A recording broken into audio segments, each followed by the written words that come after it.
A silver-haired man solemnly declares that his actions are entirely for Lois Lane's own good.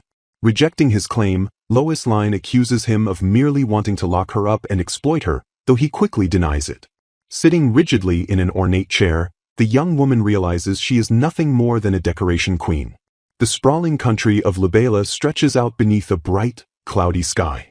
Tucked away in the downtown area, a bustling street sits near the eastern wall. A rustic wooden sign swings gently, marking the entrance to a local restaurant.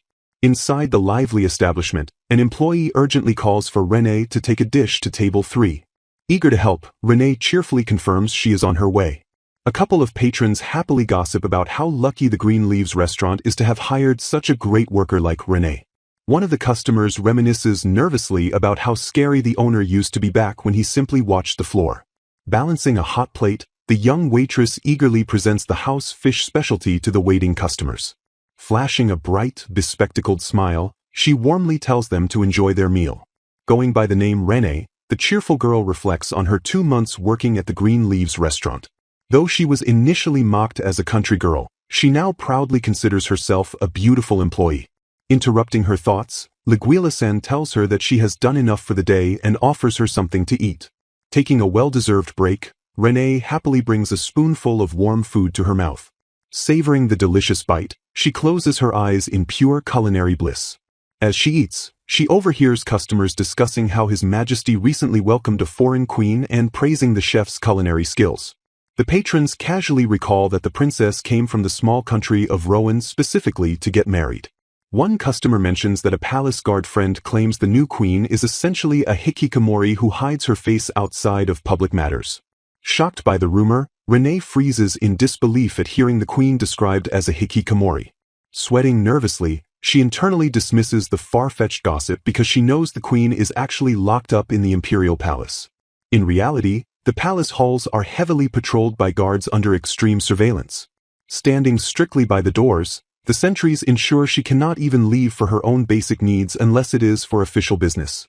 Breaking the fourth wall, the humble waitress asks if anyone is wondering how she knows all these royal secrets. Dropping her disguise, she reveals that it is simply because she is Princess Lois Lane. Gazing out over the city, she recalls how she traveled from Rowan half a year ago to get married. Entering the grand hall, her unexpected marriage proposal undoubtedly caused a massive uproar since she was merely the second princess of a small country. While the messenger proclaimed that His Highness Sieghard of the strong kingdom of Libela desired her, Lois Lane secretly suspected an ulterior motive despite her kingdom rejoicing over the undeniable opportunity. The political reality was that affiliating with Libela would help protect the peaceful lands of Rowan from unsafe neighboring countries.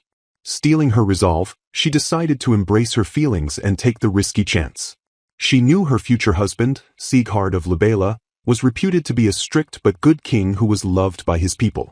However, she was also keenly aware that he harbored a secret that could never be made public. While en route to her wedding, a younger Lois Lane overheard people questioning what His Highness planned to do with Mili-sama. Peering down from a balcony, she listened to Libela soldiers gossip that the king loved his mistress too much to give her up while she hid in the Garnet Palace. Wide-eyed with shock, Lois Lane learned that the king still visited his hidden lover every single night. Connecting the dots, she realized she had no real authority and had merely agreed to a marriage of convenience without any actual benefit. She understood that she was brought in solely because His Highness already possessed a lover who was unfortunately a common citizen. The king had fallen deeply in love with a woman known as Mile during secret meetings, but he was forced to abandon making her his queen after the royal family disapproved of adopting her into nobility. Because the royal family strictly honored lineage, Lois Lane was chosen as the perfect, unquestionable substitute. Upon her arrival, Sieghard and his retainers cordially welcomed her to Libela from the bottom of their hearts. Playing her part perfectly, Lois Lane thanked His Highness for the welcome and expressed her hope to serve him for a long time. Secretly sighing in relief, she admitted to herself that she already understood the entire situation and might have fallen in love with him otherwise. Knowing she lacked the political or military strength to complain, she accepted her role as a queen with a proper lineage who would quietly tolerate his mistress. Embracing her strange fate, she cheerfully decided she would act as his absolute shield while she was at it. A brilliant chandelier illuminated the tense atmosphere within the opulent palace. Stepping forward nervously, Sieghart attempted to offer Lois Lane a much-delayed explanation for his actions. Flashing a reassuring smile, Lois Lane told him not to worry because she already knew absolutely everything regarding his situation with Milisama. Completely blindsided by her calm admission, Sieghart and his aide could only stare at her in dumbfounded silence. Clasping her hands serenely, Lois Lane cheerfully declared that it was perfectly natural for them to have a strict marriage of convenience and promised to fully support his true love. Closing her eyes with a serene smile, Lois Lane asks Sieghart not to worry and instead be happy with Milisama. She solemnly reflects that this quiet acceptance is exactly how she became a decoration queen. Back at the Green Leaves restaurant, a co-worker praises Renee for a good job and tells her they will see her tomorrow. Citizens casually go about their day as a woman walks through a massive stone archway leading out of the town.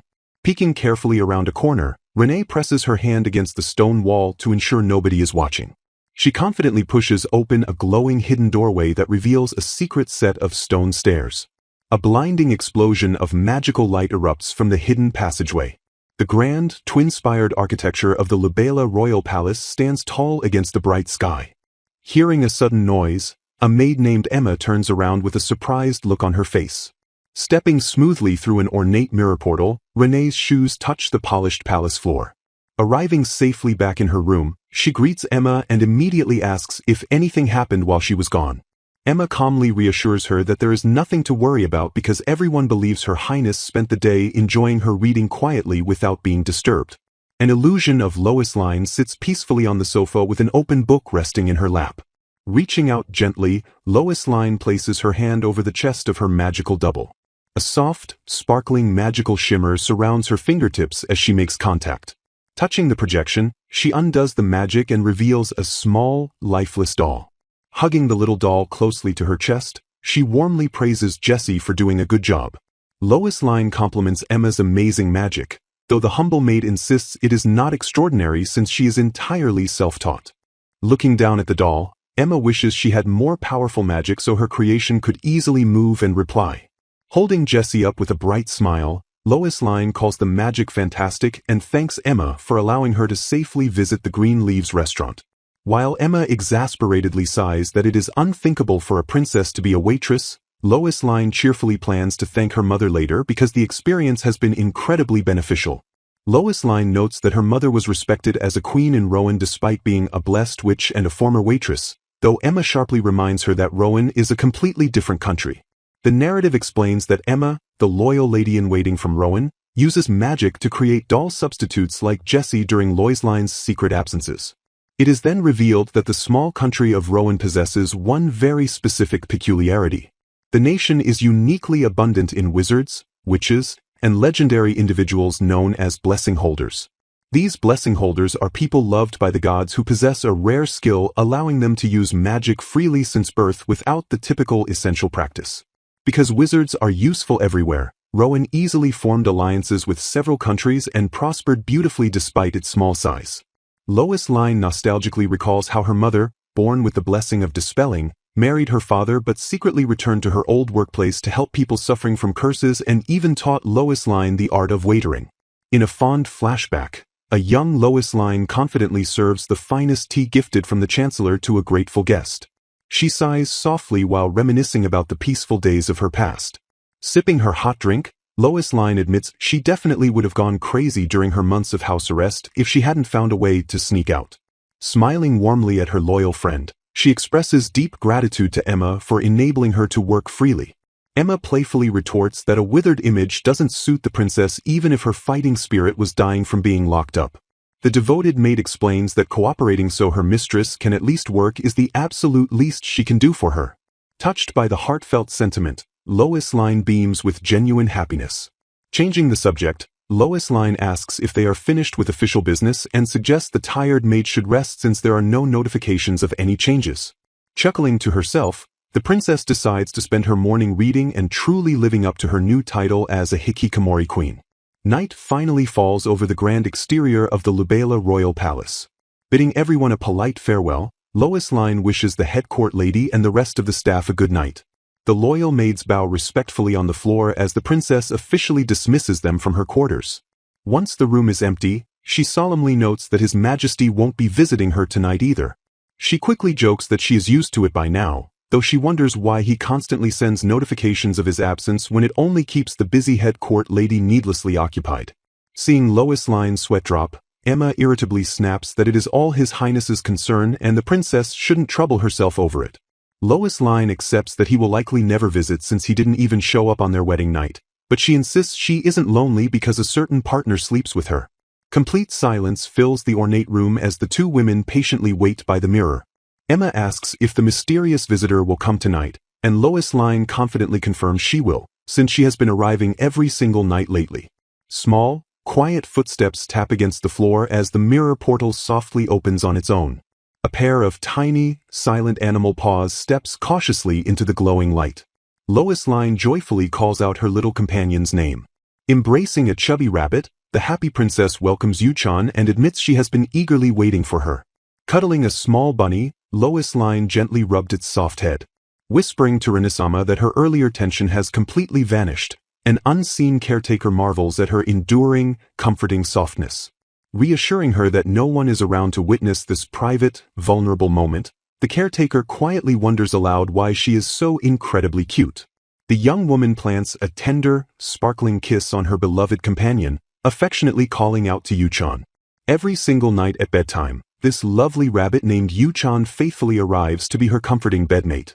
Initially surprised by the creature, the woman credits her bunny savior for revealing a secret passage that she now uses to sneak out of her quarters. Observing the remarkably pristine condition of the rabbit's coat, she realizes Yuchan definitely has a dedicated caretaker. She concludes with absolute certainty that the little rabbit is belovedly kept as someone's cherished pet. Recognizing that the hidden route likely winds anywhere through the royal palace, she guesses it ultimately leads straight to the caretaker's quarters. Lifting the bunny high, she laments that asking the owner for Yuchan is impossible because it would require exposing the illicit secret passage.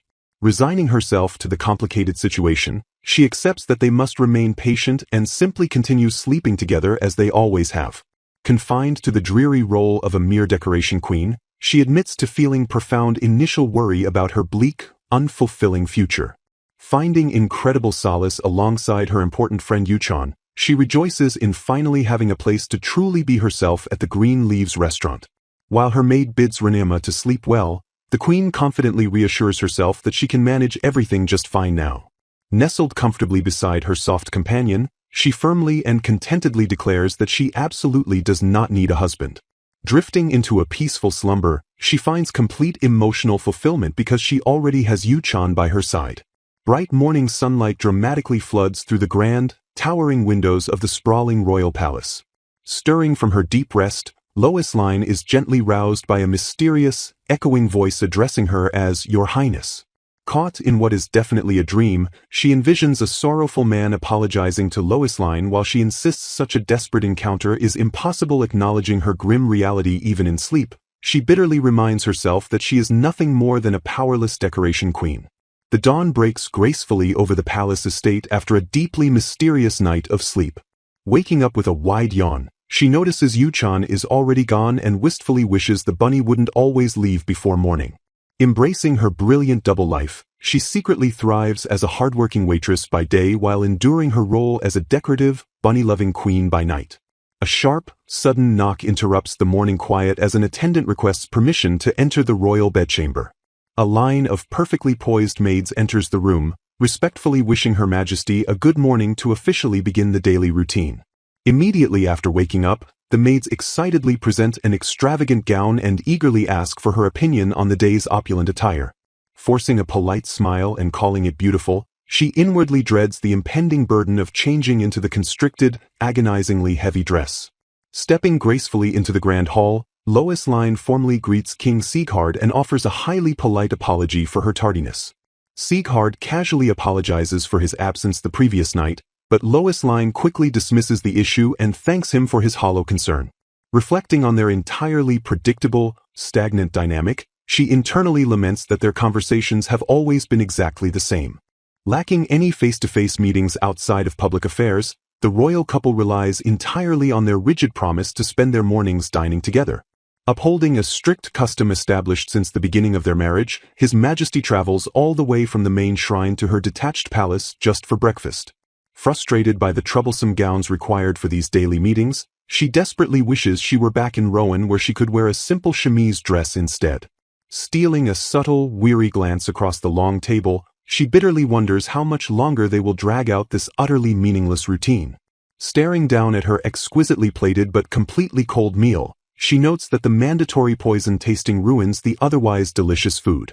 Breaking the tense silence, Sieghard carefully asks Lois Lane how she managed to spend her day yesterday, masking her true activities with a flawless, polite smile. She claims she merely read books and playfully apologizes for being so laid back. Reassuring her that there is absolutely no need to worry, Sieghard kindly encourages her to continue spending her days leisurely.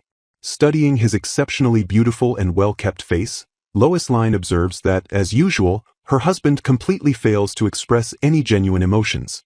Suddenly slicing through the awkward domestic tension, a distinguished advisor formally excuses himself as he approaches the royal couple. Announcing that the audience is fully ready, the advisor interjects to briefly run through pressing public affairs before they proceed. Curtis Arlone, the fiercely powerful chancellor and head of the Arlone family, hides his ruthless habit of crushing all opposition behind an elegantly gentle smile. Seething with internal rage at the black-hearted chancellor, Lois Lane deeply regrets being deceived by his appearance and foolishly trusting him with far too much information. A sweeping flashback to a sunlit memory reveals that her fateful first encounter with Sieghard and Curtis occurred exactly 6 years ago. While traveling to the eastern countries on behalf of his father, the young Crown Prince Sieghard was closely escorted by a vigilant Curtis. Chosen by pure chance to be their official guide through Rowan's royal palace, she fell victim to Curtis, who mercilessly used his innocent appearance to lead her on. Manipulated by his false charm, the vulnerable young guide tragically ended up spilling her deepest, darkest secret: her complete inability to use magic.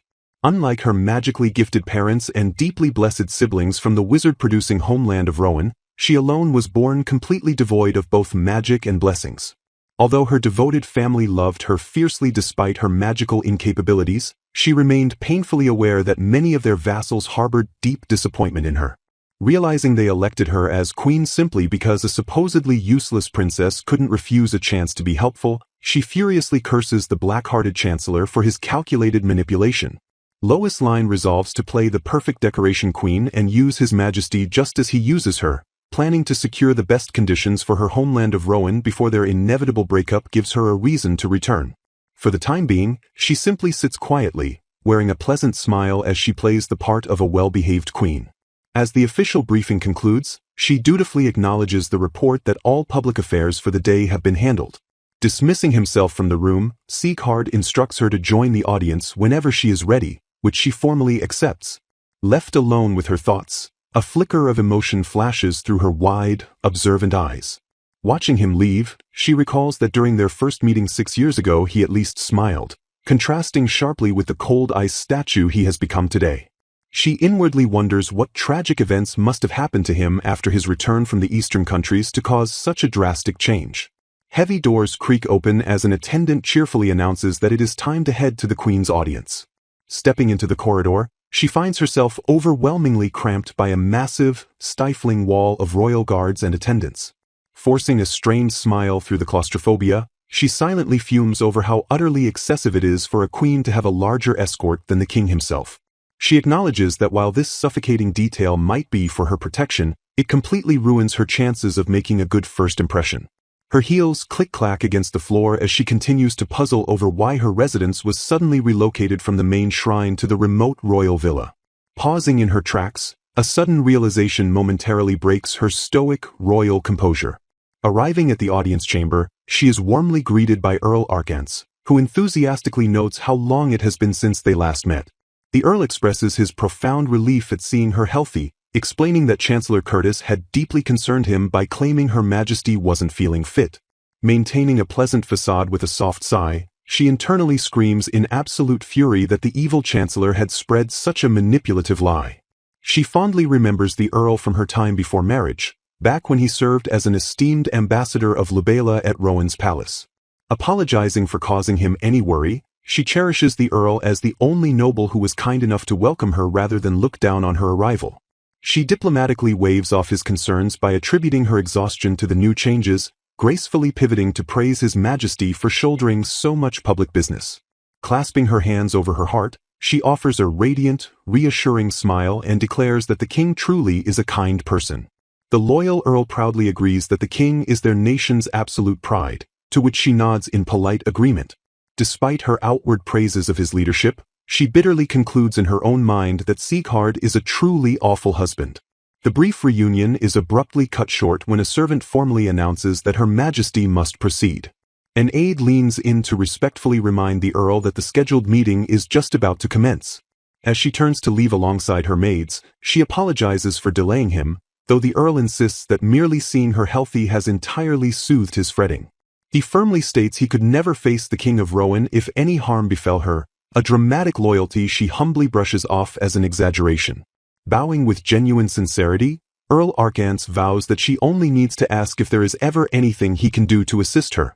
Touched by his unwavering support amidst a court of vipers, she gives him a brilliant smile and warmly thanks him. Sunlight pours through the grand, elegantly draped windows of the palace as the day's formal duties finally draw to a close. Collapsing onto a plush sofa with a heavy sigh of relief, she happily celebrates that everything went smoothly. When her maid suggests getting some rest, Lois Lane easily dismisses the concern, noting she is perfectly fine since her only job was to stand beside the prince and smile. Her loyal maid expresses deep concern over the Queen's severe lack of social interaction, accurately pointing out that Chancellor Curtis intentionally isolates her by only allowing indispensable meetings. Staring thoughtfully at the ornate furniture, she calmly processes this calculated isolation with a simple note of understanding. Rather than feeling trapped, a sly grin spreads across her face as she realizes this extreme isolation is exactly what allows her to secretly work. Eager to begin her true life, she cheerfully thanks her maid as the servant brings out her humble, everyday clothes. She instructs her maid to cover for her by claiming she is exhausted and resting in bed, asking her to quickly prepare Jessie while she strips off her royal disguise. With a rustle of fabric, she expertly sheds the heavy royal gown and slips into her civilian attire, finalizing the transformation by putting on a pair of glasses. Now comfortably dressed in a modest gown with her hair neatly braided, she confidently declares that she is ready. Fully embracing her alternate persona, she smiles brightly and relies on her dependable maid to hold down the fort. Her seamless transition from the dazzling, untouchable decoration queen to an ordinary, approachable town girl is nothing short of flawless. Leaving the royal charade entirely in Emma's capable hands, she nods in agreement as the maid urges her to be extremely careful.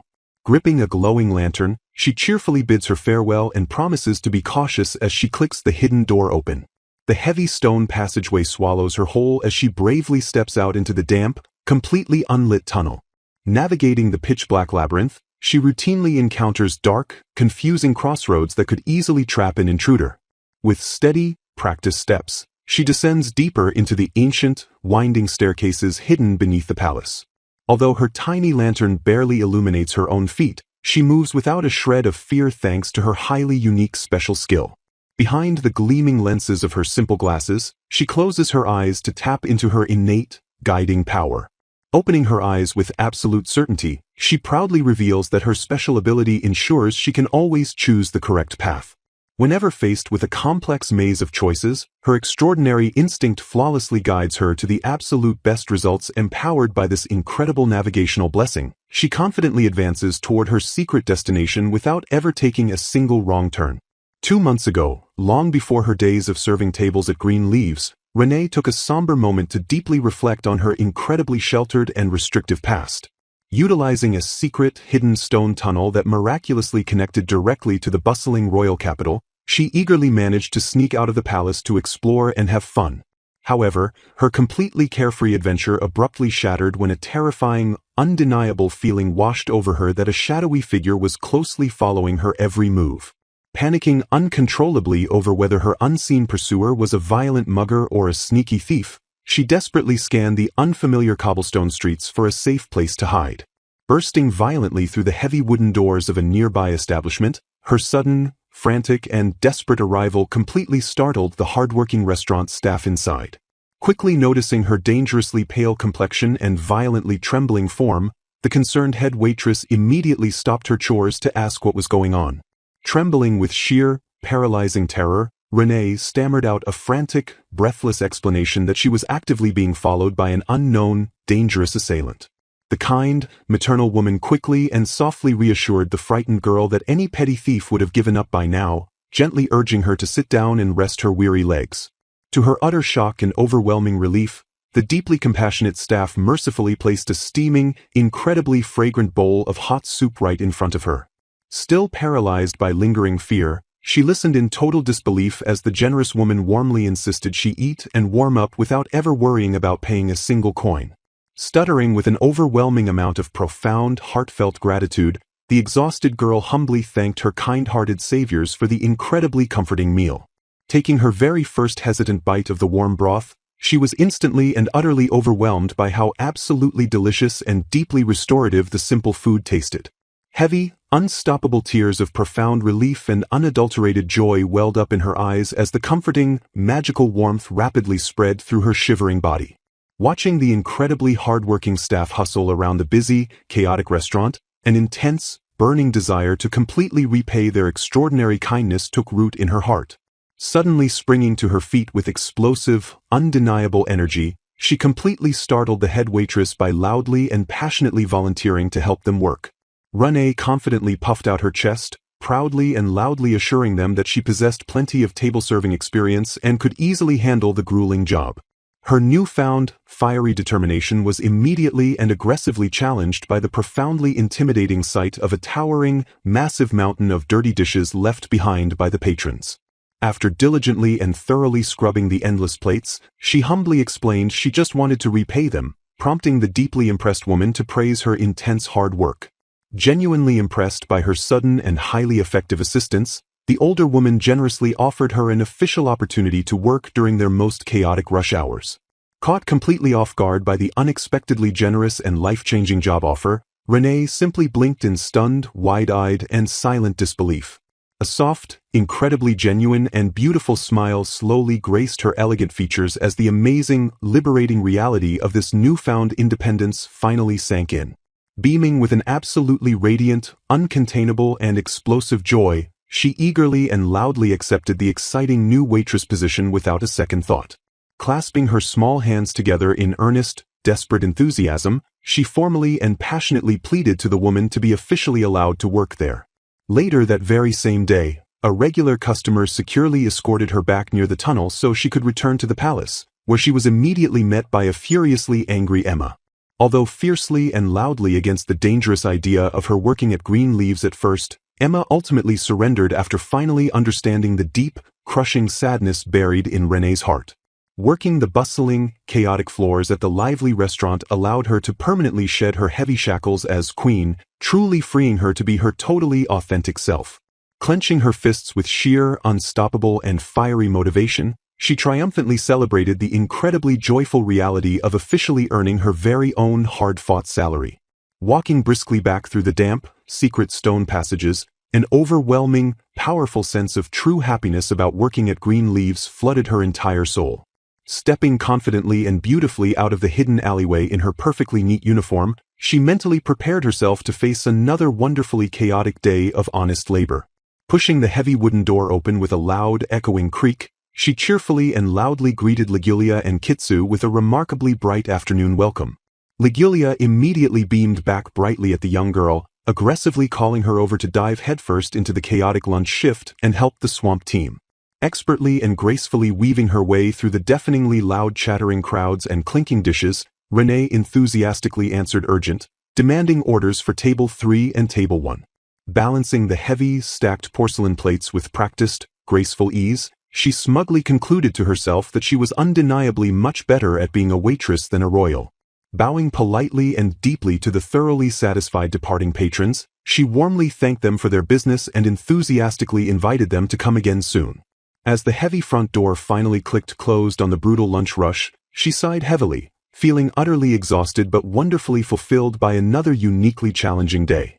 Despite the grueling, physically demanding and tiring nature of the restaurant business, the undeniable sense of pure, hard-earned accomplishment filled her with incredible pride.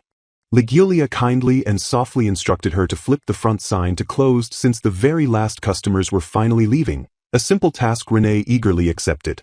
Just as she hummed a happy little tune and reached out to eagerly flip the open sign, the front door violently burst open with a panicked, breathless, and startling shout. A frantic, heavily panting, and distressed man crashed into the wooden entryway, desperately begging to know if he was still miraculously on time to grab some lunch. The completely unexpected and dramatic arrival served as a wild twist, bringing her face to face with a handsome, imposing military man who dared to defy their strict closing schedule. Instantly recognizing the frantic, breathless customer, Renee broke into a surprisingly warm, familiar smile and enthusiastically welcomed Kane inside the establishment. Desperately catching his breath, the remarkably handsome, dark-haired soldier locked his exhausted eyes with hers and offered a soft, deeply relieved, and genuine greeting. Incredibly relieved that he had made it just in the absolute nick of time, Ligulia cheerfully ordered him to sit down and relax while they quickly prepared a hearty meal.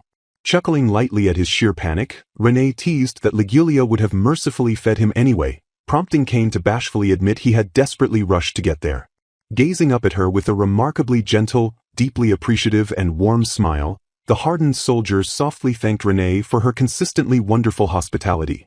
Renee silently and thoughtfully reflected on Kane Lubeck, recognizing him as a fiercely dedicated soldier and an incredibly loyal regular who frequented Greenleaf's 3 times every single week. She fondly and vividly recalled that Kane was actually the very same person who had safely and graciously escorted her back to the tunnel's hidden entrance after her chaotic first day. Downing his ice-cold, perfectly refreshing drink with a highly satisfied sigh, the weary, battle-hardened soldier completely and utterly emptied his glass in mere seconds. Leaning in with an intense expression of genuine, protective concern, Kane suddenly asked Renee if anyone else had been creeping around or dangerously following her since that scary incident. Flashing a bright, thoroughly reassuring and confident smile, she promised him that the terrifying, traumatic stalking incident had only ever happened that one single time. Flashing a bright, genuine smile, Renee warmly thanked Kane for his unwavering support. Although she thankfully hadn't experienced any more frightening incidents since that fateful day, the dedicated soldier continued to frequently check up on her. Calling out to him cheerfully, she admired his enduring kindness and the warm, constant smile that always graced his handsome face. She silently reflected on how his remarkably warm and approachable demeanor was a complete and utter contrast to the cold, distant nature of His Majesty. While fully understanding their vastly different social statuses, she couldn't help but notice that Kane actually displayed genuine emotion, unlike the king who constantly ignored her warm smiles. Snapping back to her bustling waitress duties, she cheerfully presented him with a massive, steaming plate of delicious food he had been eagerly waiting for. Suddenly remembering his earlier instructions, the soldier sheepishly apologized for forgetting to remind her to finally flip the open sign. Later that afternoon, the pair calmly strolled together through the beautiful, sprawling cobblestone streets of the bustling capital city. Walking closely beside him, Renee apologetically thanked him for escorting her home again, to which he smoothly assured her he had to return to the nearby military station anyway. Offering a sweet, encouraging parting message for his continued hard work, she received a warm, deeply appreciative nod of thanks from the rugged soldier. Watching his retreating back, a sudden wave of genuine curiosity washed over her as she realized she didn't actually know where his specific military station was located. She thoughtfully pondered her complete lack of knowledge regarding his personal life, silently regretting never asking him about his actual duties. Shifting the pleasant conversation, Kane smoothly asked if she had finally adjusted to the massive capital city, which she enthusiastically confirmed. She brightly explained that while the completely foreign surroundings still surprised her daily, the incredible kindness of the city's locals had immensely helped her settle in. Instantly blushing with intense, burning embarrassment, she frantically realized her highly enthusiastic explanation completely exposed her incredibly naive, country bumpkin nature. Chuckling softly at her adorable panic, the observant soldier warmly noted that it made perfect sense since she originally hailed from the distant land of Rowan. Their peaceful, light-hearted conversation was suddenly and powerfully interrupted by the massive, booming chime of a colossal, echoing bell ringing through the sky. Looking up at the clear sky, Kane gently explained the massive sound originated from the Familia Temple, a deeply familiar chime that constantly echoed throughout the busy streets. Pointing toward the distant skyline, the knowledgeable soldier described the massive, globally worshipped sacred temple dedicated entirely to Familia, the legendary goddess of the earth. Gazing at the colossal, intricate spires, She quietly noted that her own grand royal marriage to His Majesty was actually held within those very walls. Leaning in with a sudden, serious tone, Cain utterly shocked the naive girl by quietly revealing the hidden existence of deeply secretive temples dedicated to the forbidden gods of night. Delving deeply into the ancient, mythological history, he explained that long after the original world's violent creation, the ancient gods had fallen into a deep slumber to allow new deities to rise. He respectfully described how the beloved Familia emerged as the absolute, shining representative of these newly awakened gods, working tirelessly to protect and peacefully preserve the earth. However, a dark, terrifying fraction of those ancient deities, known as the gods of night, stubbornly refused their eternal slumber and violently clung to their oppressive rule. To brutally end their reign, Familia forcefully banished the dark gods into a permanent sleep, sparking an eternal, venomous grudge that still continuously cursed humanity. Pausing his heavy, ominous tale, the soldier gravely warned that while their dark temples were mostly ruins, several dangerous, corrupted sites still ominously remained just outside the eastern gate. Staring intently into her wide, fearful eyes, he strictly forbade her from ever approaching the ruined area, citing the incredibly fierce, deadly beasts that violently prowled the cursed grounds. Lowering his voice into a deadly, serious whisper, he grimly revealed that those exact cursed ruins were the site of a truly terrible, infamous incident caused by the violent Cruz faction. A heavy, suffocating silence instantly crashed down upon the bustling cobblestone street as the dark, terrifying name of the extremist faction hung ominously in the cool air. The bright, cheerful atmosphere of their pleasant afternoon walk completely dissolved into an overwhelming, deeply oppressive tension as she processed his chilling words. Her small, delicate footsteps echoed loudly against the stone pavement as a deep, terrifying sense of dread slowly crept into her freezing heart. Accidentally splashing heavily into a shallow puddle, the sudden, jarring noise violently snapped her out of her incredibly dark, spiraling thoughts. Trembling slightly in the cool breeze, the deeply cursed name of the Cruz faction echoed endlessly and terrifyingly within the confines of her anxious mind. She vividly and horrifyingly recalled that the violently dangerous group's terrifying reputation was widely feared and furiously discussed even back in her peaceful homeland of Libela. Plagued by absolute fanaticism, the terrifying Cruz faction aggressively operated under a violently distorted, incredibly dangerous set of radical religious beliefs. Their insanely twisted, unforgiving doctrine violently dictated that humanity's use of miraculous gifts was an absolute sin, demanding all divine power be brutally returned to their God. Driven by this fanatical madness, they mercilessly and violently slaughtered countless innocent witches, magicians, and beloved saints under the horrific, bloody guise of divine dedication. Because her magically gifted homeland produced many powerful sorcerers, the Cruz faction naturally despised them, placing a massive, terrifying target on her beloved older sister Linderone, a revered fertility saint. Tragically cursed by her own divine, miraculous gifts, Linderone suffered through numerous horrific kidnappings orchestrated by both the violent faction and incredibly greedy rival nations. In incredibly stark, bitter contrast, Renee silently acknowledged that her completely ordinary, giftless nature was the sole, pathetic reason she had never been violently abducted. A deep, agonizing wave of horrific self-doubt crushed her spirit as she painfully wondered if possessing a magical gift would have finally erased her awful title as the useless princess. Standing completely alone in the freezing, pitch-black stone tunnel, a profound, suffocating silence violently swallowed the deeply troubled young royal, exhaling a heavy, incredibly shaky sigh. She desperately tried to clear her swimming mind of the traumatic, haunting memories aggressively triggered by the faction's terrifying name. Despite her deep, lingering insecurities, she logically and painfully recognized that wielding incredible, divine power absolutely did not guarantee a peaceful or happy life. Shivering in the damp cold, she horrifyingly remembered the constant, paralyzing terror of never knowing if a single, tiny mistake would violently cost her beloved older sister her life. Breaking into a frantic, desperate sprint down the dark corridor, she aggressively forced herself to completely outrun the suffocating, incredibly dark thoughts threatening to consume her mind. Pushing her exhausted legs to their absolute limit, her only desperate, frantic thought was to urgently escape the tunnel and safely reunite with Emma. A sudden, incredibly loud and piercing bird chirp aggressively sliced through the tense, heavy silence, violently startling the highly anxious, running princess. Bursting frantically out of the pitch-black stone passage, She suddenly stumbled into a blindingly bright, magnificent space and gasped in absolute, bewildered shock. Blinking aggressively against the sudden, glorious sunlight, her incredibly wide, stunned eyes slowly took in the breathtaking, massive beauty of the sprawling, highly immaculate royal courtyard. Beside a tranquil stone fountain, two small birds flutter playfully through the serene palace courtyard. Realizing with a start that she wasn't paying attention to her path, a young woman with round glasses and thick braided hair suddenly wonders where she has wandered off to. Glancing nervously around the unfamiliar courtyard, she calculates that she must still be somewhere within the royal palace grounds, possibly lingering near the main shrine. Suddenly, a sharp gasp of terrifying realization escapes her lips. Panic setting in rapidly, she knows she has to go back immediately, terrified that it will be a major problem if anyone catches sight of her wandering out of bounds. Her wide eye trembles behind her spectacles as the true gravity of her mistaken detour sets in without warning. Spinning around with frantic energy, she prepares to make a desperate, hasty retreat from the forbidden sector of the estate. Her frantic footsteps echo loudly as she sprints headlong down a long, shadowy hallway adorned with stark checkered flooring.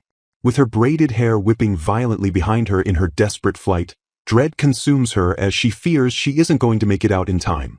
Slamming her body against a sturdy stone pillar, she scrambles to hide herself in the deep shadows next to an abandoned floor lantern. Trembling as she presses against the cold stone, she peeks out nervously to see if anyone spotted her reckless dash through the corridor.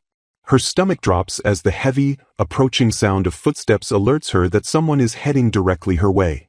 The sharp, authoritative click of formal leather shoes against the stone floor grows agonizingly close as a mysterious figure steps into the corridor. A sharply dressed man materializes from the gloom, his voice slicing through the thick tension as he asks if that was her running past. Another unseen figure humbly apologizes for their strategy failing, prompting the first man to coldly demand a full report of the morning's disastrous events. Letting out a quiet sigh of relief, the hiding girl thanks goodness that the two dangerous men remain completely oblivious to her hidden presence nearby. Her fleeting relief instantly evaporates as a chilling realization dawns upon her. She recognizes the distinct voices echoing through the hall. Hoping to deduce her unknown location within the labyrinthine palace, she bravely resolves to identify the secret speakers hiding in the dark. One of the men complains about the troublesome dimensional barrier within the royal palace, revealing he sent a diversionary agent to conceal their true, sinister plot. The dark report continues, detailing how their distraction was instantly perceived and arrested by a vigilant wizard belonging to the royal palace. Furious at the utter failure of their operation, a fist violently slams down as the speaker aggressively curses the queen's damn watchdogs. Frozen stiff in her hiding spot, the eavesdropping girl is entirely thrown off guard upon hearing the shocking, unexpected mention of the queen. The conspirators coldly discuss how the captured assassin is currently being questioned by soldiers, while boasting that the troublesome wizard has already been permanently taken care of. As the men arrogantly guarantee that their criminal tracks will never be uncovered, the eavesdropper wonders in absolute, paralyzed terror if they are actually plotting against her, the queen. Unable to fully comprehend the dark nature of this meeting, she listens as they pledge to do whatever it takes to fulfill their master's twisted wishes. A violent, freezing shiver runs down her spine as the conspirator unequivocally declares that the queen must be killed. An unexpected, creeping darkness begins rising up from the labyrinthine bottom of the earth as the sinister reality of the assassination plot fully settles into the narrative. Safely back in her private chambers, a frantic maid shrieks in absolute disbelief, demanding to know if there was truly an attempt to take Queen Renee's life. Desperately seeking a sliver of reassurance, the trembling maid asks if her mistress is entirely sure about the horrifying things she just heard. Renee confirms the grim truth with the utmost certainty, stating she clearly overheard the group and their malicious leader actively plotting that the queen must be killed. Swallowing her rising panic to maintain order, the deeply unsettled maid instructs them both that they must remain as calm as possible. Her hands trembling violently with unresolved fear, the faithful maid offers to pour her targeted queen a soothing cup of hot tea. Renee sits in heavy, contemplative silence, the terrifying weight of the looming assassination attempt casting a dark shadow over her young features. Analyzing the suspicious, quiet cover-up, Renee points out that one of the hostile men was apprehended, yet absolutely no word of it has reached their isolated ears. The maid firmly agrees, noting that if there had been any true commotion, the palace workers wouldn't be carrying on as usual without a massive public uproar.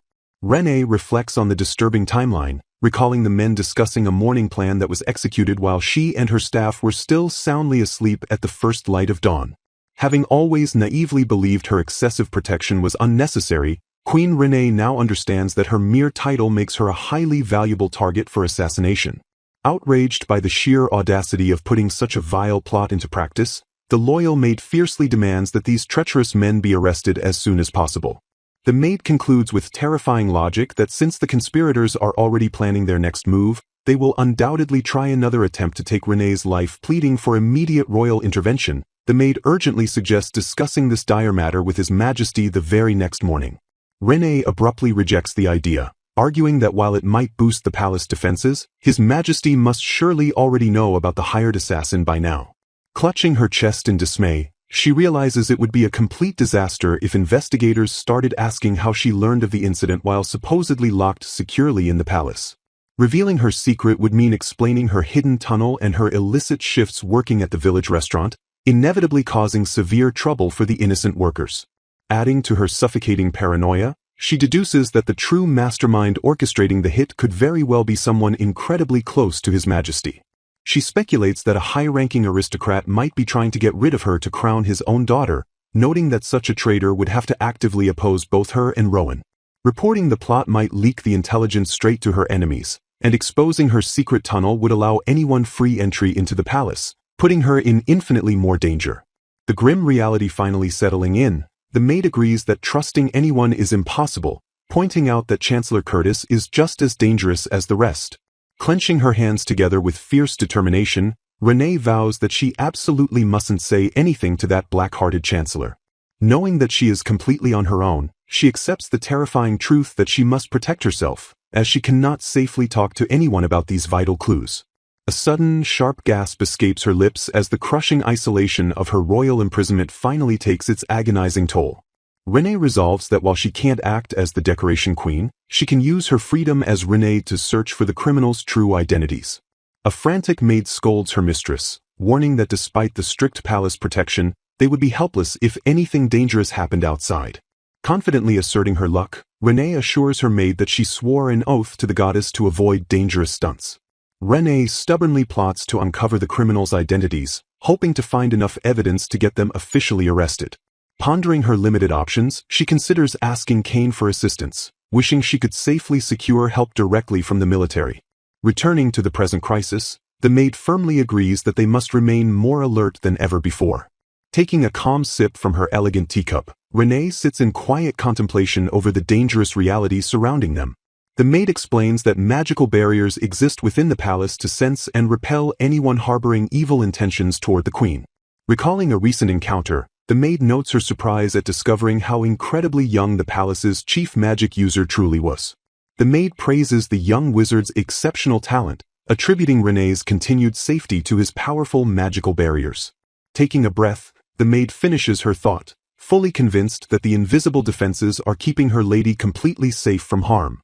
A sudden wave of paranoia washes over the maid as she tearfully wonders if the assassins have been plotting against Renee's life for much longer than they initially realized. Laughing off the grim theory, Renee points out that her loyal guards have been stationed there since she moved in, meaning any past attempts would have certainly caused a massive uproar. Her maid remains unconvinced and deeply troubled, reminding Renee that they haven't even heard the official story about the hired assassin yet. The maid solemnly points out that Renee could have easily been targeted countless times without her knowledge while remaining completely oblivious under the palace's silent protection.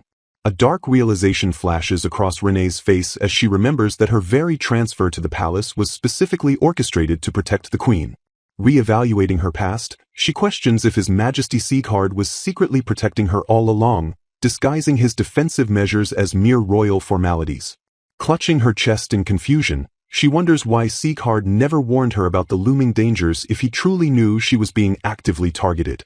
The maid quickly tries to de-escalate the tension, suggesting that His Majesty might simply have a very good reason for keeping the terrifying truth from her. Feeling hopelessly in the dark, Renee concludes that regardless of Sieghard's true intentions, he ultimately left her completely blind to the threats surrounding her. Steeling her resolve, she reaffirms her dangerous decision to take matters into her own hands and actively protect herself. Later that night, a weary but smiling Renee cuddles her exceptionally soft stuffed rabbit, finding a fleeting moment of peace after such an emotionally exhausting day. She gently pats the stuffed bunny's head, letting the quiet comfort of her bedroom wash over her. Her large eye remains wide awake in the dark, her thoughts racing far beyond the safety of her bed. Formulating a risky plan, she decides to indirectly ask Kane for help tomorrow, vowing to uncover the assassin's identities herself if he refuses to believe her. Determined not to rely on her cold, distant husband, she pumps her fist in the air and promises to do her absolute best. Tapping her beloved stuffed rabbit playfully, she addresses Yuchan as if seeking the silent toy's approval for her impending mission. Smiling warmly at the plush toy, she assures it that she's a lucky girl who will manage to survive somehow. Snuggling deep into her plush pillows, she thanks Yuchan and expresses her love before finally drifting off to sleep. The following day, the familiar wooden sign of the village restaurant swings gently outside the rustic establishment. Inside the bustling tavern, a concerned Kane leans forward over the counter, noticing her distraction and gently asking if something is bothering her. Caught completely off guard by his sudden perceptiveness, Renee flinches and lets out a startled gasp. Sweating nervously as she steals anxious glances at him, she frantically tries to figure out how to broach the terrifying subject of her assassination without sounding completely insane. A spark of inspiration hits her, and she suddenly asks if Kane will be free later because she desperately needs his advice. Flashing a warm, reassuring smile, the young soldier immediately agrees, promising he'd be glad to help her with anything she needs. Assuring her that his schedule is relatively clear, Kane casually offers to wait around the tavern until she finishes her exhausting work shift, letting out a massive sigh of relief. Renee beams with gratitude and thanks him profusely for his unwavering support. Reaching out to gently pat her head, Kane chuckles and tells her that helping her is absolutely no problem at all. Her face instantly erupts into a bright, flushed red as the unexpected physical affection sends her mind reeling. A collective gasp of absolute shock erupts from the surrounding restaurant staff as they witness the bold, affectionate display. Chaos ensues as the protective kitchen workers barrage Kane with thrown objects, furiously yelling that touching Renee's head is strictly forbidden. Kane angrily snaps at the noisy bums to mind their own business, while the rest of the staff dramatically declares that Renee is far too embarrassed. Still deeply flushed, Renee reflects that aside from the time His Majesty comforted her 6 years ago, this is the first time a man outside her family has ever patted her head. Flustered but determined to stay on track, she quickly dismisses herself back to work, promising to meet up with him the second her shift ends. Watching the romantic chaos unfold with a knowing smirk, the muscular female manager playfully remarks that it must finally be spring. The tall wooden door of the quaint, multi-story village establishment stands open, welcoming the bright afternoon sunlight. Stepping out of the restaurant in her casual dress, Renee apologizes for keeping Kane waiting, to which he warmly praises her for her hard work. Suggesting they find a comfortable place to chat, Renee eagerly asks if they should head to the nearby cake shop to talk as they walk. Her mouth practically waters as her mind immediately conjures up a vivid, delicious image of a fresh strawberry cake. Kane admits the cake sounds incredibly tempting, but seriously advises that they should probably go someplace completely private where their sensitive conversation won't be overheard. Looming before them is an imposing stone fortress, prompting the young man to suggest they head to his office at the military base. The duo approaches the grand archway of the military compound, walking silently past 2 stern guards stationed with tall spears. As they step through the entrance, the guards crisply cross their swords with a resounding metallic clang to acknowledge their arrival. Turning her head in surprise, the maid marvels at how effortlessly Kane was permitted entry even with her in tow. She begins to suspect that her companion might actually be a highly influential person within the military ranks. Observing his confident profile, she wonders if he might secretly be a nobleman. The realization that he possesses his own private office only deepens her swirling suspicions. Unease creeping into her voice, she hesitantly asks Kane if he is of noble blood. She internally panics, realizing that associating with a nobleman would be highly problematic for her current disguise. She nervously babbles that his immense influence and high standing at such a young age led her to that conclusion. Caught off guard by the abrupt inquiry, Kane turns back and asks where this sudden assumption came from. Laughing off her worries, Kane clarifies that she is entirely mistaken about his status. He explains that while he hails from a rural viscount family, as the second son, he doesn't inherit the noble title like his older brother. Holding up a finger to emphasize his point, He admits that his family name is the sole reason his rank holds any weight. He further reveals that his enlistment in the army was entirely due to a recommendation and support from a friend of his father. He casually mentions that nobody questions his position because his recommendation came from the legendary Great General Belheim. Kane chuckles, noting that the locals still treat him like a kid since he's been frequenting the Green Leaves restaurant since his early enlistment days. He adds that the owner and all the regulars are already well aware of his background. Immensely relieved, she realizes that his status means he will likely never cross paths with her true identity as the queen. Wanting to remain a simple maid, she playfully remarks that his endearing nickname, Kanikel, finally makes sense for such an excellent soldier. Opening the door to a surprisingly spacious and well-furnished office, Kane announces their arrival. He courteously gestures toward the comfortable seating area and invites her to take a seat. Taking in the impressive decor and expansive layout of the space, she softly comments on what a remarkably nice room it is. Kane apologizes for any mess, explaining that his constant traveling leaves him little time to tidy up. He notes that his duties frequently require him to commute back and forth from this base to the military headquarters at the royal palace. Settling into the chair opposite her, Kane assures her that the room is completely soundproofed and encourages her to relax. Leaning forward with a serious yet gentle expression, he prompts her to share what she wanted to talk about. The maid sits stiffly on the edge of the sofa, her hands nervously clutching the fabric of her dress as she gathers her courage. Trembling slightly, she confesses that she recently heard something truly terrible. Overwhelmed by the gravity of the secret, she admits she is entirely at a loss for what to do next. Kane's demeanor instantly shifts from relaxed to highly alert as he repeats her ominous words. Launching into her harrowing tale, she explains that she visited the Grand Royal Palace just yesterday. Her intention was simply to visit her childhood friend Emma, who works there as a lady-in-waiting. Casting a nervous, fleeting glance toward Kane, she internally wrestles with her own deception. She anxiously hopes that altering the details of her story to hide her true identity won't backfire. Scrutinizing his attentive and concerned expression, she breathes a tiny sigh of relief. She notes that he doesn't seem the least bit suspicious of her fabricated premise. Continuing her fabricated excuse, she explains that the sprawling palace grounds were so overwhelmingly big that she inevitably got lost.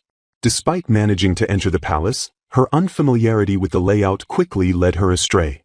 Stumbling aimlessly through the labyrinthine corridors, she eventually found herself stepping out into a secluded, little courtyard. Panic flared within her when unfamiliar men suddenly arrived on the scene. Fearing they would be angry if they found her trespassing, she quickly scrambled to hide behind a large stone fountain. Shrouded in the fountain's shadows, she remained completely unnoticed by the men who immediately began talking. The chilling contents of their clandestine conversations sent ice through her veins. With terror widening her eyes, she reveals the devastating truth. The men were discussing their recent, failed attempt to assassinate the queen. A suffocating silence falls over the room as Kane's jaw violently clenches at the mention of high treason. His previously relaxed demeanor evaporates instantly, replaced by the deadly, intense focus of a seasoned soldier ready for war. Desperately waving her hands, she begs him to believe her frantic claims, insisting that she really heard them. She details that they explicitly stated an assassin was sent to the palace yesterday, but the strike failed. Instantly dropping his intimidating aura, Kane quickly apologizes for his intense reaction. He softly assures her that he isn't doubting a single word of her terrifying story. Offering a deeply sympathetic gaze, he sincerely thanks her for having the immense courage to tell him. He gently acknowledges how utterly terrifying it must have been for her to listen to such a deadly conversation. A profound sense of relief washes over her as she realizes that Kane truly doesn't doubt her wild claims.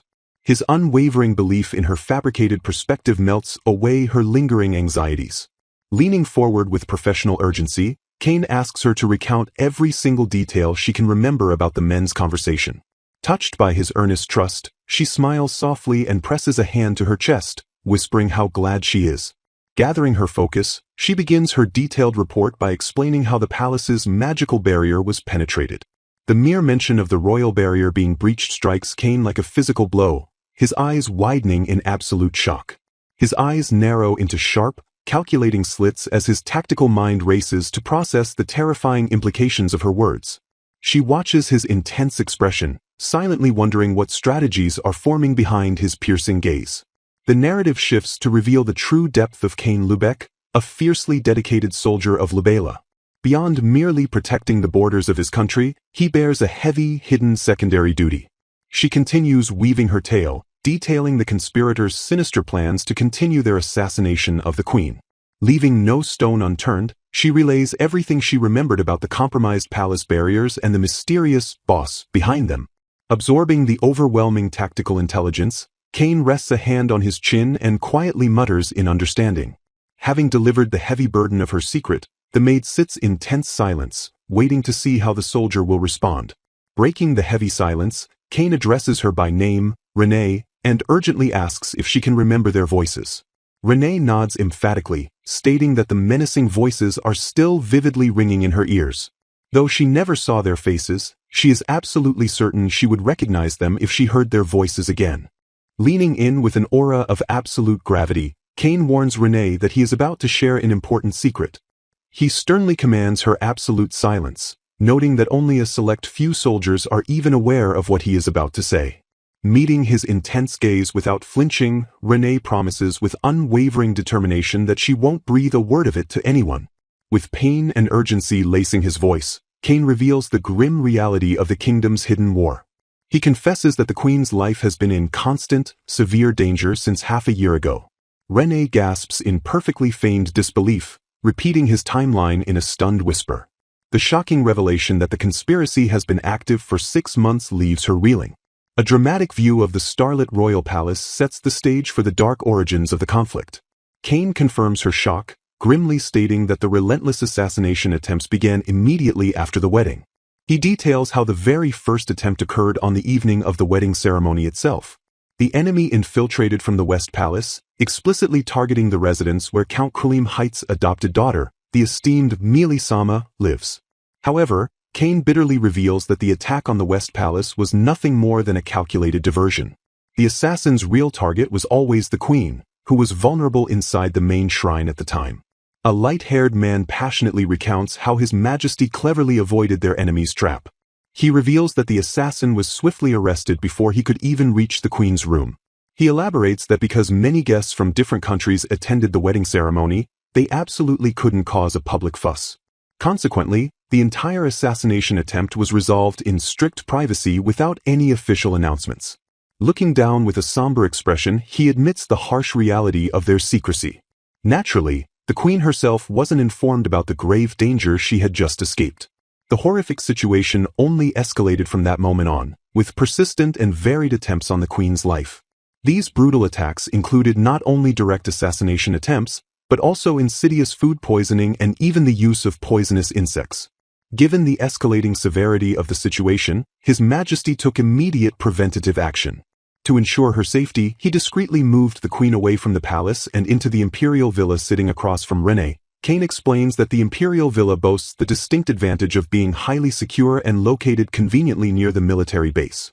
In stark contrast, the main shrine has far too many entrances and exits, making effective surveillance incredibly difficult. Stunned by the revelation, Renee realizes with dread that her friend Emma was entirely correct.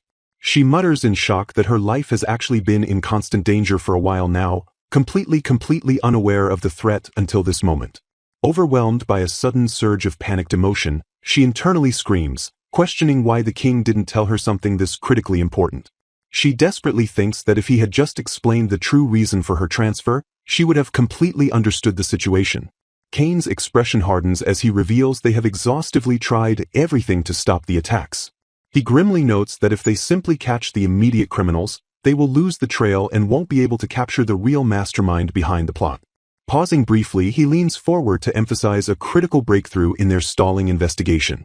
He states that during this grueling process, they have finally discovered an important clue. Renee clutches her chest in utter bewilderment as Kane drops an absolute bombshell. He looks her dead in the eye and declares that the crucial clue is actually her, Renee. Revealing his true affiliation with an intelligence unit, Kane explains they have spent the past 6 months tracking the criminals targeting the Queen and His Majesty. Promising to absolutely protect her, he urgently asks for her cooperation, explaining that the conversation she overheard is the key to identifying the boss's voice and catching the real culprit.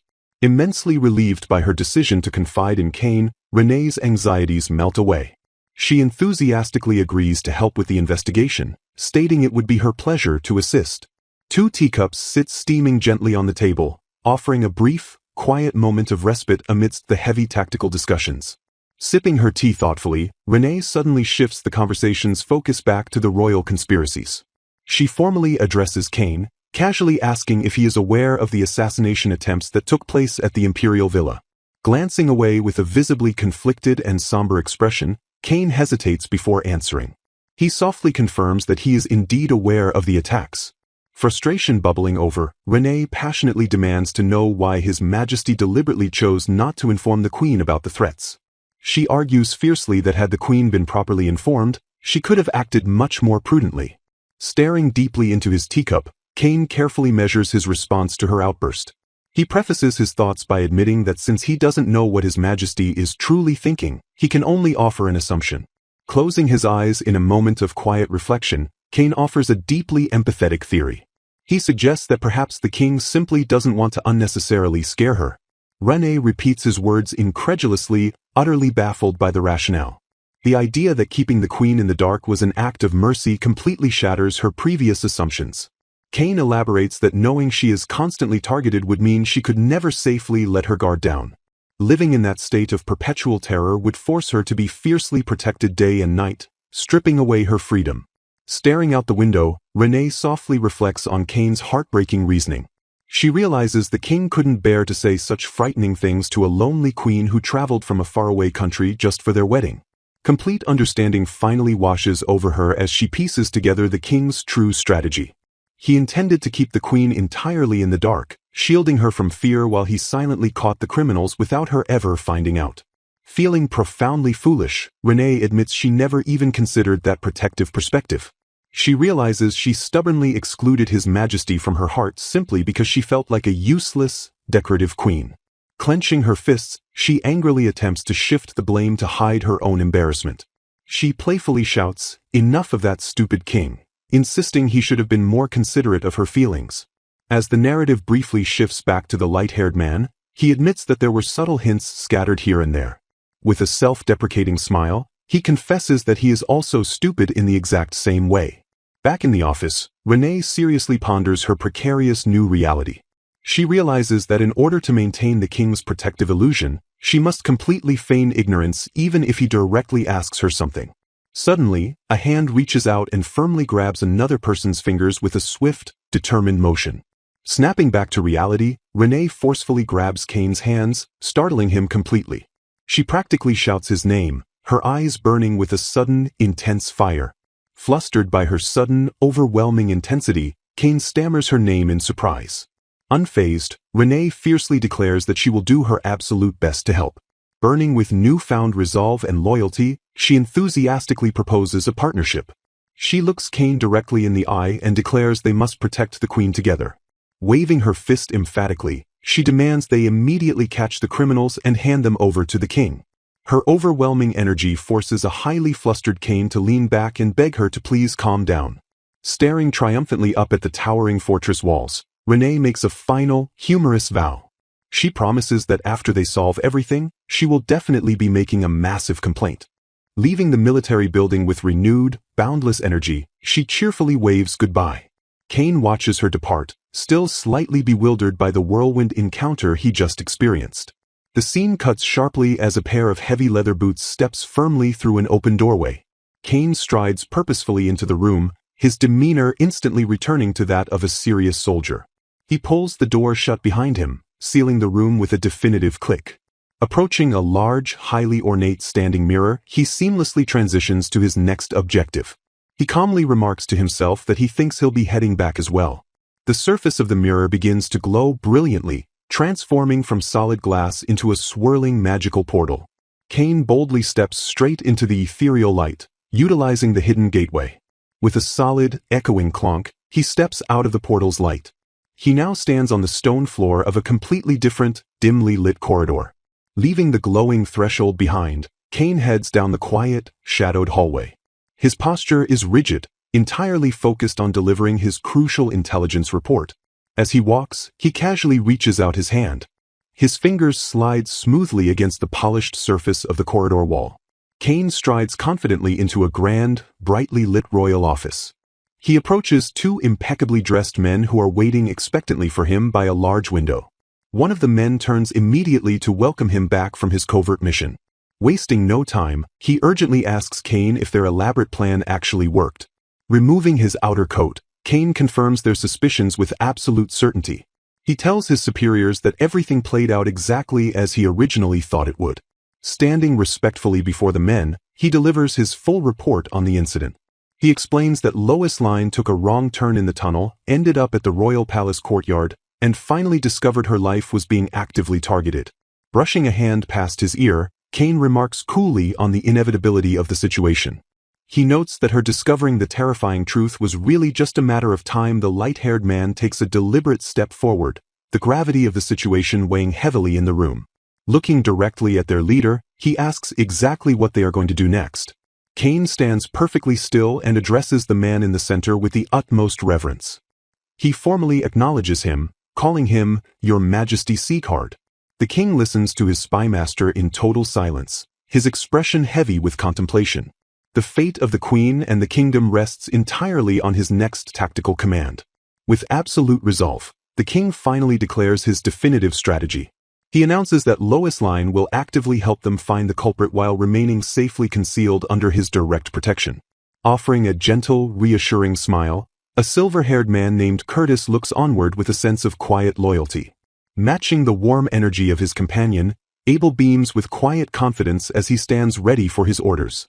The men agree they must cooperate for a while to ensure that Renee can navigate the shadows and act freely. Both Curtis and Abel enthusiastically fall in line, barking their absolute understanding and unwavering obedience to the crown. A weary Seacard presses a hand to his temple, fearing that if they fail to intervene, the queen will recklessly hunt the culprit on her own. Discussing her odd behavior, someone sharply points out that genuine queens do not show initiative or spend their spare time working as humble waitresses. Emphasizing the perilous stakes, Curtis argues it is highly inappropriate for His Majesty to permit this charade while her life remains in mortal danger. Sitting solemnly upon his ornate chair, King Seacard confesses he simply could not intervene because Lois Lane looked so blissfully happy. The narrative openly mocks Seacard's cowardice, suggesting he must express his concerns to her in a much simpler, more direct manner. Meanwhile, near a bustling dining table, a teasing man laughs about how a blushing maid named Emmy glares at him daily because he failed to explain Murray's question. Emmy furiously dismisses the grinning pervert as he shamelessly admits he loves being treated like a worm, right before someone lets out a sudden sneeze. Tensions subtly rise as the king stews in profound frustration over the fact that his own queen chose to rely on Cain rather than her husband. Wielding a magical earring that allows him to act as Seacard's substitute, a confident Abel promises to protect the queen, find the culprit, and resolve the entire situation. A lingering question hangs heavily in the air regarding whether recent events were merely a coincidence. Pondering the divine revelations surrounding her blessings, Curtis realizes it was completely inevitable that the culprits foolishly chatted right outside her hiding spot. Seacard swiftly shuts down the dangerous line of thought, commanding his subordinate to never carelessly discuss this highly important secret again. Looking down in profound shame, Curtis immediately apologizes for his indiscretion before asking for permission to offer one final conclusion. Staring out the grand windows, the men grimly acknowledge that if the queen falls, curses will flood the country, world war will ignite, and the gods will entirely abandon humanity. The atmosphere grows incredibly heavy with determination as Seacard vows he will absolutely not allow such a catastrophic tragedy to come to pass. With unwavering resolve burning in his chest, the king promises to continue protecting Lois Lane at all costs. Blissfully unaware of the intense meeting, Lois Lane smiles warmly while Emmy carefully brushes out her long, flowing hair. Lois Lane passionately resolves to catch the criminal, realizing that the man she thought was her husband only in name has actually been secretly protecting her all along.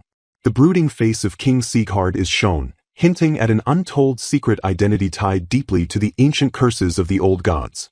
Later, an emotionally distant Seacard quietly cuts his food at a lavish dining table decorated with towering floral arrangements.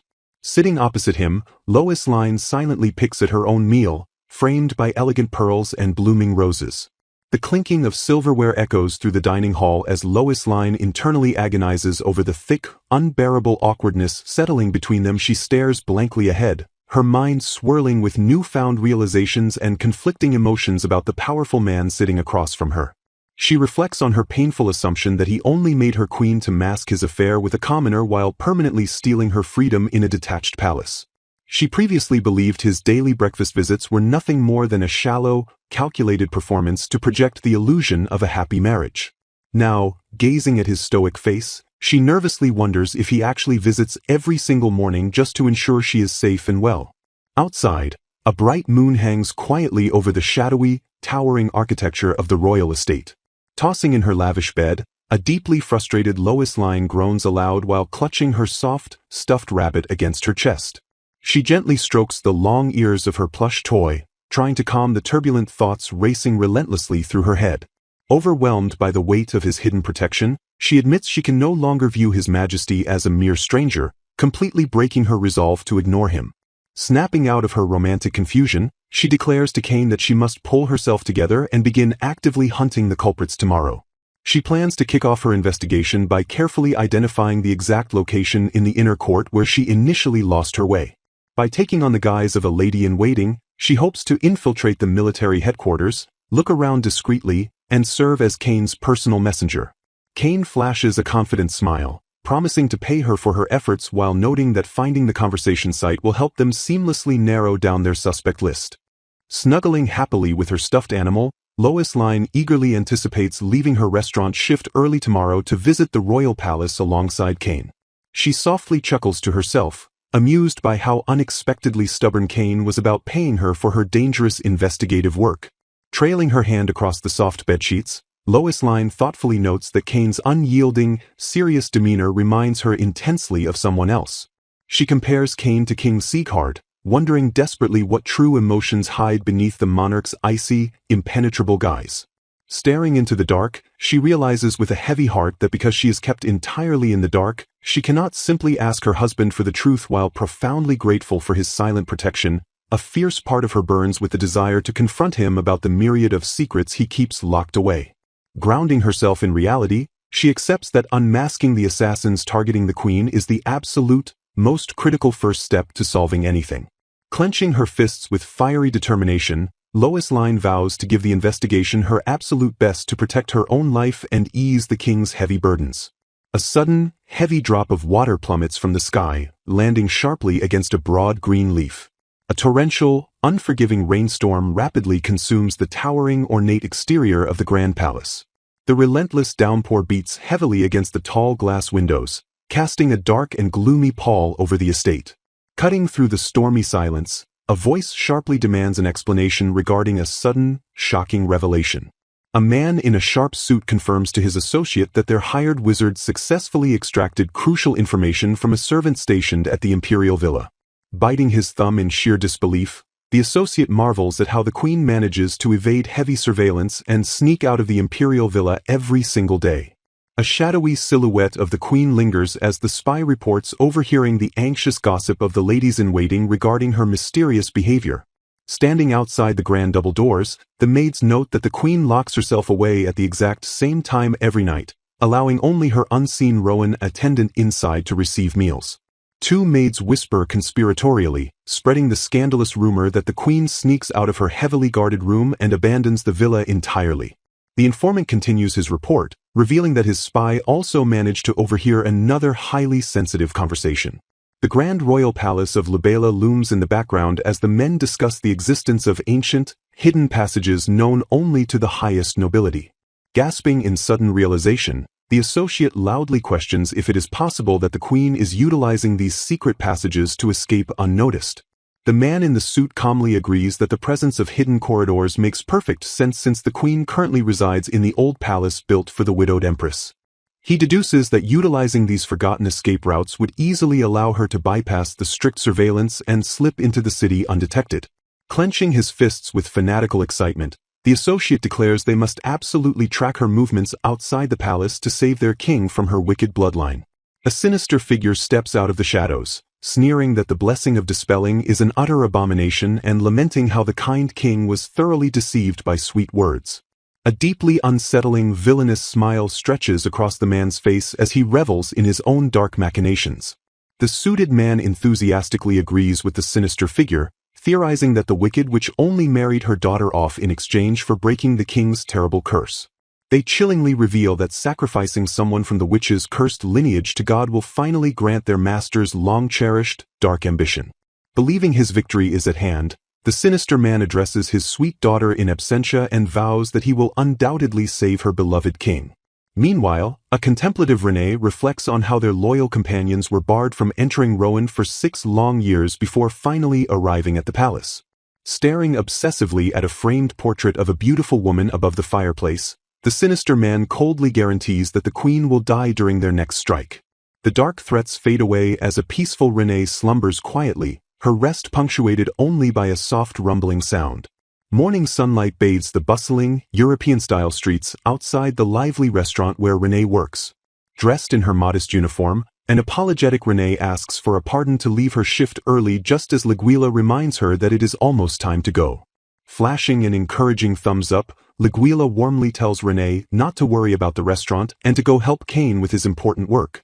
Maintaining her supportive smile, Liguilla gently warns the eager young woman not to overexert herself on this dangerous mission. Renee cheerfully acknowledges the warning and bids a fond farewell to her supportive boss as she heads out the door.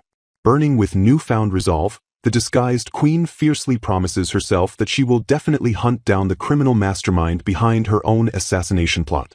The narrative shifts focus, highlighting her absolute determination to uncover the identities of the elusive culprits. In order to catch the assassins who tried to murder her, she officially begins her dangerous new undercover role as a humble lady-in-waiting. Riding away in a carriage, Renee reflects on how smoothly Kane negotiated with Liguilla and Kitsu to secure her early departure from the restaurant. However, she grimly notes that Emma was the single dissenting voice who absolutely refused to agree with this reckless espionage plan. A tense flashback reveals a frantic Emma arguing that trusting this mysterious Kane and sneaking into the royal palace will expose her true identity to far too many people. Staring at Kane's stoic profile, Renee silently admits that she completely understands Emma's fierce protective instincts since she has only known him for 2 short months. Adjusting her unassuming spectacles, Renee hardens her resolve and promises to work tirelessly to protect herself now that she can finally fight back. Noticing her sudden tension, Kane gently asks if she is alright, prompting Renee to sheepishly admit she is simply nervous about wearing a lady-in-waiting uniform for the very first time. Kane calmly explains the strict hierarchy of the royal palace of Libela, noting that white bows serve nobles, blue bows denote standard ladies-in-waiting, and her specific uniform belongs to the military authority. Surprised by the intricate system, Renee marvels at the fact that she never even realized the palace servants were strictly segregated by ribbon color.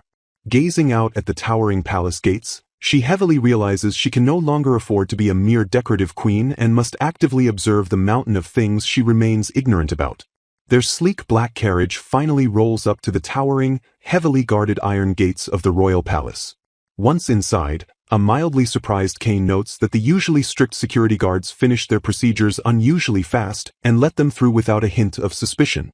Kane admits he pointed out the lax security specifically to ease her obvious anxiety, though Renee immediately complains that his reassurance actually makes it sound like she is going to get caught. Flashing a confident smile, Kane promises that if she ever arouses suspicion or gets stopped by the guards, she simply needs to contact him and he will immediately come to her rescue. Pushing the heavy carriage door open, Kane instructs her to head straight to his personal office so they can establish her official base of operations. Stepping out into the sunlight, Kane turns back and politely offers his gloved hand to help his disguised queen descend from the carriage. Renee freezes in place, blinking down at his outstretched hand in sudden, unexpected hesitation. She desperately wonders if it is actually appropriate for a high-ranking military officer to escort a supposedly lowly lady-in-waiting in such a public space. Completely distracted by her internal panic, she blindly takes a step forward and immediately stumbles over the edge of the carriage floor. A startled yelp escapes her lips as gravity aggressively yanks her forward into a sudden, uncontrolled fall. Kane swiftly catches her before she can hit the ground, gently asking if she is all right as her feet finally touch the cobblestone. Blushing furiously behind her spectacles, Renee stammers out a nervous apology and thanks him for saving her from a careless disaster. Without a single word of warning, Kane suddenly yanks her forward and wraps her in an incredibly tight, deeply intimate embrace. Renee's eyes widen in absolute shock just as the terrifying, sharp whistle of a blade slices violently through the air right where she had been standing. Tumbling forward with a sudden loss of balance, the clumsy girl frantically apologizes for always falling down. Smiling warmly as he effortlessly catches her mid-fall, the young man expresses his profound relief that she managed to avoid getting hurt. Flashing a charming grin, the disguised king playfully remarks that he doesn't mind as long as he is the one catching her, promptly suggesting they head toward the military headquarters. The crisp, rhythmic tap of their boots echoes softly across the textured cobblestone pathway as they walk side by side. Overwhelmed by the physical proximity, Renee clutches her thoroughly flushed cheeks in embarrassment, internally panicking over the undeniable fact that she is still blushing uncontrollably. Attempting to rationally process her intense reaction, she mentally notes that she has never been this close to a man outside of her immediate family, quietly conceding that her flustered state simply cannot be helped. Deepening her silent reflection, she admits that unlike the perfectly composed Kane-san, she still completely lacks the social experience needed to get used to such intimate interactions. Unbeknownst to the flustered maid diligently walking behind him, Kane subtly raises a gloved hand to conceal his own furiously blushing face, silently revealing his deeply shared romantic vulnerability. Arriving at the imposing, multi-level stone courtyard of their prestigious destination, Kane formally welcomes Renee to the grand military headquarters. Shifting immediately into a commanding, professional demeanor, he announces that he will first explain the precise, critical details of what her upcoming job entails. Recalling their previous private conversation from the other day, he explicitly tasks her to act as his covert messenger and subtly survey the area while delivering documents, stressing the paramount strategic need to locate the specific courtyard where a targeted conversation occurred. Standing discreetly near an armed palace guard, Renee listens intently as Kane strategically advises her to simply pretend to be lost if she accidentally attracts too much unwanted attention. Brandishing a thick stack of essential documents, Kane sets a strict 1-hour time limit for her to complete the deliveries and safely return, officially directing her to commence her covert search starting from the east wing of the main shrine. Accepting the heavy paperwork with an enthusiastic, beaming smile, Renee confidently confirms her total understanding and eagerly asks for her exact starting point. Glancing down at the intricately marked envelope, she physically flinches as she realizes the critical missive is explicitly designated for Duke Talus' formidable chancellery. Frozen in momentary shock, she nervously repeats the intimidating Duke's name while a massive drop of cold sweat visibly forms on her trembling face. Overcome with sudden anxiety, she accurately recalls that the powerful Duke Talus serves as both the head of the Chancellery and the chairman of the House of Lords, wielding significant political influence due to his close relationship with the Queen, prompting Kane to gently reassure her that she can merely leave the documents with the secretary rather than facing the terrifying Duke personally. Exhaling a massive sigh of profound emotional relief, Renee fervently thanks God for the procedural loophole and gratefully accepts the modified delivery instructions. Gesturing forward with calm, reassuring assurance, Kane helpfully points out that the designated East Wing is conveniently located just a short distance up ahead. Locking eyes with his determined young messenger, Kane bestows a highly supportive smile and firmly places the ultimate success of the investigative mission squarely upon Renee's capable shoulders. Eyes sparkling with unwavering determination, the cheerful maid emphatically accepts the heavy responsibility and sincerely promises to reunite with him in exactly 1 hour. Steeling her nerves for the daunting espionage task ahead, she whispers a solitary word of profound encouragement to herself, invoking the name Lois Lane as she steps boldly into the unknown. Driven by a deep, unshakable sense of loyalty to the man who took such incredibly good care of her, she mentally reiterates her urgent objective to quickly locate the elusive courtyard and uncover the true, hidden intentions of the unknown culprits. The majestic, imposing facade of the royal palace looms silently against the cloudy sky, its grand arched windows and pristine architecture guarding countless dark political secrets within. A thunderous, echoing thud shatters the quiet, tense atmosphere of the office as a massive, intimidating mountain of neglected paperwork is forcefully slammed down onto a wooden desk. Gazing down at the overwhelming pile of administrative labor, a visibly exhausted aide with light hair comments dryly on the sheer, terrifying volume of documents that have relentlessly accumulated. A penetrating, furious stare reflects simmering emotional frustration as an unseen observer sharply questions exactly how many more days the stubborn queen intends to waste searching for the non-existent courtyard. Clutching a clipboard filled with urgently pending matters, The diligent royal aide Curtis directly addresses the weary ruler seated before him, formally calling out to His Majesty Sieghard. Keeping his heavy, exhausted eyes firmly closed, Sieghard calmly instructs the anxious Curtis to remain patient, calculating that the Queen's entirely futile search has only lasted 5 days and should inevitably conclude within a week at most. Scowling with undisguised, bitter irritation, the fiercely loyal Abel squarely blames Sieghard for creating the entire disastrous debacle, expressing deep, genuine pity for the Queen's highly unfortunate situation. Abel indignantly points out that the dedicated Queen is currently expending a massive amount of physical effort searching the East Wing courtyard, despite the absolute certainty that there are 0 secret doors located anywhere in that specific area. Slowly opening his eyes to confront the harsh, uncompromising reality of his own ruthless machinations, Sieghard offers a quiet, deeply resigned murmur of agreement to Abel's scathing assessment.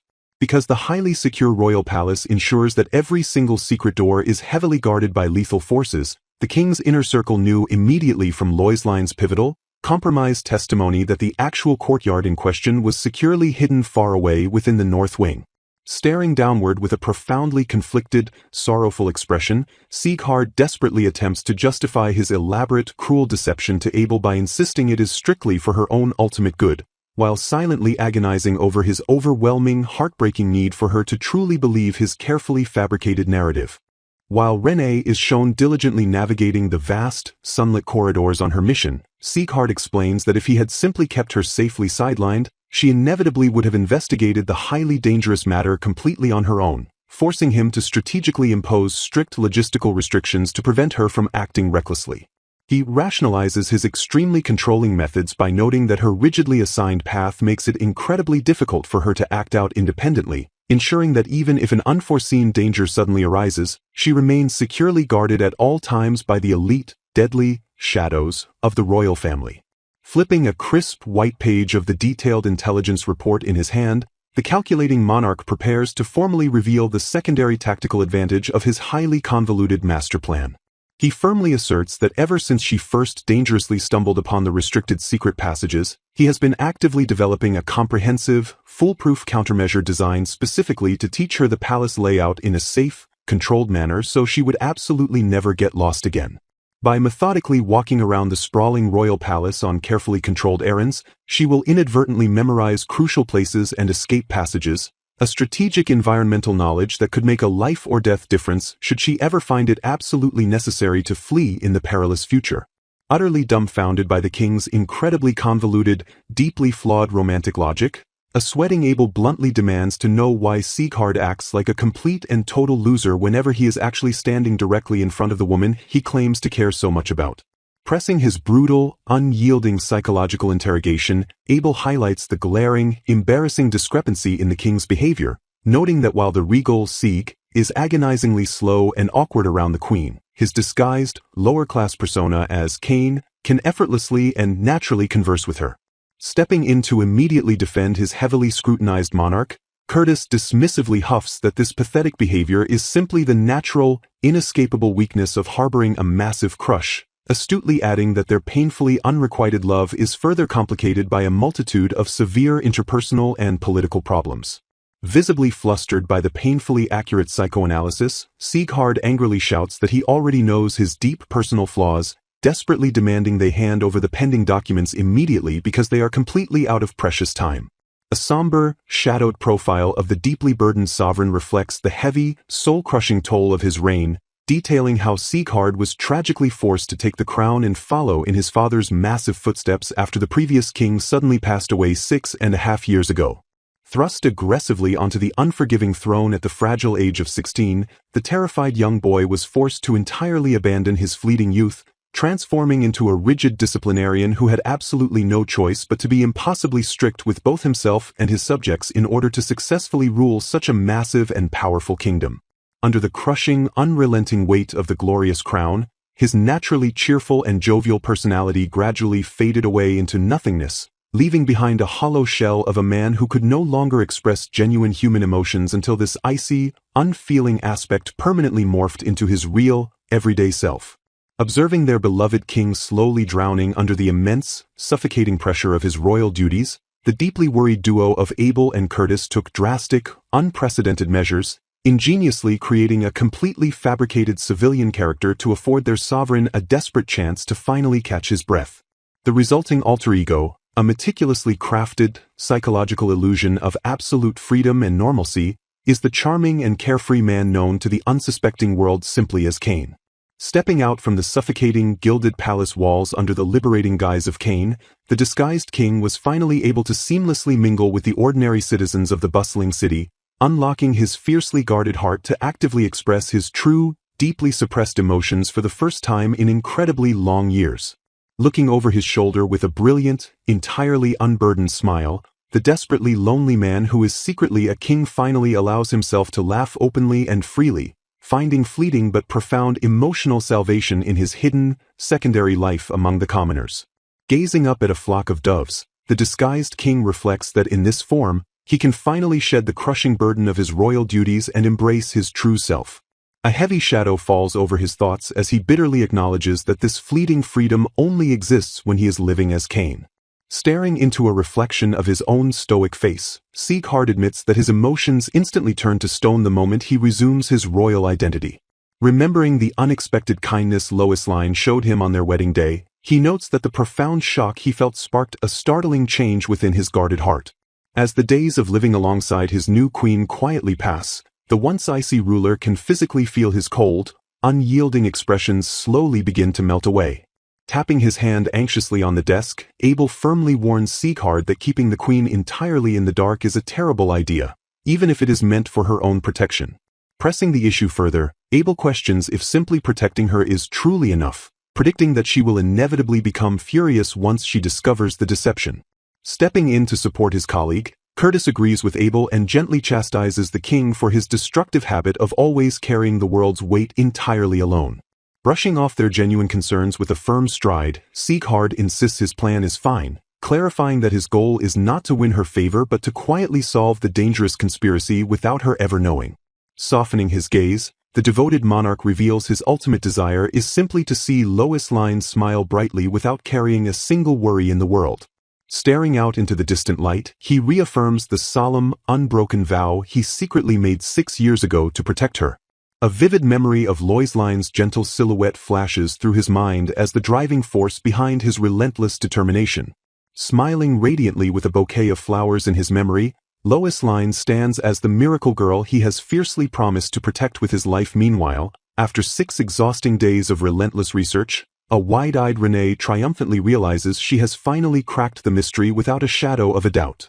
Clutching her documents tightly, the determined maid celebrates her massive breakthrough and excitedly declares that their covert mission continues. A lingering sense of mystery surrounds the king's true motivations, raising the question of whether he really orchestrated this entire grand deception purely for Lois Lane's sake. Bursting with infectious excitement, Renee enthusiastically informs a stunned Cain that she has successfully located the elusive courtyard. Confirming that the conspirators' meeting place is secretly nestled within the north wing, Cain firmly assures her that he will immediately launch a full investigation into every noble who entered the area. Astonished by the sheer, overwhelming size of Lubella's royal palace, Renee eagerly agrees to prioritize hunting down the men in the north wing starting first thing tomorrow morning. Sweating nervously as she gazes out at the sprawling architecture, she silently notes that her entire home country's castle could easily fit inside this singular, massive structure. Calling an end to the day's exhausting espionage, Cain completely agrees that safely identifying the treacherous men tomorrow is their absolute highest priority. Expressing his deep, genuine gratitude for her hard work, Cain sternly warns Renee not to overdo it since their ruthless targets are actively plotting to assassinate the queen. Pumping her fists with confident determination, Renee promises not to act carelessly, though Cain quickly responds with a highly skeptical, teasing doubt. Slightly pouting at his playful lack of faith, the dedicated maid stubbornly accepts his protective warning. Melting into a tender, appreciative smile, the disguised monarch warmly praises his little messenger for all the incredibly hard work she has done. Reaching out with gentle affection, he lightly pats the flustered maid on the top of her head to reward her diligent efforts. Laughing brightly as a blushing Renee frantically protests that he is tangling her hair, Cain quickly apologizes while secretly thinking her flustered reaction is entirely adorable. The cheerful sound of Kane's echoing laughter fills the bright courtyard as Renee indignantly yells that she is absolutely not a pet. Later that evening, the quiet, shadowy palace windows reflect the shifting transition from a day of covert action to a night of peaceful rest. Snuggling happily into her plush bed, Renee excitedly tells her stuffed bunny, Yuchan, all about her successful mission and the delicious cake Kane gave her as a reward. Gently stroking the floppy ears of her plush rabbit, she shyly confesses to the toy that she felt incredibly embarrassed when Kane affectionately touched her. Staring off into the quiet room, she warmly praises the disguised king for being such a kind, thoughtful gentleman, confidently predicting that he will make an absolutely wonderful husband one day. Suddenly noticing a strange, unexpected shift in her immediate surroundings, a highly confused Renee blinks down and calls out to her beloved toy. To her absolute mind-blowing shock, the lifeless plush toy has seemingly transformed into a genuinely real, incredibly tiny, and impossibly cute living rabbit covering its bashful face. Overwhelmed by the majestic sight, her eyes sparkle with massive, unfiltered joy as she internally screams about how ridiculously cute the little creature is. Completely melting at the precious sight of its tiny, twitching paws, she lets out a long, deeply smitten sigh of pure adoration. Cuddling the adorable animal tightly against her chest, she playfully decides that while Kane is undeniably lovely, the fluffy Yuchan will always remain her absolute favorite. Exactly 1 full week after her major investigative breakthrough, the sun rises brightly over the sprawling, heavily guarded royal estate. Returning from another long, exhausting shift of palace surveillance, Renee is warmly greeted by Emma, who immediately asks if she encountered any dangerous, lurking threats during her search. Setting down her heavy lantern, a deeply fatigued Renee announces her safe return and quickly reassures her anxious friend that the North Wing was completely devoid of danger. Dropping her optimistic facade, she frowns deeply and admits the highly frustrating truth that their ongoing investigation hasn't yielded a single shred of actual progress. Theorizing why she has never heard the conspirators' voices again despite her constant patrols, she wonders aloud if the treacherous men had merely been passing through the North Wing completely by accident on that fateful day. Refusing to let the frustrating setback completely crush her spirit, she fiercely resolves to remain patient and work even harder, fueled entirely by the warm encouragement Kane previously gave her. Catching on to the rapidly recurring theme in her friend's daily reports, Emma listens quietly as Renee immediately launches into yet another glowing anecdote about Kane. Flashing a highly knowing, perceptive smile, Emma bluntly points out that Renee has been gleefully talking about this mysterious Kane nonstop lately, causing the flustered maid to visibly jump in surprise. Teasingly noting that the handsome knight is now mentioned far more frequently than her absolute favorite restaurant, Emma watches with deep amusement as a sweating Renee desperately tries to quickly change the embarrassing subject. Cutting straight through the flimsy defensive excuses, Emma boldly leans in and asks the massive, underlying question of whether Renee actually has a huge romantic crush on Kane. Refusing to let her incredibly flustered friend wriggle out of the rapidly escalating confrontation, Emma declares that she is going to make her underlying suspicions perfectly, absolutely clear.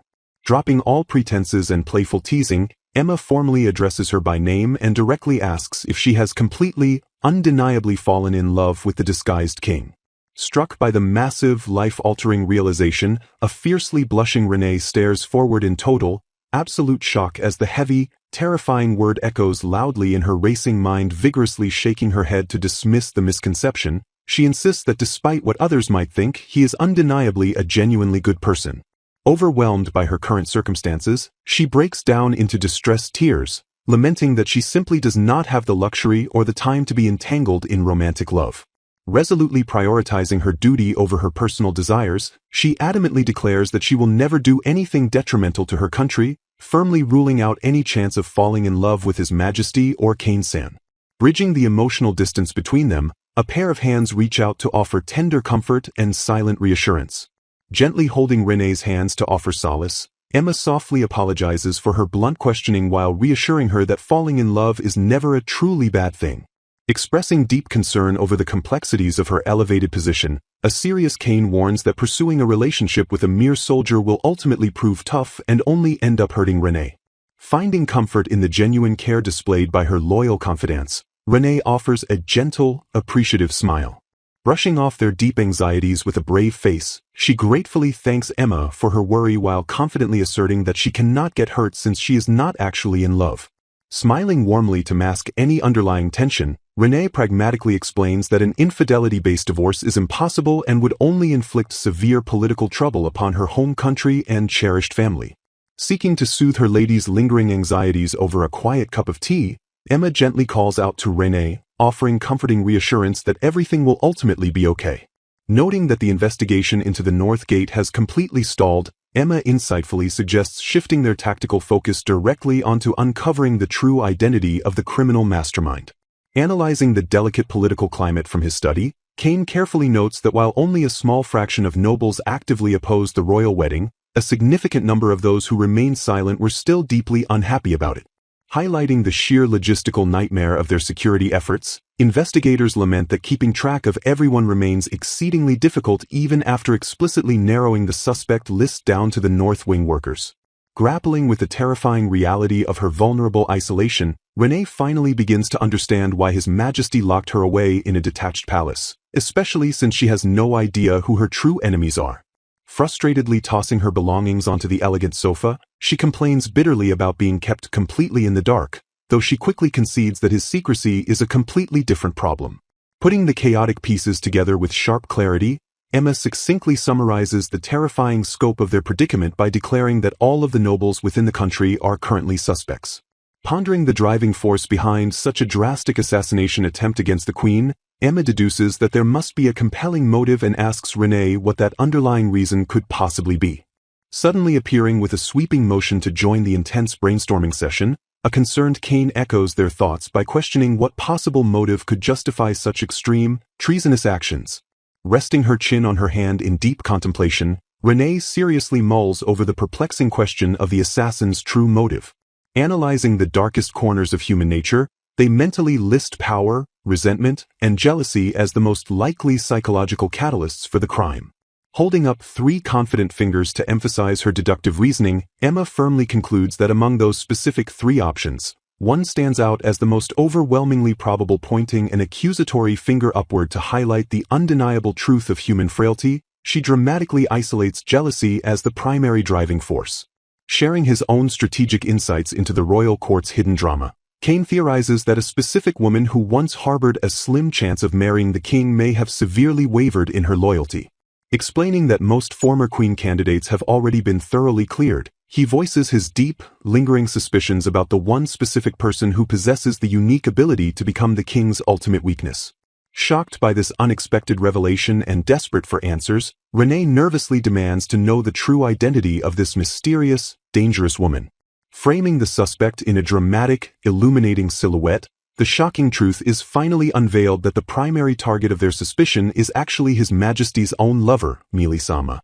Staring ahead with wide, terror-stricken eyes, a completely blindsided Renee utters a breathless gasp of sheer disbelief at the scandalous accusation.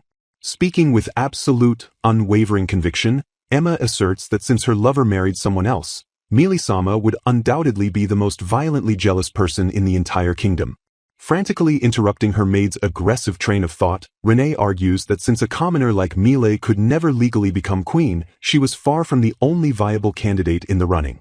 Countering that logic by pointing out that the king likely thought the exact same thing, Emma argues that a wildly jealous woman doesn't need a rational reason, though she struggles to explain how someone confined to the imperial palace could orchestrate such a complex plot.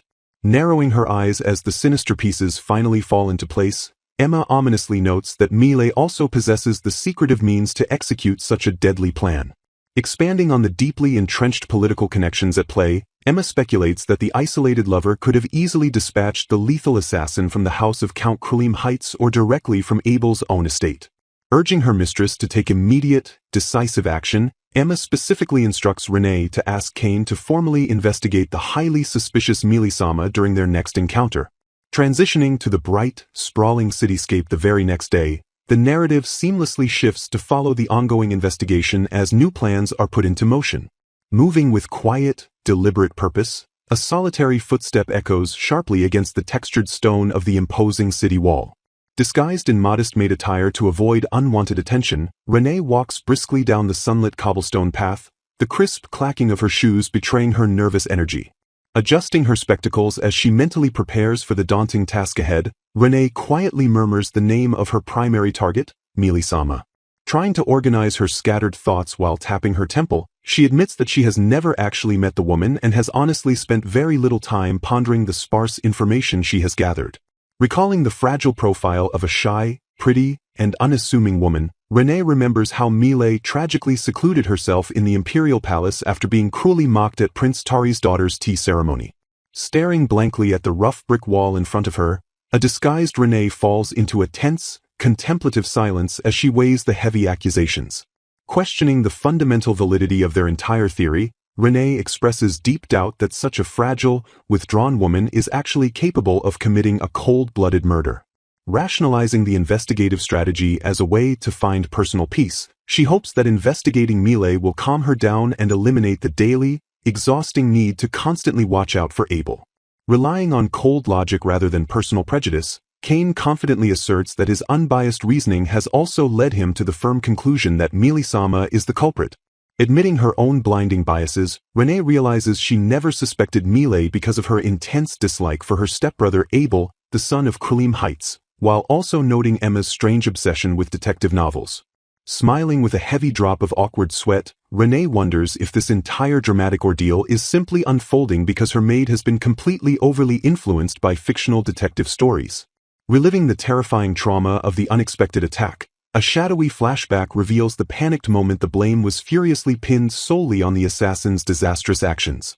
Standing stoically under the bright daytime sky, the grand, arched architecture of the impressive governmental building serves as the imposing backdrop for their next secretive move. Handing over a highly sensitive document with strict instructions, someone orders that it be delivered to Foreign Minister Donnell today, noting that labeling it an immigration request will make him understand immediately. Approaching Kane's desk with visibly nervous hesitation, the disguised Renee timidly stammers out a greeting to capture his attention. Looking up from his busy paperwork with perceptive concern, Kane immediately asks Renee if something is wrong, noting that she looked like she desperately wanted to say something even when they were riding in the carriage earlier. Kane immediately asks Renee if she has noticed anything regarding the Queen's assassination attempt, wondering who she wants investigated. Renee confirms her intent, specifically requesting a full investigation into Milei-sama, the adopted daughter of Krelim Heights. Kane reacts with visible shock at the mere mention of Milei's name. Renee apologizes for the sensitive nature of her request, explaining she heard about the king's lover from a close friend of Emma's and believes Milei has ample reason to target the queen. Kane abruptly dismisses the notion, insisting that Milei absolutely isn't the culprit. He firmly declares that it is just impossible for her to have done it, though he admits he hasn't actually investigated her yet. Renee pushes back, demanding to know how he can be so certain she's not the culprit or if His Majesty told him otherwise. Kane tries to silence her, stating there was no need to investigate and that he certainly would have if there had been any doubt. Skeptical, Renee asks, then how? She begins to wonder why Kane is so intent on protecting Milei-sama.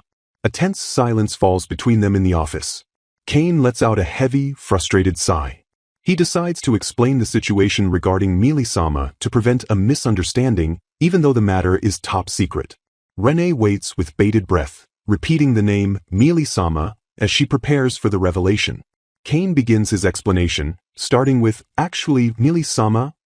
The conversation is suddenly cut short as a soldier enters, announcing that General Belbite requires Kane's presence in his office. Frustrated by the terrible timing, Kane curses under his breath but agrees to go immediately. He apologizes to Renee, telling her they will continue the conversation later and instructing her to take her documents to the North Wing.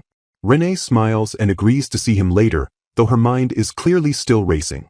Renee walks down the palace hallway, left alone with her thoughts.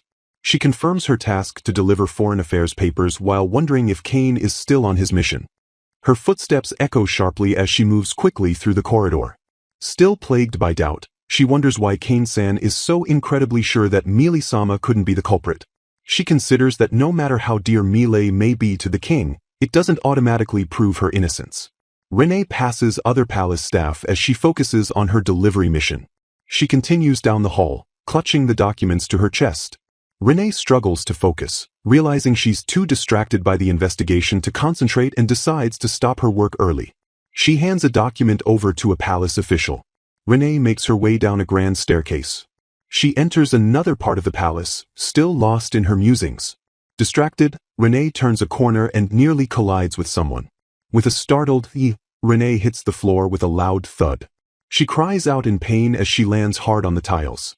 Calling herself hopeless, Renee immediately begins apologizing profusely to the person she bumped into.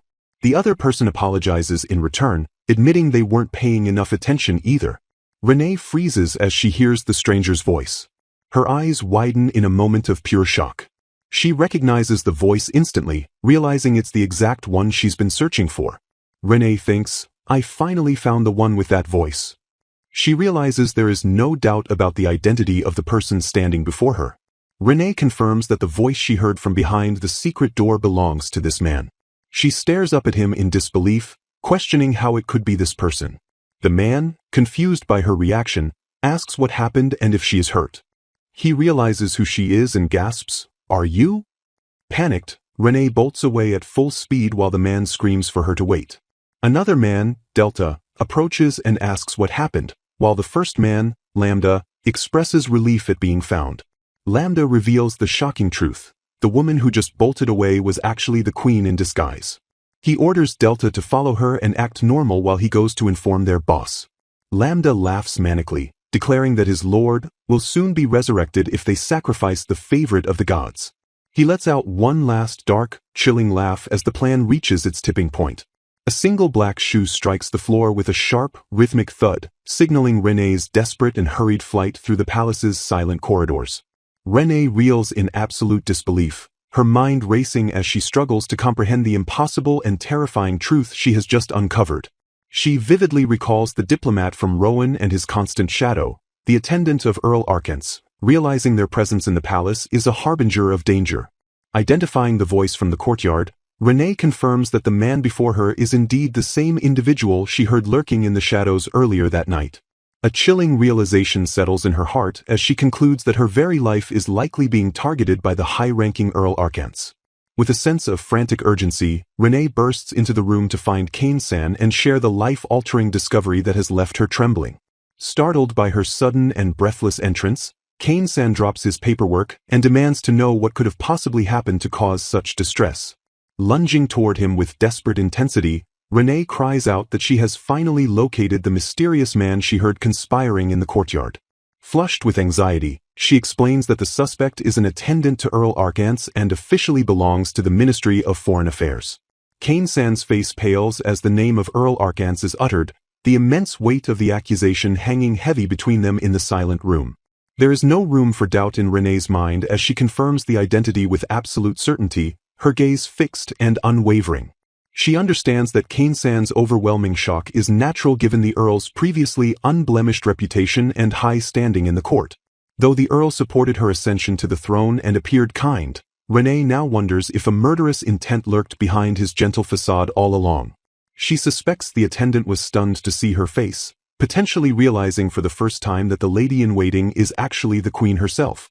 Kane-san immediately vows to inform Chancellor Curtis and place the Earl and his men under strict custody for further verification and questioning. Despite the current lack of physical evidence, Kane-san insists on a thorough investigation to uncover their true motives and thwart the assassination plot. Hovering with protective concern, Kane-san asks if Renee was harmed or touched during her brief and dangerous encounter with the conspirators. Renee worries that her suspicious behavior during the investigation might have inadvertently tipped off the enemy to her true purpose and identity. Her eyes widen with a new fear as she wonders if the attendant truly noticed the secret she was trying so hard to keep hidden behind her disguise. Declaring the royal palace far too dangerous for her to remain, Kane-san decides to escort Renee back to the safety of the Green Leaves restaurant immediately. He promises to arrange for a secure escort to drive her home and ensures that the restaurant owner will be properly informed of the situation.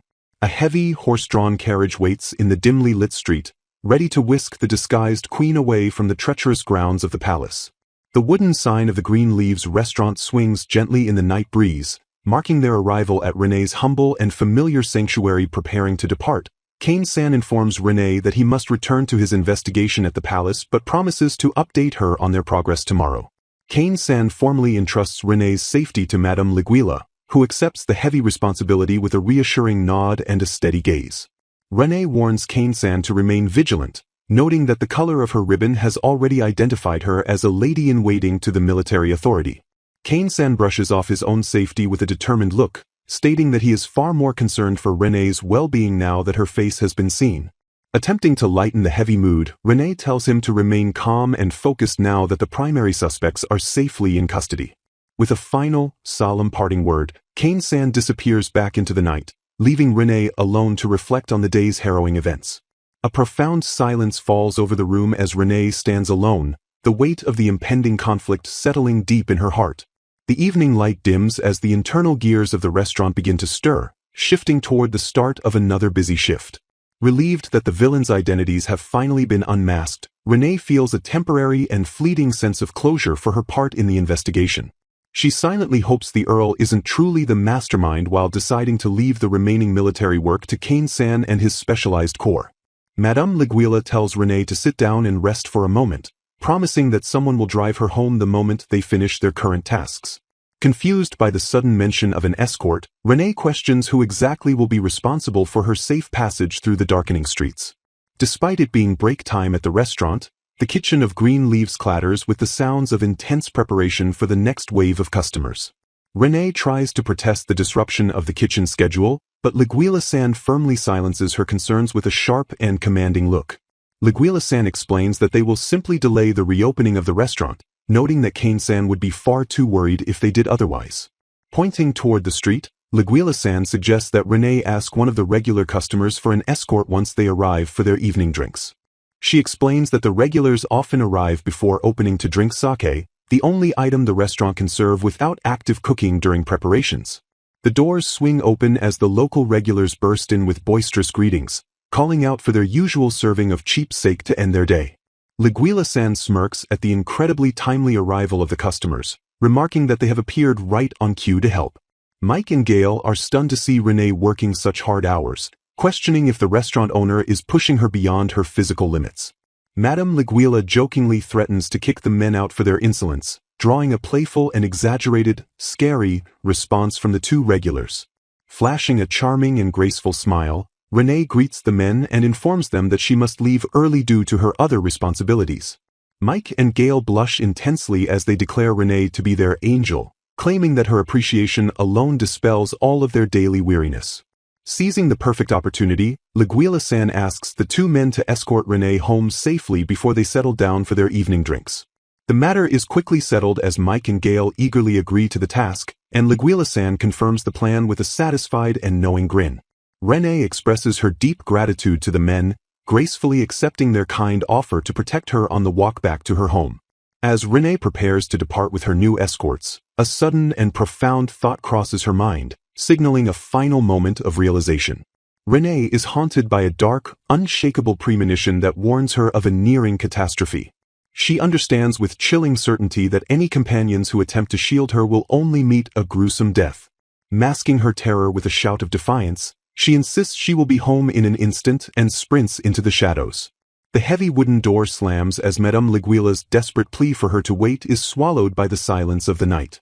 Brimming with fury and fear, the Madame curses René's reckless bravery while recalling the warnings she so easily ignored. L'Aiguille points toward the darkness, commanding Mike and Gail to snap out of their daze and pursue the fleeing girl. The men's expressions harden as they realize the gravity of the situation and vow to move out immediately.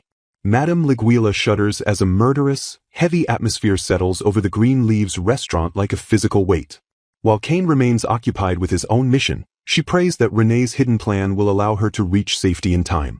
The moonlit streets of the capital loom tall and empty, hiding the unseen hunters moving through the brickwork alleys. Her breath coming in ragged gasps, René tells herself she must put as much distance as possible between herself and the restaurant. She reflects on the half-year of blood and sacrifice others have endured to keep her alive while Kane kept the full truth hidden. Visions of poisoned feasts and fallen tasters flash through her mind as she wonders how many lives were spent to detect the Earl's malice. Though an assassin was caught, she agonizes over the count of the injured and the dead left in the wake of this conspiracy. She knows the enemy would not hesitate to slaughter her friends at the restaurant or the magicians caught in the crossfire. The hair on the back of her neck stands up as the distinct, terrifying sensation of being watched ripples through her. Pushing her body to its limit, she focuses every ounce of her will on reaching the sanctuary of the tunnel entrance. René rounds a sharp stone corner, her eyes darting through the darkness as she searches for any sign of her pursuers. A sudden, magical poof shatters the air behind her as a hooded figure manifests out of thin air. The alleyway is instantly choked by a circle of silent, menacing figures draped in heavy dark robes. A sharp grunt of pain escapes Renee as she realizes she has run straight into a perfectly orchestrated trap. The atmosphere thickens with magical tension as the chapter of her flight draws to a violent and sudden close. The rhythmic, heavy step of a leader echoes against the cobblestones as a figure emerges from the circle of robes. A voice dripped in mock formality asks if Queen Loisline would do them the honor of surrendering to their custody. Blood drains from her face as she recognizes the chilling voice as the second man from the palace courtyard. Standing her ground despite the overwhelming odds, the queen delivers a sharp and unwavering refusal to their demands. A sinister, confident smirk plays across the hidden face of the robed commander as he stares down his royal prey. The circle begins to tighten as the kidnappers approach from all sides, cutting off any hope of a quick escape. Renee looks toward her goal with desperation, her heart sinking as she realizes the tunnel entrance is agonizingly close yet unreachable. Hemmed in by the Earl's elite agents, she frantically searches for any way to break through their line. A sudden, violent thwack resounds through the alley as the world begins to tilt and fade for the young queen. In her fading consciousness, she regrets being unable to fulfill her promise to ask Kane about the mysterious Milisama. Back at the restaurant, the exterior remains peaceful and unsuspecting of the tragedy unfolding just blocks away. Liguila's eyes sharpen as she realizes she has a new, far more dangerous task ahead of her this night. She dismisses the mundane kitchen preparations as already finished, her focus shifting entirely to the coming conflict. The madam admits that she can no longer hide behind her role as a simple restaurant owner as she prepares for battle. Her eyes begin to burn with the fierce light of a commander, betraying her past as a high-ranking military officer. Declaring that they must welcome the intruders, she confirms the enemy has already laid hands on the girl. One of the robed figures lifts Renee's limp, unconscious body into his arms, preparing to spirit her away into the night.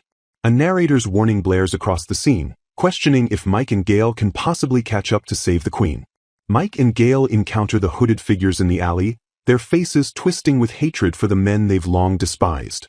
Mike gazes down the empty corridor, his heart hammering as he realizes the magnitude of what has just occurred.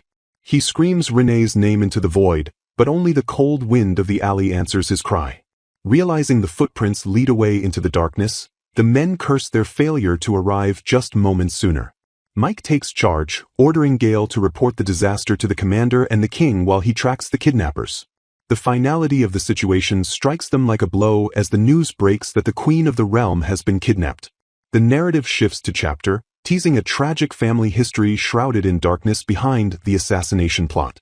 The grand silhouette of the royal palace stands under the sun, a sharp contrast to the dark events of the previous night. Within the palace walls, officials argue in disbelief, citing Earl Arkan's support of the royal engagement as proof of his innocence. An unidentified man erupts in fury, declaring that the intelligence officer who compiled such a flawed report deserves a wage cut.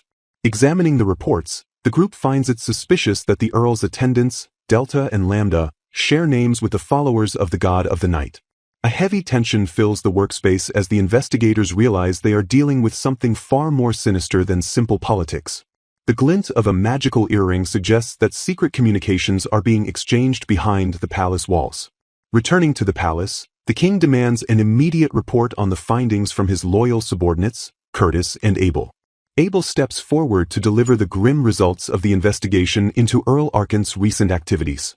Acting on royal orders, the scouts uncovered several suspicious discrepancies regarding the Earl's behavior and associations. They reveal that Arkance was replaced as the diplomat to Rowan after only 3 years, and his suspicious attendants are indeed known as Delta and Lambda.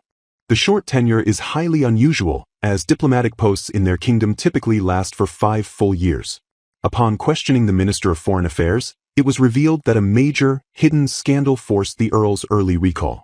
It turns out the Earl took his daughter to Rowan in a desperate search for a cure for her terminal illness. Despite donating a fortune to the Temple of Familia, the Saint of Healing could only briefly extend the girl's life rather than save her. Because healing magic only amplifies a patient's natural recovery, it was powerless to help a girl whose very lifespan was already depleted. The Earl's daughter lived a life of isolation due to her condition, leading many to believe he had no children at all. Tragically, she was nearly the same age as the king and was on the verge of making her debut in high society. The king realizes they may have even crossed paths at a royal ball during his time as the crown prince. After her death, the Earl returned to Lubela for the funeral, completely consumed by mental anguish and grief. In his despair, the Earl began to bitterly curse the saints and the very temple that failed to save his child.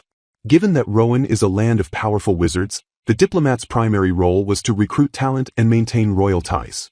Distraught and unstable, Archance could no longer represent the kingdom in such a magic-centric nation and was unceremoniously replaced. Though it was a clear demotion, the minister protected the accomplished Earl by handling the matter as an internal ministry secret. The king laments that if this information had been public, they would have seen the warning signs much sooner. With his motives now clear, Earl Archance immediately moves to the top of their list of primary suspects. 6 months after his arrest, he was stationed in a remote country notably lacking any temples of Familia. That specific region served as a secret base of operations for the treasonous Kreutz faction at the time. It is confirmed that Delta and Lambda are actually senior members of the Kreutz faction embedded at the Earl's side.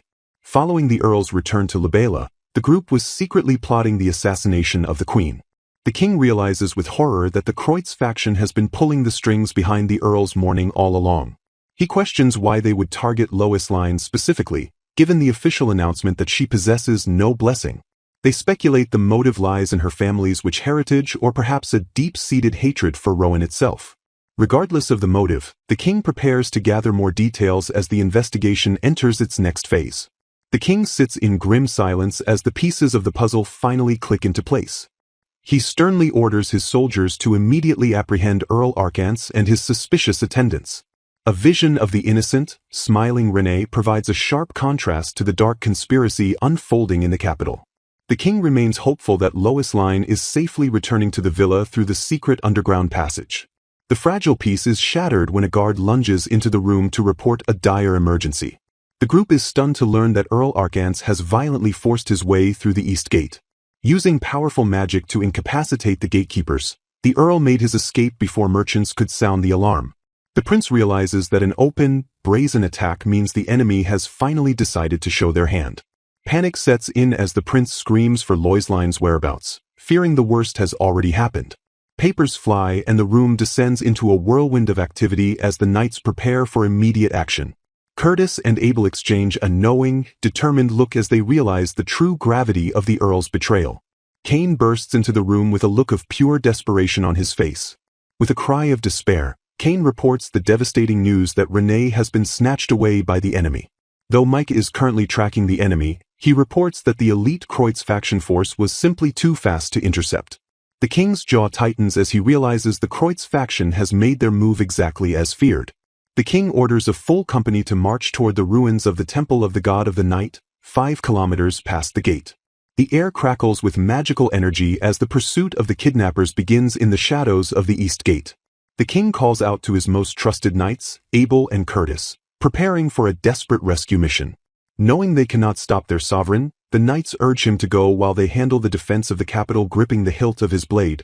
The king gives a final, resolute affirmation as he prepares to ride into the fray. Resolved to bring her back, Sieghard declares his unwavering vow to save Lois Lane from the shadows of the conspiracy. Outside, the city remains deceptively still as the sun begins to set over the timber-framed buildings.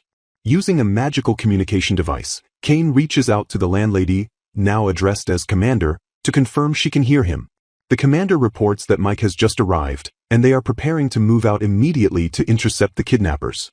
With darkness fast approaching, the group confirms the enemy is indeed heading toward the ruins of the Temple of the God of the Night. Standing at the ready, the soldiers urge Sieghard to give the official order to engage, as they cannot head into battle without his command. Invoking his royal authority, Sieghard formally issues the command to mobilize by the order of the Kingdom of Lubela. With a fierce determination in his eyes, Sieghard shouts the final call to action to his waiting troops. The commander offers a confident smirk as she leads her specialists into the fray, ready to fulfill her duty. Cutting through the tension, Sieghard calls for Unit 8 to deploy at full strength. Clad in cloaks and masks, the elite members of Unit 8 rush forward with incredible speed to begin their assault. Sprinting alongside his companion, Sieghard calls out to Gale that they are joining the charge themselves. As he races toward the temple ruins, Sieghard prays for Loisline's safety while the battle for the kingdom begins. Delving into childhood memories, the kidnapped Renee ponders the true nature of a blessing. She remembers a young man questioning what she would do if she were born with a blessing. This vivid dream flashes back 6 years to her first meeting with His Majesty Sieghard in the castle of Rowan. Desperate to maintain politeness, she eagerly answered all of Curtis's pressing questions. Clenching her dress tightly, she admitted she had never considered her own desires. She felt completely hopeless given her lack of a natural blessing. Gently patting her head, Sieghard assured her that blessings ignore the ambitious and that she controls her own destiny. He encouraged the young girl to carve out her own unique path in the world. The young girl stood in silent awe as the wind gently swept her hair. Looking up with sparkling eyes, she enthusiastically embraced his uplifting words. His Majesty's comforting words filled her with joy, especially knowing that blessings do not guarantee good fortune. The memory abruptly shifts to discussions about attackers targeting her sister's life. A deadly serious Curtis noted that the Kreutz faction had recently gained new followers. Her father had warned that the intruders could not be stopped because they flawlessly disguised themselves as ordinary folk. Hearing the dreaded name of the Kreutz faction filled her with a deep, creeping unease. Clasping her hands together, she vehemently wished the invaders were completely barred from the country. Suddenly, a blinding flash of light erupted across the stone courtyard walls behind them. The mysterious radiance completely engulfed the three figures in a sudden burst of overwhelming energy. A sinister voice echoed through the void, mocking her and promising to grant her wish. Her eyes blinked open, snapping her violently out of the vivid memory. A strange numeral flashed in her mind, marking the abrupt transition back to a cold reality. Taking in the sight of the flickering candles, deep confusion set in as she questioned her surroundings. She suddenly remembered running out of the Green Leaves restaurant before being ambushed by men dressed entirely in black. Sitting isolated on the steps of a dark room, she frantically wondered where she was and how long she had been asleep. A mysterious voice pierced the shadows, informing the Queen that she had only been unconscious for an hour. The sharp clicking of approaching leather shoes echoed menacingly across the cold stone floor. Turning her head in shock, she immediately recognized the treacherous Earl Arcance among her captors. Demanding immediate answers, she boldly asked where they were and what he planned to do with her. Smiling smugly at her defiance, the Earl mockingly praised the captive Queen's courage. He then bluntly shattered her hopes by revealing their dark intention to kill her soon. Terrified but determined to stall for time, she demanded to know why they wanted her dead. He declared coldly that her marriage to His Majesty was an unforgivable mistake. Dismissing his reasoning as absolute rubbish, she demanded to know why they did not oppose the union from the start. The Earl explained his absence during the decision, claiming he never would have allowed the disenchanter witch to force the marriage. Shocked by the sudden mention of her mother's nickname, she realized forcing a marriage upon the vastly superior nation of Libela was logically impossible. The Earl furiously accused the cunning witch of using disenchantment as leverage to force the king into marrying the youngest princess. Utterly confused by his wild accusations, she asked what curse he was talking about and who exactly was afflicted. Laughing maniacally, the Earl found it hilarious that the Queen remained entirely ignorant of the royal curse half a year after her wedding. Clearing his throat with dramatic flair, he offered to enlighten her about the cursed individual she knew very well. He revealed that His Majesty Sieghard, the King of Libela, was cursed by the ancient god of the night. Legend dictated that the god of the night, sealed by the earth goddess Familia, continues to chant a vengeful curse against humanity from the depths of the earth. According to Libela's founding myth, building temples to cover the land with a holy barrier seemingly freed the people from this dark magic. The Earl assumed she already knew the legend stating the curse would never be a threat as long as Libela's bloodline held the throne. She confirmed learning about this specific piece of the country's protective history during her official engagement. Correcting her, he stated the legend was a half-truth because the god of the night's curse remains actively in effect. Because a tiny fraction of the curse seeps through the barrier, the goddess created a brutal mechanism to concentrate that dark energy solely on Libela's bloodline. The horrifying truth dawned on her that the kings and crown princes of the country have been suffering under the curse since Libela's founding. Her eyes widened in absolute shock as the grim reality of the royal family's eternal burden finally set in. Covering her mouth in sheer horror, She immediately equated the bloodline mechanism to human sacrifice. Betrayed by the deafening silence of her mother, Curtis, and even His Majesty, she realized no one had ever warned her that Sieghard was cursed. Believing herself to be nothing more than a decoration queen, she bitterly reflected on her lack of important knowledge. The Earl explained that the curse solely afflicts royalty and ducal families, remaining a closely guarded secret known only to ancient bloodlines like the Marquis family. She suddenly realized that His Majesty's visit to Rowan 6 years prior was entirely orchestrated to meet the disenchanter witch. Furious at her realization, the Earl violently interjected that the witch had actually forced the king into marrying her. Standing resolute despite her shock, she sharply demanded him to repeat his outrageous claim. She firmly countered that while her mother's magic could break man-made hexes, it was completely powerless against divine curses and should never be used on them. Pointing out the logical flaw in his argument, she boldly accused him of hiding his true, sinister motives behind a facade of loyalty to the king.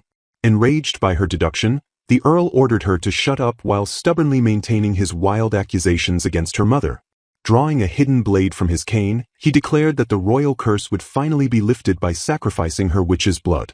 Swinging his weapon down with murderous intent, the Earl condemned her to die as a divine offering.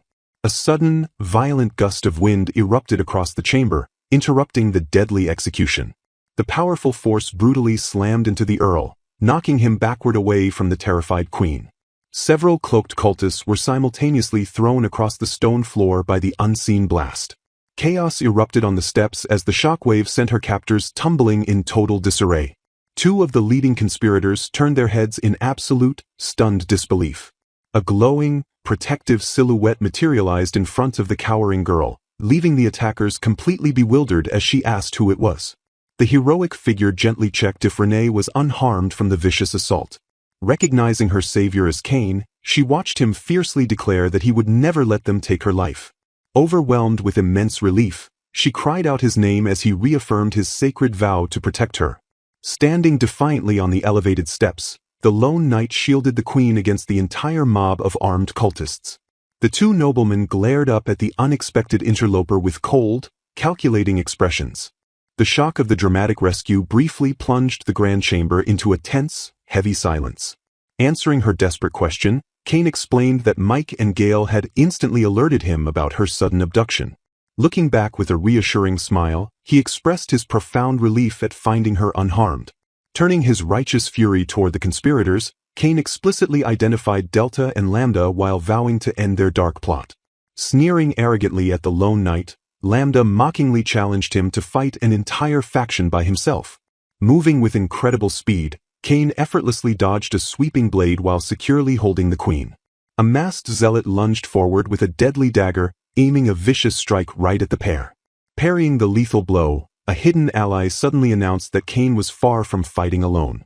The sudden, coordinated reinforcement left the enemy completely staggered and thoroughly amazed. Panic rippled through the Kreutz ranks as heavily armed royal guards materialized out of nowhere. With a ruthless slash, the newly arrived guards instantly cut down one of the approaching cultists. The sound of crunching bone echoed as the elite shadows tore through the enemy frontline.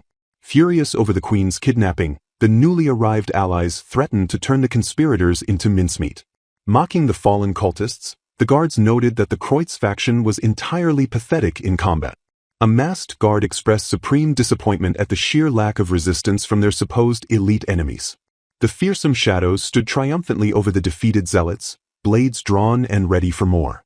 Watching the brutal efficiency of her rescuers left Renee completely stunned and utterly speechless. Recognizing the voices of the palace staff under the hoods, she marveled at their overwhelming hidden strength. Delta glared at the elite unit, recognizing them as the relentless hounds who had constantly interfered with their dark plans. The masked leader proudly corrected the noblemen, declaring themselves to be the king's lethal shadows. Stepping forward menacingly, the shadow vowed to correct their past failure by ensuring nobody escaped this time. Cain took a heavy, deliberate step forward, commanding the absolute attention of the remaining traitors. Pointing straight at the surrounded leaders, Cain demanded Delta to confess the faction's ultimate objective. Chuckling darkly, Delta confidently stated that their grand purpose should have been blatantly obvious to everyone. Flashing a maniacal grin, the zealot revealed their apocalyptic goal to completely shatter the ancient seal and awaken the god of the night. Utterly horrified, Cain realized the terrifying rumors linking the noble faction to the ancient dark deity were absolutely true. Delta admitted that while their horrific sacrifices of saints and witches had weakened the barrier, the final seal remained stubbornly intact. Clenching his fist in mad triumph, he declared they had finally found the ultimate key to unlocking the seal, a person possessing the blessing of nullification. The horrifying implication of the zealot's words left Cain frozen in absolute, wide-eyed terror. Displaying a deeply bewildered expression, the young maid Renee lets out a confused hum as she tries to process the sudden escalation in the room.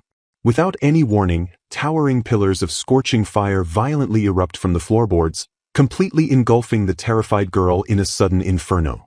A manic grin stretches across Filbert Arkansas's face as he aggressively casts his devastating spell, commanding the Agni's inferno flames to reduce his enemies to mere ashes. Trapped within the blinding vortex of magical fire, the helpless maid desperately shields her face as the blazing heat seemingly consumes her entirely. Watching the horrifying spectacle unfold, the dark-haired knight Cain screams out Renee's name in pure panic while a nearby hooded ally echoes his desperate cry. In a bizarre and miraculous twist of fate, the roaring inferno suddenly extinguishes with a soft, anticlimactic poof instead of incinerating its fragile target. Hesitantly opening one eye to assess the damage, the deeply confused maid utters a soft sound of disbelief upon realizing she is completely unharmed. Standing perfectly intact amidst the smoldering candles, Renee openly questions what just happened, explaining to her dumbfounded rescuers that the flames had swallowed her before mysteriously vanishing. Still reeling from the intense shock of the moment, she quickly assures the frantic knight that she is indeed okay. A menacingly triumphant grin spreads across the dark-haired knight's face as he tightly grips his weapon and rapidly dashes toward the stunned conspirators. The cultist joyously declares this to be the wonderful power of nullification, marveling that they have found a child loved by gods who possesses the legendary blessing. Trembling with fanatical ecstasy, the crazed fanatic loudly proclaims that their glorious god will finally awaken. Instantly closing the distance, the furious knight aims his sharp blade directly at the zealot's throat and harshly demands to know how he acquired such dangerous knowledge. Refusing to yield to the knight's intimidation, the smug cultist declares he has nothing more to say to his enemies now that his grand theory has been brilliantly confirmed. A sinister, deeply unsettling smile curves upon the zealot's lips just before a sharp, horrifying bite echoes through the tense silence.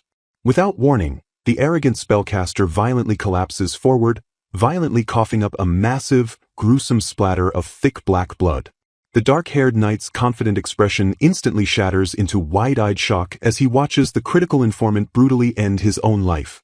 Kneeling beside the lifeless bodies, the frustrated hooded ally curses under their breath upon discovering that the fanatics had ingested a lethal poison. Rising to their feet, the hooded warrior somberly apologizes to their commander, admitting that they should have taken the grim possibility of suicide into account. The guilt-ridden knight sternly corrects his ally, confessing that it was his own mistake for rushing the interrogation because the enemies were suspiciously too calm and likely anticipated this exact outcome. Watching the grim aftermath unfold, the thoroughly bewildered maid calls out to Cain, softly admitting that she does not understand the Kreutz faction's relationship with the god of the night or how the lethal flames magically vanished. Suddenly, the supposedly dead Filbert groans in absolute agony from the stone floor, desperately questioning what on earth just happened to his flawless plan. A look of sheer, unadulterated terror violently warps the dying man's sweaty face as a horrifying realization finally sets into his poisoned mind. Trembling violently on the brink of death, he desperately calls out to his fallen comrades Delta and Lambda, declaring this entire situation to be completely crazy. Shaking with a potent mix of fear and hatred, the decaying cultist furiously points his trembling finger and screams out the word witch. Continuing his deranged rant, the fanatic angrily demands to know why they are getting in his way, insisting that the woman must be sacrificed to God in order to free his majesty from the curse. Stepping protectively in front of the stunned maid, the knight casually addresses her as Lois Line and asks her to leave this to him, noting with mild annoyance that the cultist is still going on about that tired prophecy. Completely taken aback by hearing her true identity spoken aloud, Lois Line offers a meek and hesitant okay. Staring intently at the broad shoulders of her savior, the deeply confused girl internally questions why the humble knight just called her Lois Line. Coldly shutting down the fanatic's delusions, the knight bluntly states that the cultist is only trying to satisfy his own selfish desires rather than acting for the king to free him from the curse. Radiating a sudden and overwhelmingly oppressive aura, the dark-haired warrior challenges Filbert Arcance to repeat those treasonous words directly in front of him. A sudden, world-shattering gasp escapes Loisline's lips as the powerful illusion begins to rapidly dissolve right before her very eyes. Trembling in absolute disbelief as the dark hair gives way to a brilliant, unmistakable blonde, she manages to whisper that there is simply no way this is real. With the magical disguise fully deactivated, the humble Knight Cain is instantly replaced by the majestic, awe-inspiring presence of the kingdom's true ruler, leaving the poor maid completely flabbergasted.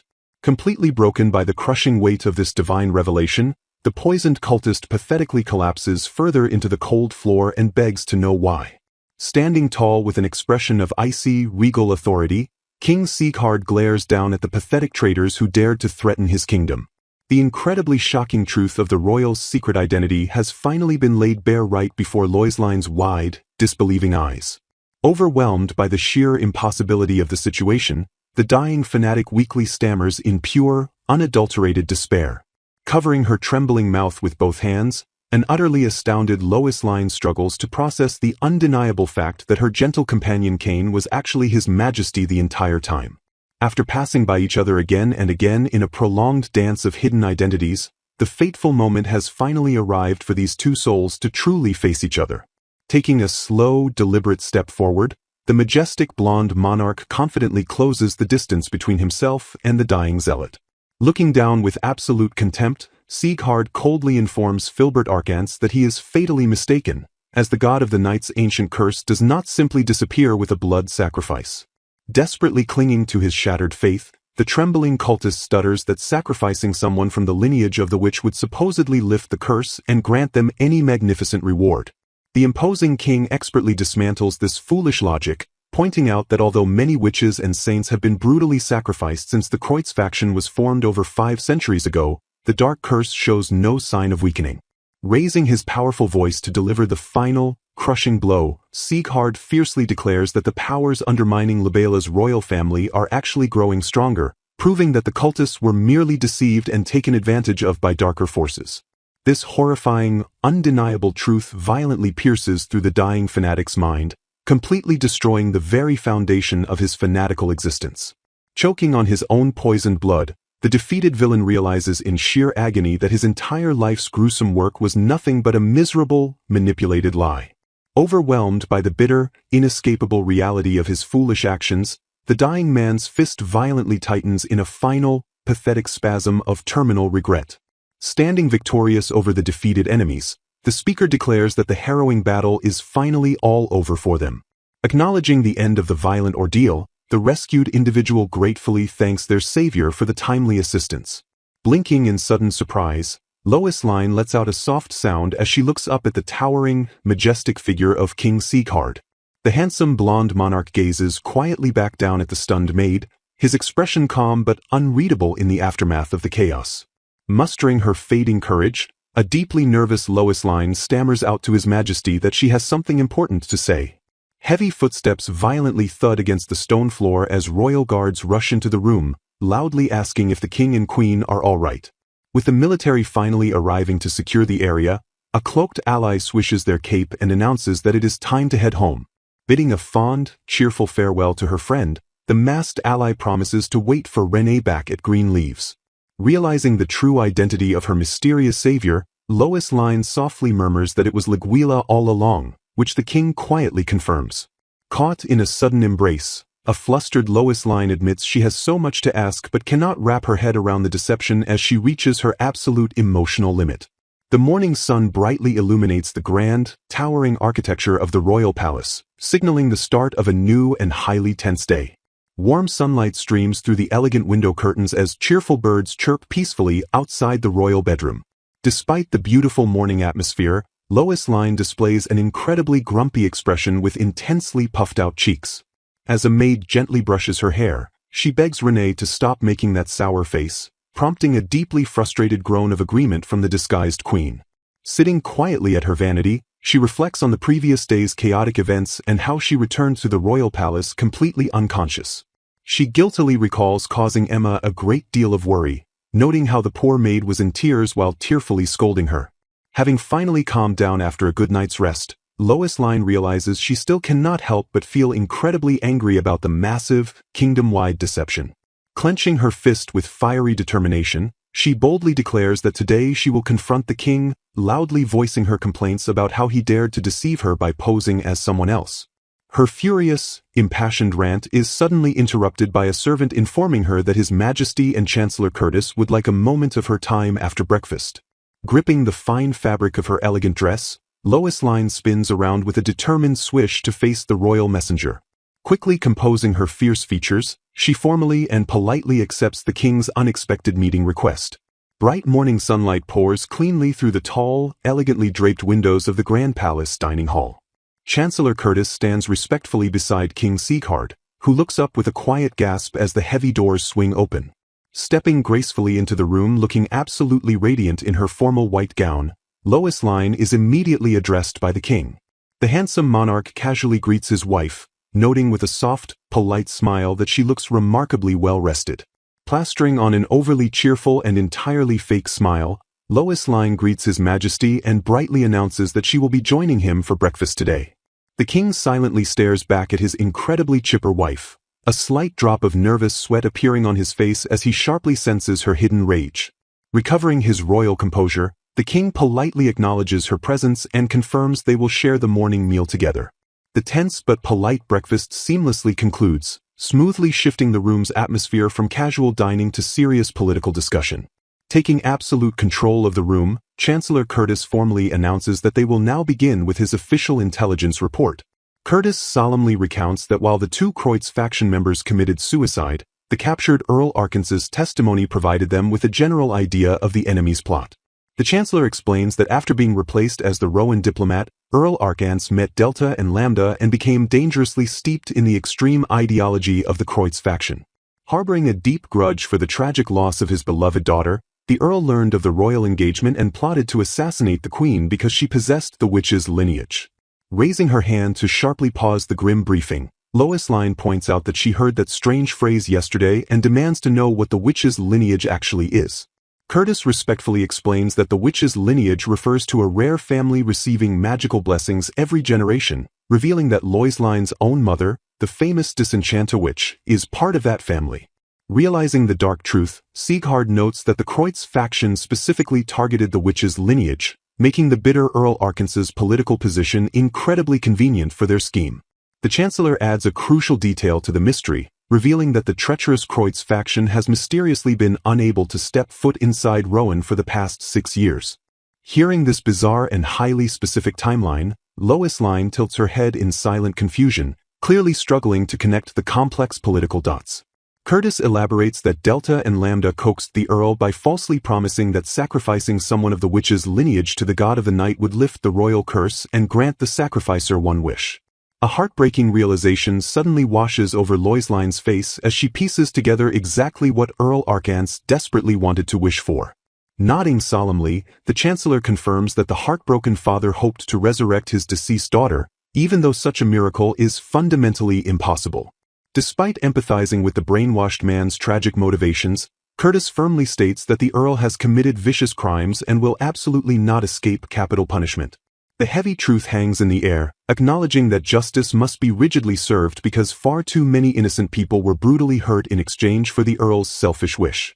Looking down with profound sorrow, Lois Lane quietly mourns the tragic, devastating depths of the Earl's misplaced love for his lost daughter. Shaking off her lingering sadness, the Queen's gaze hardens into steely resolve as she abruptly changes the subject, demanding to ask her husband a direct question. Staring directly and fiercely into the king's eyes, she bluntly asks if the terrifying stories regarding His Majesty's ancient curse are actually true. Breaking the heavy, suffocating silence of the dining room, the blonde monarch slowly closes his eyes and quietly confirms that the dark story is entirely real. He explains that for generations, the kings of Libela have carried this horrific curse inside their bodies, though his naturally high resistance ensures he only feels a bit weighed down during the day. Lois Lane gasps in pure shock as Sieghard continues his grim confession, revealing that when the curse drastically strengthens at night, his body is left completely immobile. Looking deeply ashamed, the king admits he kept his agonizing secret because he didn't want her to know, tragically explaining why he has never been able to visit her bedroom at night. Looking at her with intense desperation, the king softly calls out Lois Lane's name. Startled by his sudden vulnerability, Lois Lane listens quietly as he sincerely apologizes for keeping her in the dark for so long. Bowing his head in deep shame, he expresses profound regret for causing her pain and locking her away in the detached palace. Flustered by his unexpected contrition, Lois Lane frantically tells him to stop apologizing, though she points out he could have easily explained that the Libela kings were cursed. Meeting her gaze with a solemn expression, he reveals that he couldn't speak of the curse because he made a binding promise to the disenchanter witch. Stepping back into his memories, he explains that 6 years prior he traveled to Rowan in a desperate bid to lift the affliction from himself and his father. His hopes were immediately crushed when the witch admitted she couldn't break a god's curse, though she hinted that her youngest daughter's blessing might be the key. Although initially skeptical of this claim, he noticed an immediate change, feeling the dark magic physically subside whenever Lois Lane was nearby. On the day of his departure, the disenchanter witch finally disclosed the true nature of Lois Lane's blessing as he looked back at the brightly smiling girl. Standing before her in the present, he passionately explains that she possesses a rare and unprecedented blessing known as nullification. This unique power restores things to their original state, meaning any magic directed at her would simply be cancelled out and diffused entirely. Because she couldn't actively control this incredibly potent ability, the witch chose to keep it a strict secret from the world. Returning to Libela to find his exhausted father dead, the entire burden of the curse fell to him, but her arrival has lightened that horrific load significantly. Unsure of her own impact, a flustered Lois Lane stammers that she doesn't feel like she's doing anything at all, though she's glad to be of help. A profound, heavy realization washes over her as she finally understands why she was selected to become the queen. Disheartened by the truth, she concludes that it was merely a political marriage after all, driven solely by his desperate need for her nullification blessing. Refusing to let her doubt him, the king steps forward and firmly declares that making her his queen has absolutely nothing to do with the curse. Stunned by this sudden and intense reassurance, Lois Lane simply stares back at him in complete confusion. Dropping to one knee before her, he takes her hand with an expression of absolute devotion. Looking up into her widened eyes, he tenderly speaks her name to anchor her attention. He passionately confesses that her frankness drew him in, and he genuinely enjoyed spending time with her in his disguise as Cain because he wanted to keep her close. A sharp gasp escapes Lois Lane's lips as the full weight of his romantic deception finally registers. Springing up indignantly from her chair, she scolds him for hiding his true identity while disguised as Cain, absolutely outraged that he dared to trick her. Unfazed by her fiery anger, he smiles warmly and admits he simply wanted to spend normal time with her, not as king and queen. Still flustered by his unfair use of Cain's voice, she suddenly remembers the castle rumors and demands to know about his supposed lover, Mew. With a calm and steady demeanor, he reassures her that there is absolutely nothing to worry about because no such woman named Mile actually exists. Shocked by this claim, Lois Lane argues that people have clearly seen this woman, prompting his aide to step forward and admit it was actually him all along. The aide playfully winks and reveals that he used magic to disguise himself every now and then to ensure people wouldn't doubt the imaginary lover's existence.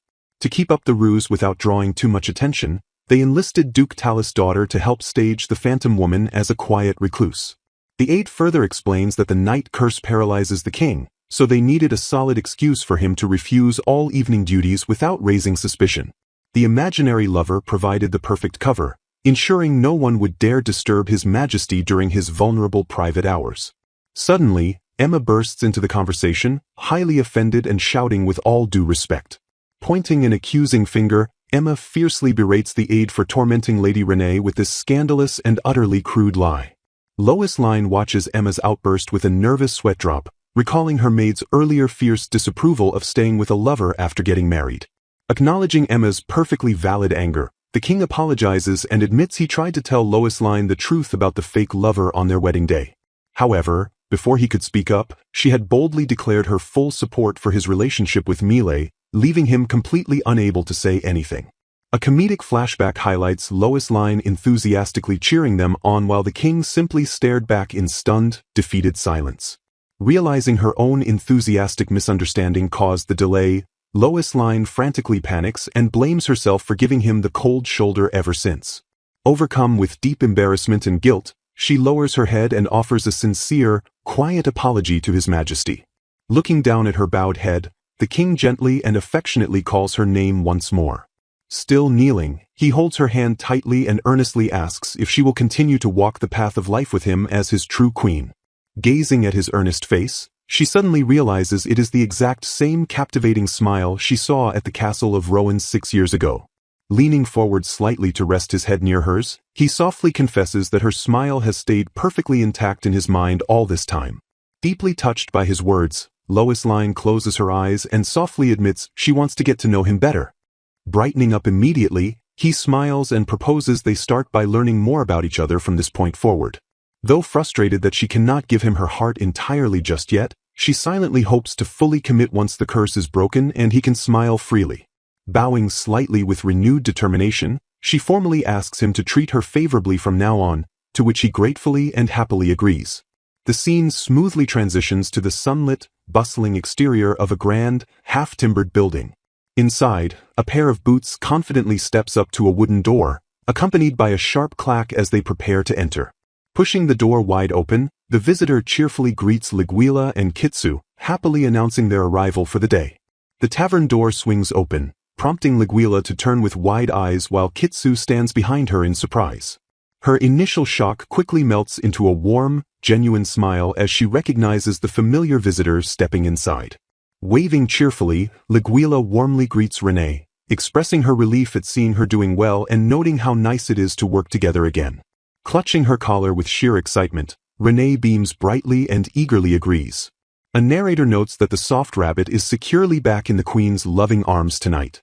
Resting her hands on her hips, Liguila curiously asks Renee if His Majesty actually granted her permission to return to the tavern. Laughing happily, Renee confirms it is perfectly fine as long as she does not neglect her royal duties, adding that even Cain will drop by occasionally. She elaborates that His Majesty officially permitted her to keep her job at Green Leaves, meaning she can keep visiting during her lunch hours. Smiling at the sheer irony, she reveals that the secret passage she previously used to sneak out was actually a magical route restricted entirely to Libela's royal family. Sweating nervously, Renee admits she had absolutely no idea about the restriction, assuming she could only use it because of her unique blessing. A quiet moment of reflection passes as the weight of the royal revelation hangs in the air. Gathering her courage, Renee turns to Liguila to ask a pressing, serious question. She straightforwardly asks if they only hired her in the first place because she was secretly the queen. Liguila looks back at her quietly, taking a moment to process the serious inquiry before responding. Leaning forward, Liguila explains that as members of the 8th unit, the Shadows, under His Majesty's direct command, they usually live disguised among regular folks. Glancing over her shoulder, Liguila admits she knew Renee was the queen straight away when she first walked through their doors. She explains that letting Renee work there gave her a safe space to simply be herself, much like how His Majesty desperately needed his time disguised as Cain. Softening her gaze, Liguila adds that Renee's smile makes people genuinely happy, which is exactly why she is so popular with the customers.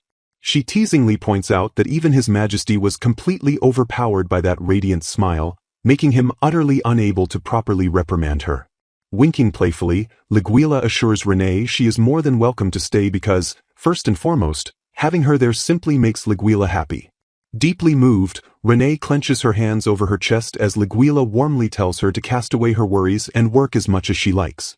Liguila casually drops a bombshell, revealing that the stalking presence Renee previously felt was actually just the Shadows secretly guarding her. With a sharp clack of the door, Liguila confidently declares it is time to open Green Leaves, counting on Renee's hard work moving forward. Brimming with renewed enthusiasm, Renee eagerly pumps her fists and agrees to get started. The bustling tavern opens its doors as the energetic Decoration Queen happily greets customers Mike and Gale, diving right back into serving tables. Gentle hands affectionately pat the head of a soft, quietly resting rabbit. Relaxing in bed, Renee smiles at Yuchan, cheerfully announcing that since the case is resolved, she will be moving back to the main palace next month. While she does not mind the move itself, she solemnly confesses that she would absolutely hate it if they could not sleep in the same room anymore. Stroking the rabbit, she muses about whether Yuchan could somehow join her, noting there is a hidden door in her new room too. She laments that although she patched things up with His Majesty, his lingering curse prevents him from actually visiting her room. Resigning herself to reality, she accepts that securing the homeland and her position means she will be sleeping entirely alone from now on. The rabbit looks up with a puzzled expression as Renee softly laughs and brushes off her own melancholy thoughts. A sudden thought strikes her, and she wonders aloud if animals somehow possess the ability to use the hidden royal doors just like she does. Letting out a tired yawn, she decides to drop the mystery and announces that it is finally time to get some proper sleep. A sudden noise near the grand, curtained window abruptly shatters the quiet atmosphere of the dark room. Emma urgently calls out from the door, profusely apologizing for bothering her when it is not even dawn yet.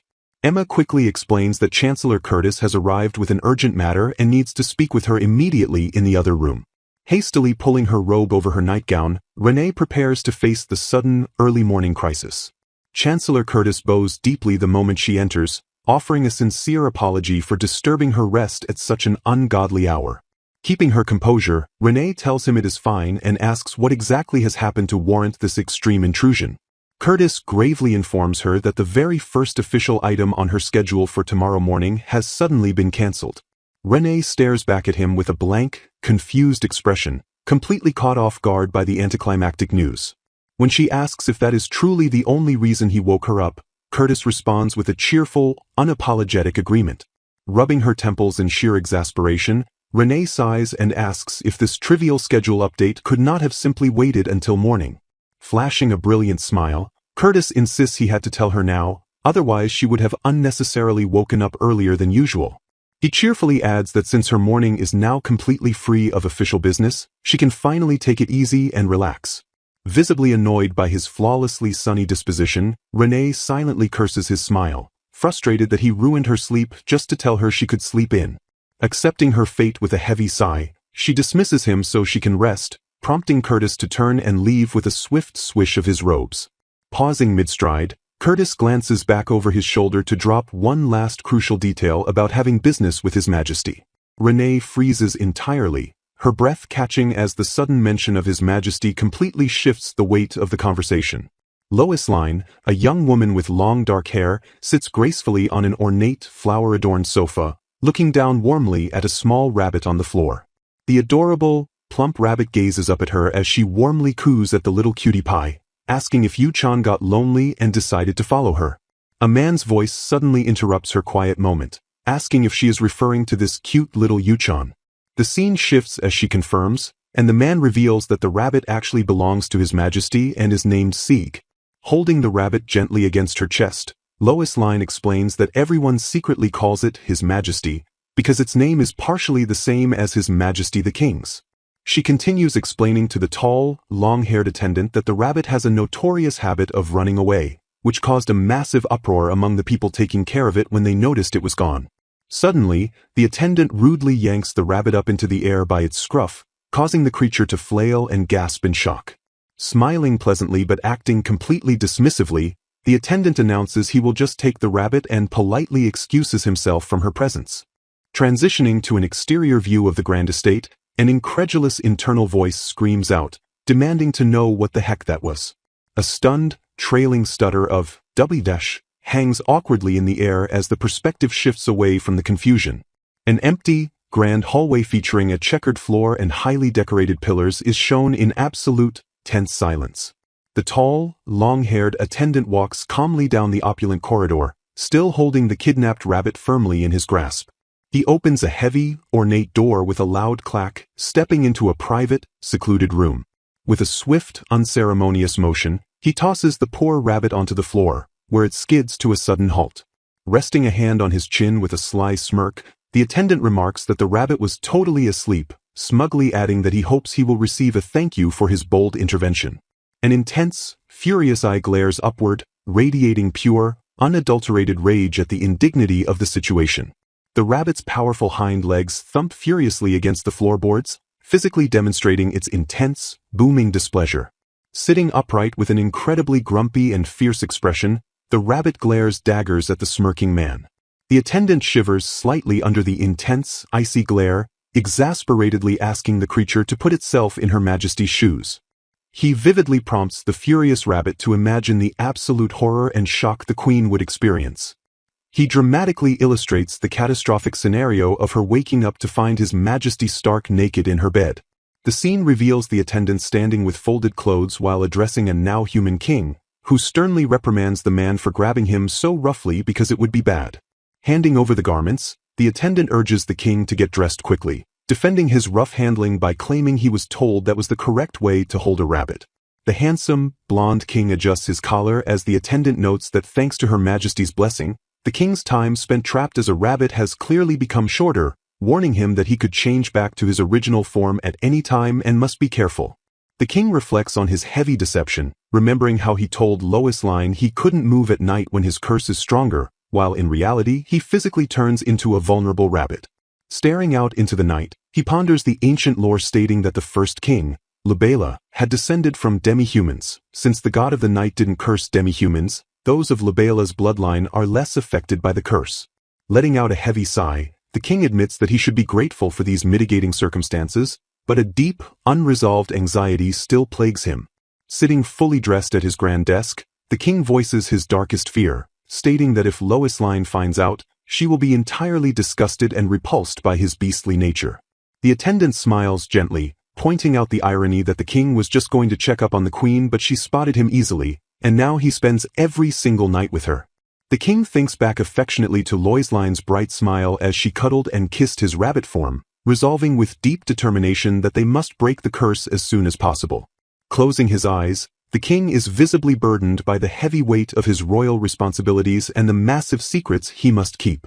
Looking out the massive window, the attendant shifts the conversation's tone, stating that the curse aside, protecting the queen is of the utmost importance. The attendant reveals troubling intelligence, warning that the hostile Kreutz faction had intel on the queen's blessing of nullification, which is something that should have been a closely guarded secret, making it possible they know even more. The king agrees grimly, emphasizing with absolute certainty that the world must never find out about Lois Lane's second blessing. The scene transitions smoothly to a grand, sunlit exterior view of the towering castle walls and its distinctive, pointed turrets. A flashback begins as an imposing figure in formal attire addresses the king, declaring that what he is about to tell him is vitally important. The king stands before a seated, veiled woman as she reveals that her daughter, Lois Lane, doesn't just have one blessing. The true issue isn't the fact that she has two, but rather in the terrifying nature of her second blessing. The veiled woman continues her grave warning by the arched windows, insisting that this specific blessing must absolutely not be revealed, because if people learn of it, the world will go to war over it. She tragically decrees that even she herself cannot know of its existence, even if that means she has to bear the heartbreaking burden of being called a disappointment of a princess. A beautiful, ethereal image of Lois Lane praying is shown as the narration reveals her second blessing is called the favor of the gods, a terrifying power that makes anything she wishes for strongly enough come true at once. The veiled woman reaches out her hand from beneath her dark garments, offering to make a desperate deal with His Highness to secure her daughter's future. She promises to entrust Lois Lane to Lubela, assuring the king that there is no doubt that she will help him in breaking the curse. The king's face hardens with resolute duty as the woman demands that in return for this world-altering power, he must please protect her, expressing her absolute certainty that he will be able to keep her safe. Returning to the present, the king wallows in deep guilt, realizing he has already put her in danger numerous times. He laments that protecting Lois Lane hasn't been easy because he is so pathetic and lacking. He bitterly mentions the god of the night's curse, worrying about no matter what else lies ahead, specifically fretting over the aggressive machinations of the Kreutz faction. The king remains locked in deep, silent contemplation over the monumental task of safeguarding a living miracle from a hostile world. Stepping confidently toward the massive window bathed in sunlight, the king clenches his fists and makes an unbreakable vow that he will definitely protect Lois Lane with his life. Later, in a quiet, elegantly draped bedroom, Lois Lane sits alone and wonders aloud what that mysterious noise or presence could be. Pulling back the heavy blankets of her grand bed, she notes with intense curiosity that she can feel a distinct presence right nearby. To her absolute surprise, she uncovers a plump, glittering gray creature resting on her sheets, questioning aloud if this is a fur ball. A hand suddenly reaches out and grabs a trembling, furry rabbit. Lois Lane gasps and shrieks in sudden shock as a large rabbit is thrust toward her while she rests in bed. Recovering her composure, she asks what in the world that was, narrating that this incident marks the story of how she and Yuchan first met. Emma the maid looks completely bewildered, clutching a tray as she asks for clarification about her lady seeing a rabbit. Sitting in the parlor, Lois Lane insists she wasn't seeing things and that a rabbit was right by her pillow, prompting Emma to gently question if it was just a dream. Placing a hand over her chest, Lois Lane admits she initially thought it was a dream too, but she could clearly feel the creature with her own hands. She elaborates that last night was the first time she actually saw it, but she has been sensing a presence for several days and is certain the little back unmistakably belonged to a rabbit. A flashback shows Lois Lane sleeping alone, noting that it has been weeks since she was confined to this detached palace, but a few days ago she began sensing a faint, gentle warmth nearby. Clasping her hands enthusiastically, Lois Lane declares she hasn't felt this excited in so long, utterly thrilled to think it was actually a rabbit because she simply adores animals. She dramatically explains that between her hectic days as queen and her current life of confinement without pets, her severe lack of fluffiness had brought her to her absolute limit. Clenching her fists with determination, she states that she would love to keep it, but if she can't, she at least desperately wants to cuddle that fluff. Emma touches her chin thoughtfully, wondering if it is really possible for a rabbit to somehow sneak in with security being this tight. Lois Lane eagerly asks Emma to help her make absolutely sure, to which the loyal maid readily agrees. Smiling softly, Emma assures her determined lady that she certainly does not mind assisting her with this task. Lois Lane chuckles with a mischievous laugh, declaring that they must plan for tonight's grand stakeout. Later that night, the grand canopy bed sits quietly in the dimly lit room with its heavy curtains drawn tight. A soft, subtle clatter echoes into the stillness of the quiet bedchamber. Quick, light tapping footsteps patter delicately across the floorboards. A large, shadowy silhouette of a rabbit rears up right beside the peacefully sleeping Lois Lane. Feigning sleep in the dark, Lois Lane's eye suddenly snaps open the moment she senses the creature approach. She lunges forward with a triumphant shout, successfully catching the startled intruder in her grasp. Clutching the captured rabbit, Lois Lane urgently calls out for Emma to come immediately. Emma bursts through the double doors holding a lantern, shouting Lady Lean's name in alarm. Kneeling on the bed with the rabbit securely in her arms, Lois Lane reassures the worried maid that she is quite all right and urges her to look. Emma brings the lantern closer, fully illuminating the plump, adorable rabbit held gently in Lois Lane's careful hands. Emma gasps in shock that it really was a rabbit, while Lois Lane beams proudly, noting it was exactly as she had told her. The captive rabbit flails and kicks its little legs frantically in a desperate attempt to escape her grasp. Lois Lane apologizes for grabbing it out of nowhere, softly begging the little bunny not to be afraid because she would never do anything to hurt it. The rabbit's ears twitch as Lois Lane promises that it is all right and she will be sure to let it go soon. The rabbit settles down slightly upon the sheets, seemingly accepting her gentle reassurance. Pausing its struggle, the rabbit stares intensely up at the princess's face. Overjoyed by its incredible cuteness, Lois Lane happily swoons over how truly adorable the creature is.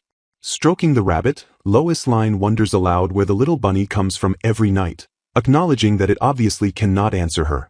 She muses that there are no animals kept in the detached palace, but notes that she has heard they are kept at the main palace. Petting its exceptionally smooth and clean fur, she concludes that someone must be taking very good care of it. Her expression falls slightly as she realizes she cannot just keep it, especially since there is no guarantee she would even be granted permission to have a pet there. However, she considers that if the rabbit is coming here of its own accord, she might have an alternative, gently telling the little bunny to listen. She promises she will not scare it anymore and invites it to visit again, confessing that sleeping all by herself is incredibly lonely and having it by her side would be heartening. The little rabbit sits in complete silence, simply staring back at her without a sound. Emma smiles warmly and agrees to keep this a strict secret, warning that if anyone found out, they might just turn her lady out of there. The grand window of the bedchamber stands quietly behind the heavy, draped curtains. Lois Lane enthusiastically announces that from today on she is going to call it Yuchan, having decided that simply calling it Bunny was not quite right. She affectionately strokes its back, giggling happily that the creature is incredibly fluffy everywhere she touches. Pulling the little animal close to her face, Lois Lane lovingly nuzzles the soft rabbit against her cheek. The rabbit closes its eyes and gently leans into her affectionate touch, prompting a suddenly surprised realization from Lois Lane. She happily declares that as long as she has the rabbit, she does not need a husband at all, calling this pure bliss and exactly what she has been seeking. The rabbit suddenly scrambles away across the bedsheets in a frantic dash, leaving Lois Lane to let out a confused little hum. Lois Lane softly chuckles and agrees that since it is getting quite late, they should finally go to sleep. Lying down on her pillow right next to the resting rabbit, she softly asks Yu-chan to be friends from now on. Looking out at the starry night sky and the bright moon, the narration concludes that this is how her friendship and nights sharing a bed with this adorable little rabbit officially began. In the present day, sunlight shines brightly upon a grand, ornate palace. A young woman reaches out with a delicately frilled sleeve to gently touch the glass panes of a large window. With a sudden burst of energy, she throws the double windows wide open to the world outside. Turning back into the luxurious room, she beams a radiant smile and joyfully confirms that they have truly come back for real. Gazing thoughtfully out at the detached palace, she confesses that she never lost heart during her confinement simply because Yu-chan was always there for her. Her expression turns slightly somber as she realizes that starting tonight, she will be sleeping all alone once again. Shaking her head vigorously to pull herself together, she resolves to firmly establish her position as queen and tackle her newly assigned official duties. Clenching her fists with determination, she promises Yu-chan she will do her absolute best while comforting herself with the thought that since His Majesty keeps the rabbit, she will surely see him again. Instantly breaking her brave facade, she clutches a pillow tightly to her chest and tearfully wails about how incredibly lonely she feels. Sobbing loudly into the fabric, she admits she never expected the isolation to feel this intense, prompting her maid to gently remind Lady Lean of the strong resolve she had shown just hours earlier. Sniffling softly in her misery, Lady Lean wonders aloud how she ever managed to fall asleep before Yu-chan came into her life. A sudden clatter interrupts their quiet moment, making the maid sigh softly and advise Lean that she will simply have to get used to this difficult new situation. Lean gasps in sudden shock, her eyes widening in disbelief as she immediately calls out for Yu-chan. The grand bedroom remains completely silent as she stares blankly toward a set of empty armchairs in the dim light. A massive rabbit silhouette looms in the foreground as she dismisses the sound as mere imagination, while the maid nods in agreement since they are now secured within the main palace. She turns her head slightly in quiet contemplation, resting a delicate finger against her cheek in thought. Her eyes suddenly light up with joyous realization as a soft gasp of pure surprise escapes her lips. Throwing her arms wide open with a brilliant smile, she joyfully welcomes the adorable, plush-like rabbit sitting proudly amidst the floral arrangements. Tears of absolute relief prick her eyes as she pulls the fluffy creature into a tight hug, happily declaring that it really is the true Yu-chan. Standing beside the grand bed, the maid calls the reunion wonderful while Lean warmly praises the clever little rabbit for finding his way to her without getting lost. The rabbit flinches nervously as the maid smiles warmly and notes that it is almost hard to believe he is just a regular pet because he is so truly impressive. Squeezing the fluffy animal even tighter against her cheek, Lean closes her eyes in pure bliss and sincerely admits how much she genuinely needs Yu-chan. Smiling fondly down at the rabbit resting comfortably in her arms, she recalls that his real name is actually Sieg, but warmly insists she will always just call him Yu-chan. Radiating pure, unadulterated happiness against a backdrop of glowing flowers, she declares her deep love for Yu-chan and eagerly promises they will stay together from now on. In a bright, sunlit hallway framed by elegant decorative borders, two handsome noblemen in formal attire walk confidently forward. The blonde nobleman in the lead offers a polite, formal morning greeting to Roisrain. Surrounded by her dutiful maids, the beautifully dressed Roisrain gracefully dips into a curtsy and returns the morning greeting to His Majesty Zeekart. His Majesty securely escorts her arm in arm down the long, immaculately carpeted corridor toward a grand dining table set for a formal meal. Roisrain cheerfully questions if a formal escort is truly necessary for such a short distance, to which Zeekart calmly replies that it is simply the expected rule. She humbly accepts his traditional explanation with a pleasant smile, while he quietly scoffs to himself in mild amusement. Sitting at the elegant dining table as a servant offers a platter of food, Zeekart internally observes that Roisrain has slowly started to reveal her true self to him. He thoughtfully reflects that the perfect smile she always wears in public is merely a crafted mask, and the openly expressive woman she is when they are alone is the true Roisrain. He fondly remembers how her true self used to slip out at the oddest moments back then, whereas now she switches flawlessly between her personas with practiced ease. A memory from 6 years ago in the Lowen Kingdom reveals a very young, adorable Roisrain proudly introducing herself as the second princess. Looking down from the grand staircase, the tiny princess politely informs her towering royal guests that she will be the one serving as their guide for the day. She bashfully apologizes to the imposing delegation, stating that by rights they should be guided by her older siblings rather than a talentless youngest daughter like herself.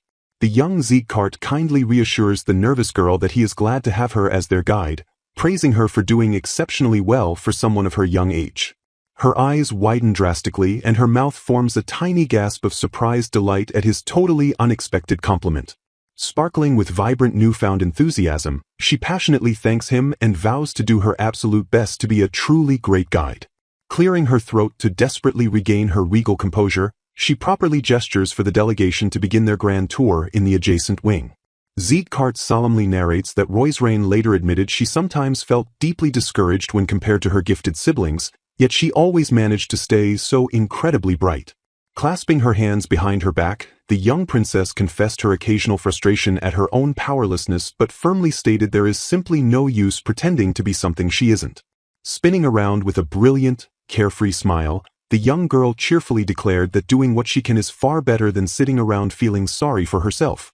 Siegkart stopped in his tracks and stared at her in stunned silence, completely captivated by the young girl's unwavering resilience. He deeply reflects that her brave ability to accept her lot and keep moving forward shone incredibly brightly to someone like him, who usually did nothing but lament his own bitter curse. His intense, unwavering gaze reveals a deep, hidden yearning to simply look forward and walk alongside that incredibly radiant girl. Back in the present day, Roisrain serenely sips from her delicate teacup at the dining table, her eyes closed in peaceful contentment. Watching her with quiet affection, Siegkart acknowledges that the distance between their hearts is still great, but patiently decides there is absolutely no need to rush. He warmly concludes his internal thoughts by resolving that slowly drawing closer to one another, bit by bit, is more than enough for him. The peaceful scene finally settles on a beautifully detailed vase of large blossoms resting quietly next to an ornate candelabra on the sunlit table. Siegkart formally addresses Roisrain and Emma, who await his next words in the grand room. He solemnly announces that there is one more person he has invited to join them here today. A booted foot steps confidently into the room with a sharp, dramatic swoosh. Siegkart officially introduces the new arrival as Linus Delphor, head of the royal court mages. Emma gasps in sudden recognition, turning her head as Linus greets His Majesty after a long absence.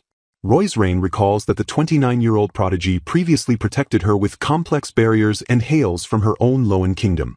Smiling pleasantly, Linus announces he has come today specifically to deliver something to Her Majesty's lady-in-waiting. Emma blinks in pure astonishment, pointing a finger at herself as she asks if the delivery is truly meant for her. A small, intricately cut glowing gem rests delicately inside a beautiful, flower-patterned jewelry box. Roisrain notes the gem resembles His Majesty's transformation earrings, which Linus confirms is a magic tool designed to assist with spell casting. Linus explains that wearing the tool allows Emma to maintain the Queen's double longer while consuming significantly less magic power, leaving Roisrain utterly amazed. Siegkart admits he forced Emma to spend long hours standing in for Lean during the investigation, hoping this tool will finally ease her heavy burden. Smiling radiantly, Roisrain deeply thanks His Majesty and Linus, admitting she felt terrible guilt over Emma constantly using magic to act in her place. Linus humbly waves off her immense gratitude, gently insisting he simply did what was expected of him. Instantly dropping his humble facade, Linus confidently boasts about his genius and urges them to call upon him for anything, prompting Siegkart to dryly note he never changed. As Linus enthusiastically offers to explain the inner workings of the magic tool, Siegkart immediately and firmly shuts him down. Siegkart closes his eyes and internally sighs, dismissing the court mage's eager boasting as simply pathetic. A wooden sign depicting a tree on a plate hangs proudly outside a bustling, arched establishment. A cheerful maid pops her head out to praise Lean's hard work, and Lean warmly returns the thanks as she opens a heavy wooden door. Walking down the stone hallway, Lean reflects that despite the busy day, her daily life finally feels like it has returned to normal. She suddenly pauses on a staircase, realizing she is no longer at the detached palace and needs to quickly correct her usual route. Carrying a small lantern, she happily thinks about the few distinct things that changed when she moved back to the main palace. Bright sunlight streams through a narrow opening as she considers the new entrances and secret passages she must now navigate. The view shifts to an elegant sitting room as she mentally prepares to mention the other major change to her lifestyle. Lean opens the door to find a massive increase in the number of maids, who all warmly welcome His Majesty back to the room. She nervously remembers trying to decline the extra help, only to be completely steamrolled by the strict head lady-in-waiting and the head maid. Smiling warmly into the room, Lean announces her return and politely asks if everything was all right while she was away. Two maids holding a small doll happily report there were absolutely no issues, bringing a deeply relieved smile to Lean's face. Lean turns to cheerfully express her gratitude to Jessie for filling in for her during her absence. She suddenly blinks in surprised delight, noticing that the little doll representing Jessie is wearing a brand new dress. A flustered maid named Katerina shyly admits she made the dress herself, nervously offering to change it immediately if Lean dislikes it. Lean beams with genuine joy and praises Katerina's lovely needlework, assuring her that Jessie is undoubtedly delighted with the new outfit. Katerina sighs in profound relief, clutching her hands to her chest as she stammers out heartfelt thanks to His Majesty. Lean turns away with a gentle, contented smile, securely holding the newly dressed Jessie doll against her chest. She confidently tells the attentive maids she will be counting on them before striding forward to relax. Loose flower petals blow gracefully through a set of open balcony doors, catching the gentle breeze in the luxurious room. Sitting peacefully on an ornate couch and sipping tea, Lean reflects that despite her changed circumstances, everything feels perfectly peaceful. A maid approaches the relaxed Lean, presenting a silver tray holding the wax-sealed letters that arrived for her today. Lean smiles pleasantly as she begins sorting through the stacked envelopes resting comfortably in her lap. Her calm expression shifts to mild surprise as a specific, highly unusual letter catches her immediate attention. She stares in complete shock at a letter from the third prince of the Tarles kingdom, noting it is from quite an unexpected place. Carefully slicing the envelope open with a blade, she absent-mindedly wonders where exactly Thales is located on the map. Holding the unfolded parchment up to her face, she blankly questions what formal business the prince could have with her. Absolute panic strikes her features as she reads the horrifying contents, discovering the prince intends to break off their engagement. Clutching her head in utter, screaming despair, she wonders how on earth things ended up with him calling her a wretch and shattering their engagement. The narrative dramatically shifts to the grand audience hall of the Lubela royal palace, where Lean stands stiffly before the elevated thrones. Standing tensely alongside Zeetkart, she internally narrates that they are currently in the middle of welcoming a goodwill delegation from their ally, Thales. A furious young man and a pouting woman stand opposite the royals, while Lean grimly notes that this should have been a peaceful welcome. The angry man impatiently taps his heeled boot against the floor, scoffing that he will repeat himself since she clearly did not hear his declaration. Thrusting an accusing finger aggressively toward the thrones, the enraged prince dramatically screams Roisrain Ella Lowen's full name across the hall. Pointing an accusatory finger, Prince Siren loudly declares the annulment of his engagement because his fiancée repeatedly tormented and injured Baron Forik's daughter, Lala. Clinging to Siren's arm, the tearful Lala Forik puts on a show of saintly mercy by offering to forgive Lady Roisrain if she simply apologizes for her frightening behavior. The surrounding nobles murmur in disapproval, calling Roisrain a disgrace while praising Lala's supposed kindness as the prince vows to make his former fiancée face the consequences. Maintaining a perfectly calm and unimpressed expression, Queen Roisrain internally thanks the prince for his clear recap, while remaining too appalled by the absurdity to speak. Watching from the sidelines, the chancellor and other officials go pale with second-hand embarrassment, marveling at the prince's impressive level of stupidity for picking a fight in the audience hall. From his seated position, King Zeetkart watches the spectacle with a cold, dismissive humph, noting that they can make excuses for any accidents that might happen. With a terrifyingly straight face, King Zeetkart mutters that no one could complain if he had the disrespectful group beheaded on the spot for insulting his queen. The Chancellor frantically pleads with His Majesty to wait until the delegation is at least outside their borders to avoid a massive diplomatic headache. Siren continues his aggressive outburst, shouting at Roisrain to say something while Lala watches with a look of feigned concern. While Lala insists they haven't done anything wrong, the flustered Chancellor finally snaps and orders Prince Siren to shut his mouth and stop the madness. Roisrain slowly begins to open her ornate fan, preparing to address the delusional claims with cold, hard facts. Hiding her smirk behind her fan, Roisrain informs the prince that he is laboring under a grave misapprehension, as she has never once been engaged to a prince of Thales. She coolly concludes that since there was no engagement, she had absolutely no reason to torment the young lady standing beside him. Roisrain looks toward King Zeidkart and firmly states that the only person to whom she has ever been engaged is His Majesty, Siren. Prince Siren stands frozen in shock, his eyes wide as the reality of her statement begins to clash with his delusions. The queen continues to observe him from behind her fan, her eyes narrowed with a mix of pity and irritation at his incompetence.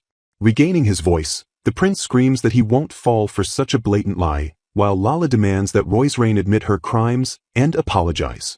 Closing her eyes in exasperation, Roisrain realizes that reasoning with the pair is entirely hopeless and decides she is done with the conversation.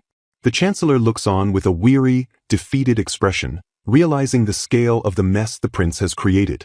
Guards finally seize the prince and Lala, leading to a frantic scene where they scream about their status and demand to be unhanded. As they are dragged away from the thrones, the prince's desperate shouts echo through the hall, questioning if they have any idea who he is. One of the Thales envoys hits the floor in a deep, humiliated kowtow, trembling as he begins to offer his apologies. The envoy's voice cracks as he screams that he is incredibly sorry for the prince's disastrous behavior.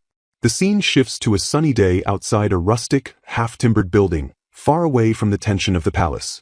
A woman named Regira laughs heartily, commenting on what a wild bunch the foreign delegation turned out to be. Her companion, Lin, doesn't find it funny at all, reminding her that yesterday's events were a total diplomatic disaster. Regira offers a half-hearted apology, acknowledging that it must have been quite an ordeal for Lin to be right in the middle of the target zone.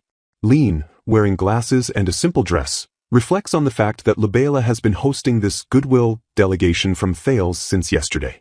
She explains that Thales is a vast country located far from Labela, though size doesn't necessarily mean success. Despite its large territory, most of the land is a wasteland, making Thales a struggling and hardly wealthy nation.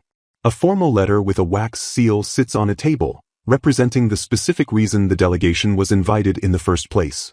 King Zeidkart presents the letter to Roisrain, explaining that Thales issued a formal apology for a rude letter Siren sent entirely on his own. He confirms that while Thales had sent a marriage proposal to Rowan in the past, it was officially declined, proving Siren's claims were baseless. Roisrain smiles, suggesting they simply treat the incident as a misunderstanding on the prince's part and move on once the apology is accepted. The chancellor's expression remains grim as he reveals that the situation with Prince Siren isn't nearly as simple as a mere mistake. He drops a bombshell, explaining that the prince is genuinely and completely convinced that he is engaged to Roisrain Alaloan. According to reports, whenever Siren is told that Roisrain married the king of Labela, he rages about her being a vile woman unfit to be his bride. The chancellor sighs, noting that Thales even considered confining the prince before this turned into a full-blown diplomatic incident. Roisrain looks visibly shaken and confused, asking if there is yet another concern that has come to light regarding the prince. Envoys report that Siren's behavior became erratic 6 months ago when he suddenly began insisting he was engaged to a princess of Rowan. King Zeidkart's gaze turns sharp and dangerous as he mentions a familiar name, the Cruz faction. Roisrain is dismayed to hear that the infamous Cruz faction is involved in palace intrigue once again. Zeidkart's anger flares, as he finds the entire situation and the faction's persistence absolutely infuriating. He growls that normally he would have kicked such a rude bunch out of Labela the moment they showed their faces. Regira chuckles and tells Cain, Zeidkart, that he showed remarkable restraint, even though he was clearly ready to take their heads. Regira's expression turns serious as she remarks that the current situation feels exactly like that incident from 5 years ago. Zeidkart stares ahead, his silence serving as a grim confirmation of the comparison. He lists the similarities: an erratic prince, an obsession with a former commoner, and a public annulment of an engagement. Roisrain recalls that 2 of the faction's leaders, Delta and Lambda, were the ones who orchestrated an assassination plot in that previous case. Zeidkart recounts the scandal in the country of Kors, where a second prince broke his engagement to a duke's daughter for a commoner. A cunning noblewoman manipulated the royals into becoming her puppets using charm magic to seize control of the country. This revealed that the broken engagement was actually a calculated scheme orchestrated by the Baron's daughter, a secret Cruz faction agent. Although the full details of the incident were kept hidden from the public, a stark warning was dispatched to the royal families of neighboring nations. This crucial message likely prompted Thales to realize the hidden truth and reach out for assistance. Bowing deeply in the grand audience hall, the emissaries begged for one of Libela's rare mages to examine Prince Siren, noting that magic was scarcely practiced in their own land. They desperately needed to uncover if the insidious Cruz faction was truly involved in the unfolding crisis. With narrowed eyes reflecting deep concern, it was clear they could not simply turn a blind eye to the troubling situation. They had to act as long as there was even a slight chance that the Cruz faction was pulling the strings. Addressing the room with firm resolve, Kane declared that since they had agreed to host these unbelievably rude guests, they would handle the ordeal with everything they had. Kane's intense gaze softened as he called out Lean's name, shifting his attention entirely to her. Apologizing for dragging her into yet another troublesome ordeal, Kane looked down at Lean with genuine regret. Smiling warmly, she reassured him not to let it trouble him, insisting that none of it was his fault. His burden lifted by her kind words, a gentle smile graced Kane's face as he expressed his heartfelt gratitude to Lean. Reflecting on her own behavior, Lean realized just how much emotion, from anger to laughter, she openly displayed whenever she was around Kane. She comically wondered if she had been visibly scowling on the inside during the formal audience earlier. Lean admitted she had worried about how to act around Kane after making peace with his, sensing that his wanted her to act naturally. Ultimately, she decided to just keep treating Kane the exact same way she always had.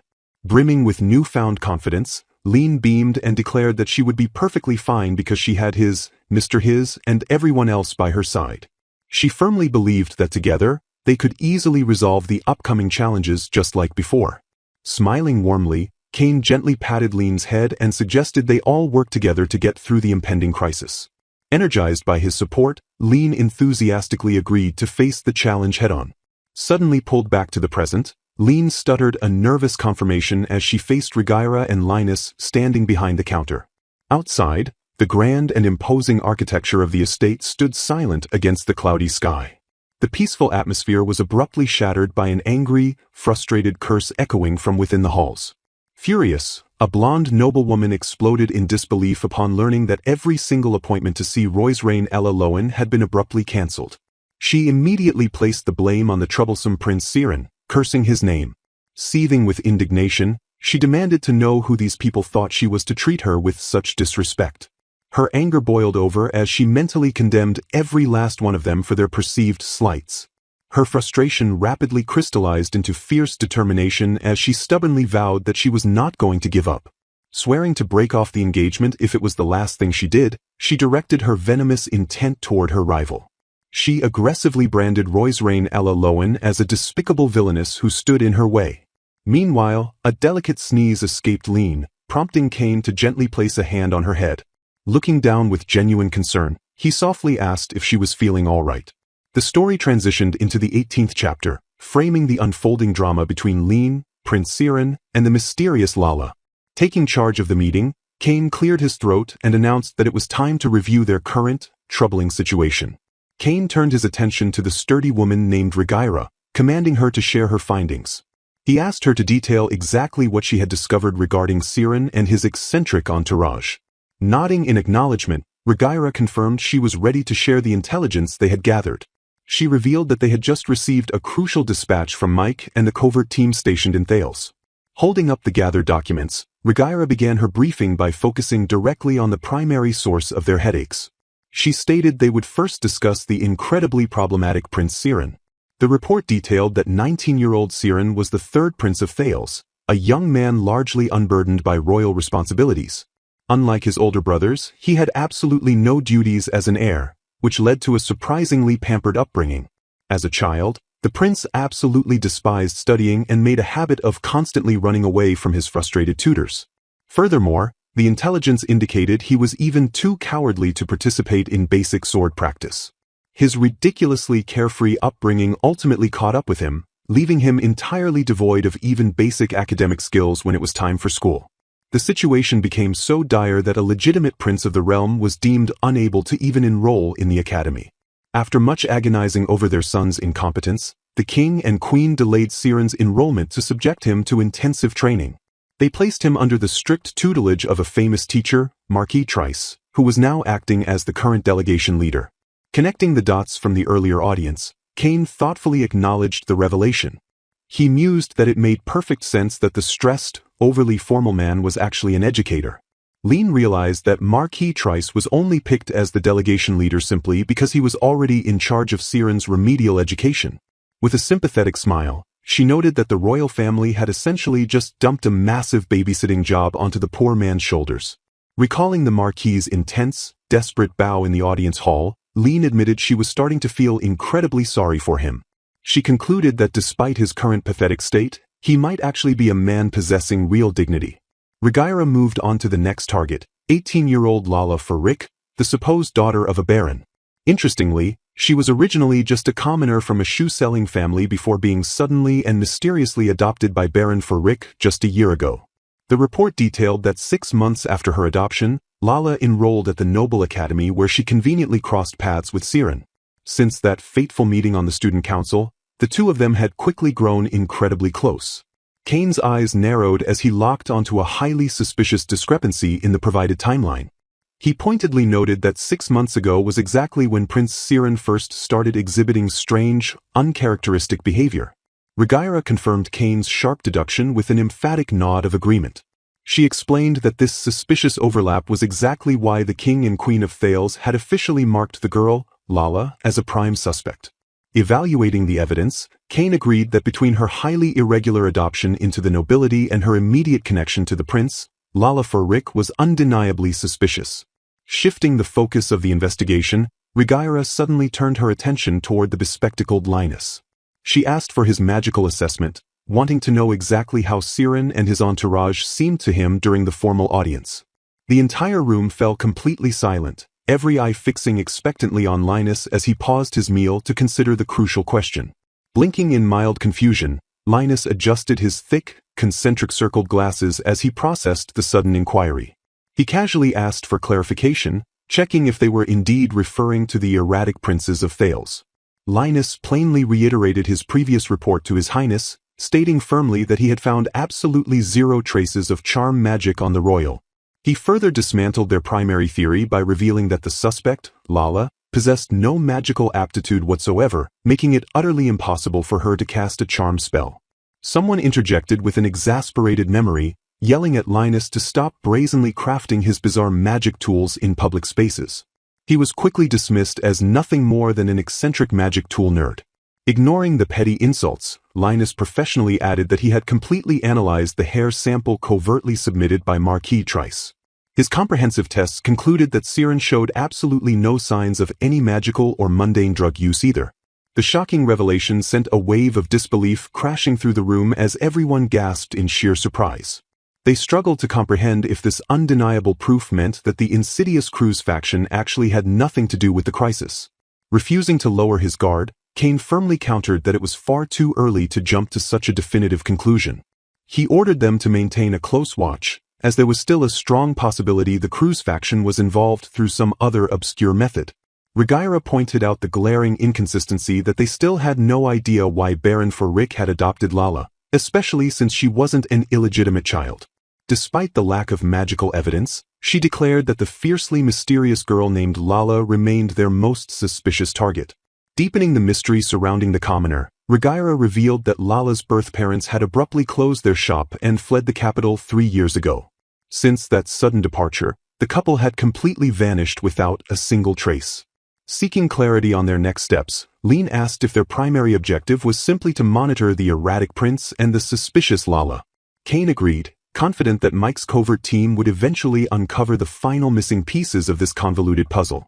Glancing back down at her extensive notes, Rhaegyra abruptly corrected her previous assessment. Holding up another file, she revealed that there was actually one more crucial person of interest they needed to worry about. She introduced the final wild card, 18-year-old Toll Donovan, the second son of Thales's absolute top court mage. As a current member of the Goodwill delegation and Siren's personal attendant, his proximity and lineage made him an extremely dangerous variable in this diplomatic shadow war. Analyzing the newcomer, he notes the boy's status as a mage. He deduces the inexperienced boy was chosen more as a companion to the prince than a true guard. Noticing his companion's silence, he asks Rhaegyra if something is the matter. Rhaegyra reveals that Toll Donovan was actually the first to develop feelings for Lala and become truly close with her. Surprisingly, Toll had introduced Lala to Siren after admitting his crush, which inadvertently sparked the prince's relationship with her. The revelation shocks the listeners into completely stunned disbelief. Panicking, they question how Toll could possibly be okay with his crush being taken by the prince, regardless of royal status. Rhaegyra adds the baffling detail that Toll actively cheers on their relationship instead of showing anger. Weighing the options, they conclude that a boy his age perfectly suppressing such emotions is an impossible feat. With a sharp gaze, he posits a high probability that Toll Donovan is being controlled as well. Agreeing with a heavy sigh, his comrade notes that the boy must be carefully watched as he might be the key to solving the entire case. Confidently taking charge, he insists on handling the boy himself since mage affairs should be left to a fellow mage. Turning to the group, the leader orders everyone to keep strict tabs on Siren, Lala, and the delegation, reporting any suspicious moves immediately. With the plan firmly set, the meeting is officially dismissed. The group begins to disperse smoothly from the wooden tavern room. Bowing respectfully to his queen, the mage announces his own departure. Before leaving, Linus happily informs him that the requested magic tool is nearly finished, prompting an apologetic thanks for the impossible request. Chuckling darkly, the eccentric inventor expresses his deep gratitude for being allowed to build without any pesky budget limits. Bidding her farewell, she honestly notes the man's intense dedication. Stepping outside, she muses that his handsome face is totally wasted whenever magic tools are involved. Arriving with a bright lantern and a smile, she cheerfully announces her return home. She is immediately greeted with warm welcomes by Lena and Her Majesty. Apologizing for her tardiness, she is quickly reassured that they still have plenty of time. Though not bound by official business tonight, she mentions an upcoming scheduled dinner with the Duke's daughter. Her attention is then drawn to Jessie, who appears to be sporting yet another new dress. Confirming it as Katarina's latest, they marvel at the sheer volume of ruffles adorning the garment. The maids eagerly debate fashion choices, suggesting styles for Her Majesty while reminiscing about a perfectly suited light green dress. Laughing nervously at the news that the head maid also ordered a similar design, she pleads for everyone to keep their spending within reason. Looking at poor Jessie, she realizes the girl has become a life-size dress-up doll, though she feels relieved to escape the endless fittings herself. Settling onto the couch with tea, she calmly asks Emma if any issues arose during her absence. The maids exchange tense looks before preparing to deliver the bad news. Emma reluctantly reports that Prince Siren showed up out of nowhere, aggressively demanding an audience with her. Her teacup pauses mid-air as she reacts with sharp, irritated disbelief. Emma explains that the relentless prince was turned away by the guards but stubbornly kept trying to barge past them. Infuriated by the prince's non-existent manners, Emma passionately apologizes for the trouble he caused the household. The maids quickly reassure her it isn't her fault, just as a polite knock interrupts, announcing Abel's arrival. Abel steps smoothly into the room surrounded by a gentle and charming aura. The women in the room immediately light up at Abel's charming presence. Flashing a brilliant smile, he warmly wishes Her Majesty and the rest of the room a wonderful afternoon. Noting his formal address, she wonders if Cain is acting high and mighty again before asking Abel if he brings a message. Abel clarifies that he is actually delivering a message from Prime Minister Curtis, not His Highness. Dropping his smile, Abel grimly reports that the nuisance Prince Siren has been barging in everywhere, harassing even the head maid and the Prime Minister for an audience. He relays the Prime Minister's request to discuss the pressing matter over breakfast, which she readily accepts without hesitation. Thanking her gracefully, Abel promises to inform the Prime Minister and excuses himself from the room. The heavy door shuts firmly behind him. Left alone with her thoughts, she angrily wonders how much more trouble the prince plans to cause, utterly sick of the situation. Realizing she can't let things stay as they are, she notes that the Prime Minister's perfectly timed intervention aligns with her own need for a solid plan. Meanwhile, the enamored maids loudly gush over Abel's dreamy demeanor and his constantly reassuring smile. Snapping back to reality, Emma loudly interrupts the daydreaming to remind everyone it is time to get Lena ready. As the maids scramble to fetch the dress and accessories, she smiles to herself, realizing Emma deliberately changed the subject to avoid hearing any more praise for Abel. Sipping her tea, she quietly resolves herself to the task at hand. Setting her cup down with a clink, she realizes she needs to psych herself up and get ready as well. After all, she knows that the person she is dining with tonight is that person. A team of dedicated maids carefully brushes her long hair and helps her dress for the evening. Later, she arrives at the grand double doors of the Lavera Royal Palace main dining room. The heavy doors creak open, revealing her elegantly dressed guest waiting inside. Bowing respectfully, the guest bids Her Majesty a good day and thanks her for the invitation. Returning the greeting with a warm smile, she expresses her delight that her guest could join them. The guest standing before her is none other than the beautiful Ririna Tallis. Ririna is the distinguished daughter of the Duke. Because the Tallis dukedom is so closely related to the royal family, they are practically a secondary royal house with succession rights. Her interactions with Ririna only began after returning to the main palace, leading to occasional shared evening meals like this one. Ririna smiles warmly, her demeanor completely at ease. Looking at her, the queen silently notes that Ririna looks especially lovely today. Cutting into her food, she remembers feeling quite apprehensive upon first hearing that Ririna was once the top candidate to marry His Majesty. However, after speaking with her, Ririna turned out to be such a bright and cheerful person that the queen now looks up to her like an older sister. She humbly thinks that if they stood side by side, Ririna would definitely look much more like the true queen than she does. Shaking her head vigorously to dispel the thought, she reminds herself that she is the queen and must be more mindful of her position. Her inner pep talk is abruptly interrupted by a sudden change in atmosphere. The dinner progresses quickly until the plates are mostly cleared. The serving maids rattle their carts as they clear the table and leave the two women alone. A final maid bows respectfully before quietly shutting the door behind her. Ririna takes a slow, deliberate sip from her glass. Slamming her glass down, Ririna suddenly shouts that she heard all about the exceptionally rare pair of fools, the Prince of Thales and his woman, from her father and brother. Startled by the sudden outburst, she watches her guest in wide-eyed shock. Swirling her drink, Ririna declares that with the serving maids gone, she is completely dropping her proper lady act. Fuming with anger, Ririna rants that she honestly can't understand the prince at all, as he just kept shouting about breaking off the engagement no matter what anyone said. Sympathetically, Ririna notes that it must have been a terrible ordeal for Her Majesty to deal with such outrageous behavior, especially since high officials had already been briefed. Her demeanor shifts slightly as she slyly admits she would have loved to see the exchange herself, calling it wonderful material. When questioned about the word material, Ririna casually brushes it off with a laugh, claiming she was just talking to herself. Leaning forward intently, Ririna demands to know exactly what His Majesty was doing, refusing to believe that wimp just stood there and watched in silence. Defending him, she assures Ririna that His Majesty was actually quite furious, even if his face remained blank as always.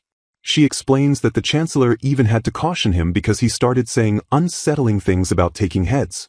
Sweating nervously, she remembers that the Chancellor was actually egging him on to wait until they were out of the country, but decides there is no need to mention that part. Unconvinced, Ririna sighs that His Majesty is far too soft, arguing they should have been thrown in a cell rather than left to roam free. Draining her glass, Ririna mutters bitterly that this soft-heartedness is exactly why he is such a wimp. Sipping her water, the Queen wryly observes that calling His Majesty a wimp so many times is classic Ririna Tallis behavior. She acknowledges that Ririna is also aware of His Majesty's secret trips into the city as Cain, and her own job at the Green Leaf Inn as Lean. Recalling how Ririna supposedly forced the truth out of them, she realizes His Majesty must have found Ririna truly worthy of his trust for them to open their hearts to each other. She quietly drinks, reflecting on just how incredibly close the two of them have become. Suddenly, Ririna shifts the topic, directly asking Her Majesty how things are going with the king. Caught completely off guard, she stammers in pure embarrassment. Pressing the issue, Ririna teasingly points out that the two of them meet outside the palace as well. Ririna happily admits she thought things might have progressed by now, calling the idea of a husband and wife running into each other in disguise a delicious situation. Waving her hands frantically, the flustered queen insists it is nothing like that, reminding Ririna that outside the palace they are just a waitress and a regular customer. Slumping in disappointment, Ririna sighs heavily, realizing there has been absolutely no romantic progress between them. The queen looks back quietly, feeling a bit awkward under Ririna's scrutinizing gaze. Deep down, she suspects that Ririna's intense concern over their relationship is actually tied to the curse. She casts her mind back to when they met before, remembering how Ririna first told her about the curse on Lubela's royal house. Ririna had gravely explained that while the royal family bears the night god's curse all on their own, the bloodline itself is actually not the cursed element. The kingdom of Libela boasts a long history, including a time when a sudden coup d'état successfully toppled the reigning king. The mastermind behind the coup quickly claimed the throne, but his reign was cut short when a deadly curse caused him to rapidly waste away and die. This terrifying curse did not stop there, extending its lethal grasp to his legitimate son and every successor who claimed the crown after him. After witnessing this relentless cycle of death, the citizens finally understood the terrifying truth. They realized the curse of the night god truly existed, and the only ones capable of enduring its burden were those who carried the blood of the first king. Following this dark revelation, a surviving prince from the former royal family reclaimed the throne, reportedly living out his entire life completely untouched by the deadly curse. This historical evidence proved that the royal family itself was not the target of the curse, but rather the very throne they sat upon. Consequently, the current ruler bearing the curse, His Majesty Zeitcart, could easily escape his agonizing fate if he simply surrendered the crown to someone else. However, despite the heavy toll, His Majesty would never even dream of running away from his royal duties. His loyal subjects and aides are painfully aware that they are forcing the entire weight of this cursed burden directly onto His Majesty's shoulders. Because of his immense sacrifice, an elegant woman assures Roisrain Ella Lowen that they truly wish to grant His Majesty whatever he desires, which happens to be her. The dark-haired Lean recoils in terror at the thought of never being allowed to escape, especially since they believe she is the only person capable of breaking the curse. She quietly reflects on her complicated situation, noting how the various members of the Talus family support her in their own peculiar, overwhelming ways. Even though she is constantly told she possesses an incredible blessing, Lean feels completely unable to control it and senses no tangible proof that she is actually breaking the curse. Drifting flower petals frame her quiet moment of hesitation as she reflects on a deeper, more personal truth.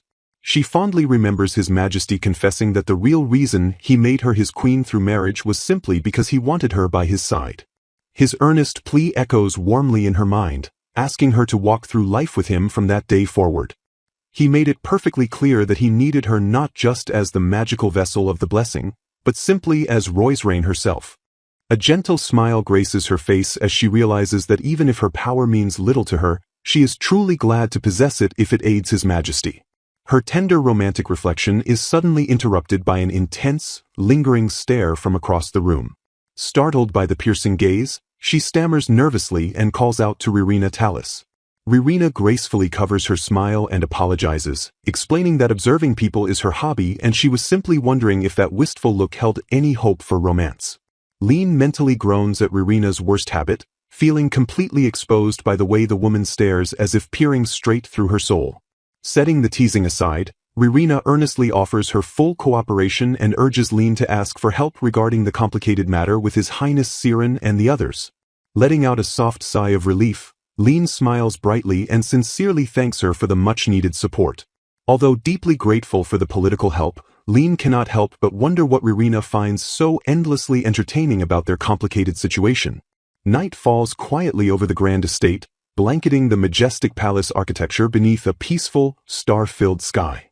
Exhausted from the day's overwhelming events, Lean slumps over and admits just how incredibly tired she feels. A cheerful maid approaches Lady Lean, gently reminding her that after such a long day, all that remains is to finally get some well-deserved sleep.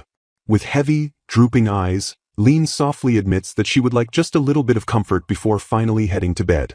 The maid smiles knowingly, assuring the weary queen that the exact comfort she seeks will be arriving at any moment. A soft, faint sound echoes through the quiet bedroom as something small makes its eagerly anticipated approach. A tiny, padded paw steps cautiously onto the edge of Lean's elegant white nightgown. Lean's face immediately lights up with pure, uncontained joy at the sight of her secret nighttime visitor. A plump, adorable rabbit looks up at her, prompting Lean to warmly welcome her beloved Yuchon. She scoops the rabbit into a tight, affectionate hug, praising Yuchon for being incredibly soft, fluffy, and smelling wonderfully like the sun.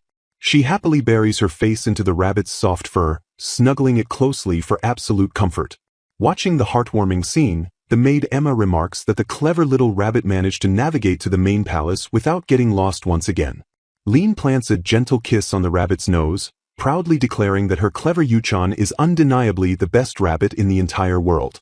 Her duties complete, Emma bids Lady Lean a polite good night and respectfully takes her leave while Lean expresses her gratitude. Now entirely alone in the grand bedroom, Lean turns to her furry companion and softly suggests that they should go to sleep as well. Settling comfortably into her plush pillows with the rabbit by her side, Lean sighs contentedly and whispers that having Yuchan there is incredibly soothing. Despite the quiet comfort, her mind wanders back to the political strife, acknowledging that things have certainly taken a troublesome turn lately. She reflects on her recent interactions, noting that while Ririna Tallis is definitely acting like her usual self, there is still much to worry about. Stroking the rabbit, she admits the ongoing conflict with the Thales kingdom is a massive headache causing trouble for everyone, making her wonder if she should attempt peace talks despite the likely futility. Resolving to tackle the political mess head-on, she plans to consult His Majesty and the Chancellor the very next morning to forge a proper, actionable plan. With her heavy responsibilities temporarily set aside, Lean finally succumbs to her exhaustion and drifts off into a peaceful, steady sleep. Beside her sleeping form, the tiny rabbit suddenly perks its ears up and stares intently into the silent darkness. Ensuring its master is fully asleep, the fluffy creature quietly and cautiously shifts its position on the soft mattress. Reaching the edge of the pillow, the rabbit settles down with a soft plop, standing vigil over the resting queen. The fluffy rabbit continues to snuggle affectionately against the sleeping girl. Suddenly, the tiny creature puffs its cheeks in mild annoyance, its adorable face shifting into a determined glare. Beside the glaring rabbit, Lean remains completely oblivious, sleeping peacefully with a soft, steady breath. The next morning, His Majesty warmly greets Roysrain with a gentle smile as she arrives. Prime Minister Curtis offers a polite morning greeting to the king, standing calmly beside the young queen. Abel chimes in with a cheerful greeting for His Majesty before playfully complimenting the maid Emma on her gorgeous appearance. Standing elegantly in her formal dress, Lean gracefully returns the morning pleasantries to His Majesty, Curtis, and Abel. With the morning greetings concluded, His Majesty briskly suggests they all sit down and grab some breakfast first. The royal couple stands side by side in a grand mirrored reflection, projecting a picture-perfect image of unity. The group settles around the long, elegant dining table, prepared to discuss important matters over their morning meal. Setting his delicate teacup down with a soft clink, Curtis smoothly transitions the gathering to business. Curtis calmly informs His Majesty that Prince Siren audaciously barged into his rooms the previous day to shamelessly demand an audience with the Queen. Furthermore, the Prime Minister reveals that Siren stubbornly insisted they rush to prepare a formal dress for Lala for Rick. His Majesty reacts with immediate shock and profound irritation at the sheer audacity of the prince's demands. Slamming his hand on the table, the king demands to know why he was kept completely in the dark about this outrageous incident. Beaming with a distinctly menacing aura, Curtis simply states that he purposefully chose not to report the prince's foolishness. Lean notes that while Curtis appears mild-mannered, he reveals a truly ruthless side and shows absolutely no mercy once he identifies someone as an enemy. Sipping her tea nervously, Lean inwardly marvels at just how incredibly thoughtless Siren must be to recklessly provoke a dangerous man like Curtis. Curtis explains that because Lala for Rick was added to their diplomatic party at the last minute, they completely lacked the time to prepare proper formal attire for her. His Majesty nods in realization, noting that this oversight perfectly explains why the girl was dressed like a mere commoner during their official royal audience. Confirming the king's deduction, Curtis assumes the stark contrast in attire only started bothering the visiting delegation once they actually arrived in the opulent kingdom of Lubela. Offended by Siren's demanding tone, the head maid maliciously complied with his order for appropriate clothing by sending over standard servant uniforms instead. Sweating nervously, Lean winces as she effortlessly pictures the sheer, explosive indignation Lala for Rick must have felt upon receiving the servant garments. His Majesty scoffs at the visitor's audacity, questioning if they are truly the type to back down from such a blatant insult so easily. Chuckling darkly, Curtis reveals that to stop their incessant pestering, he simply handed them the astronomical price estimate for a royal dress, causing Siren to turn pale and immediately retreat. Letting out a breath, Lean smiles in mild relief, glad to know the visiting royals at least possess a somewhat functional sense of financial reality. Staring into his tea, Curtis admits the prince's impulsive visit was actually quite convenient since he had been wanting to have a serious talk with them anyway.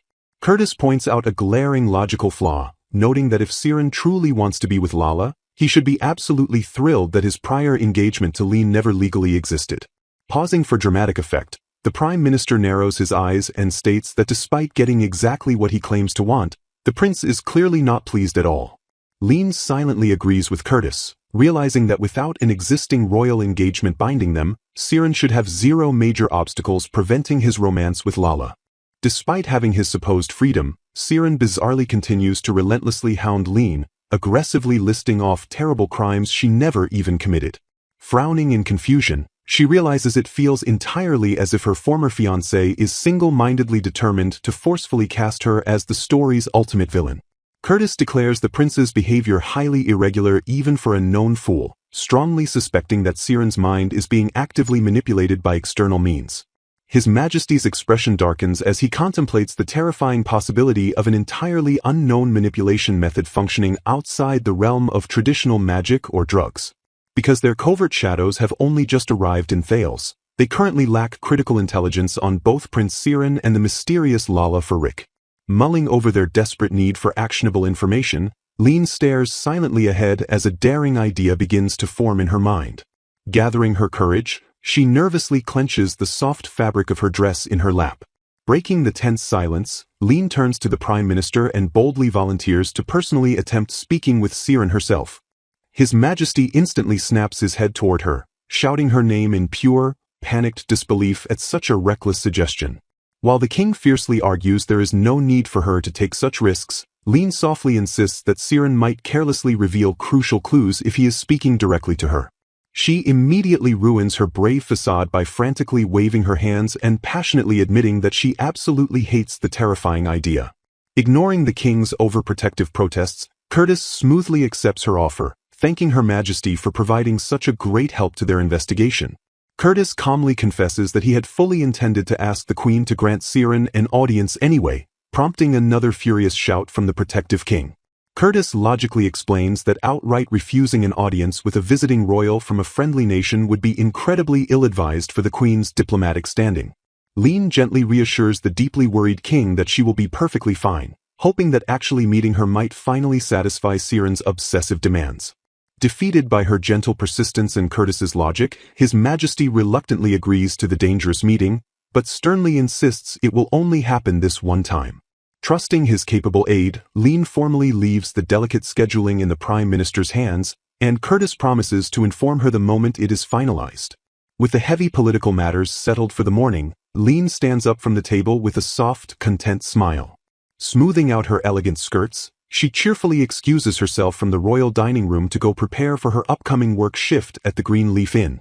As the doors close behind the Queen, His Majesty and Prime Minister Curtis are left alone in the vast dining room, sinking back into heavy, contemplative silence.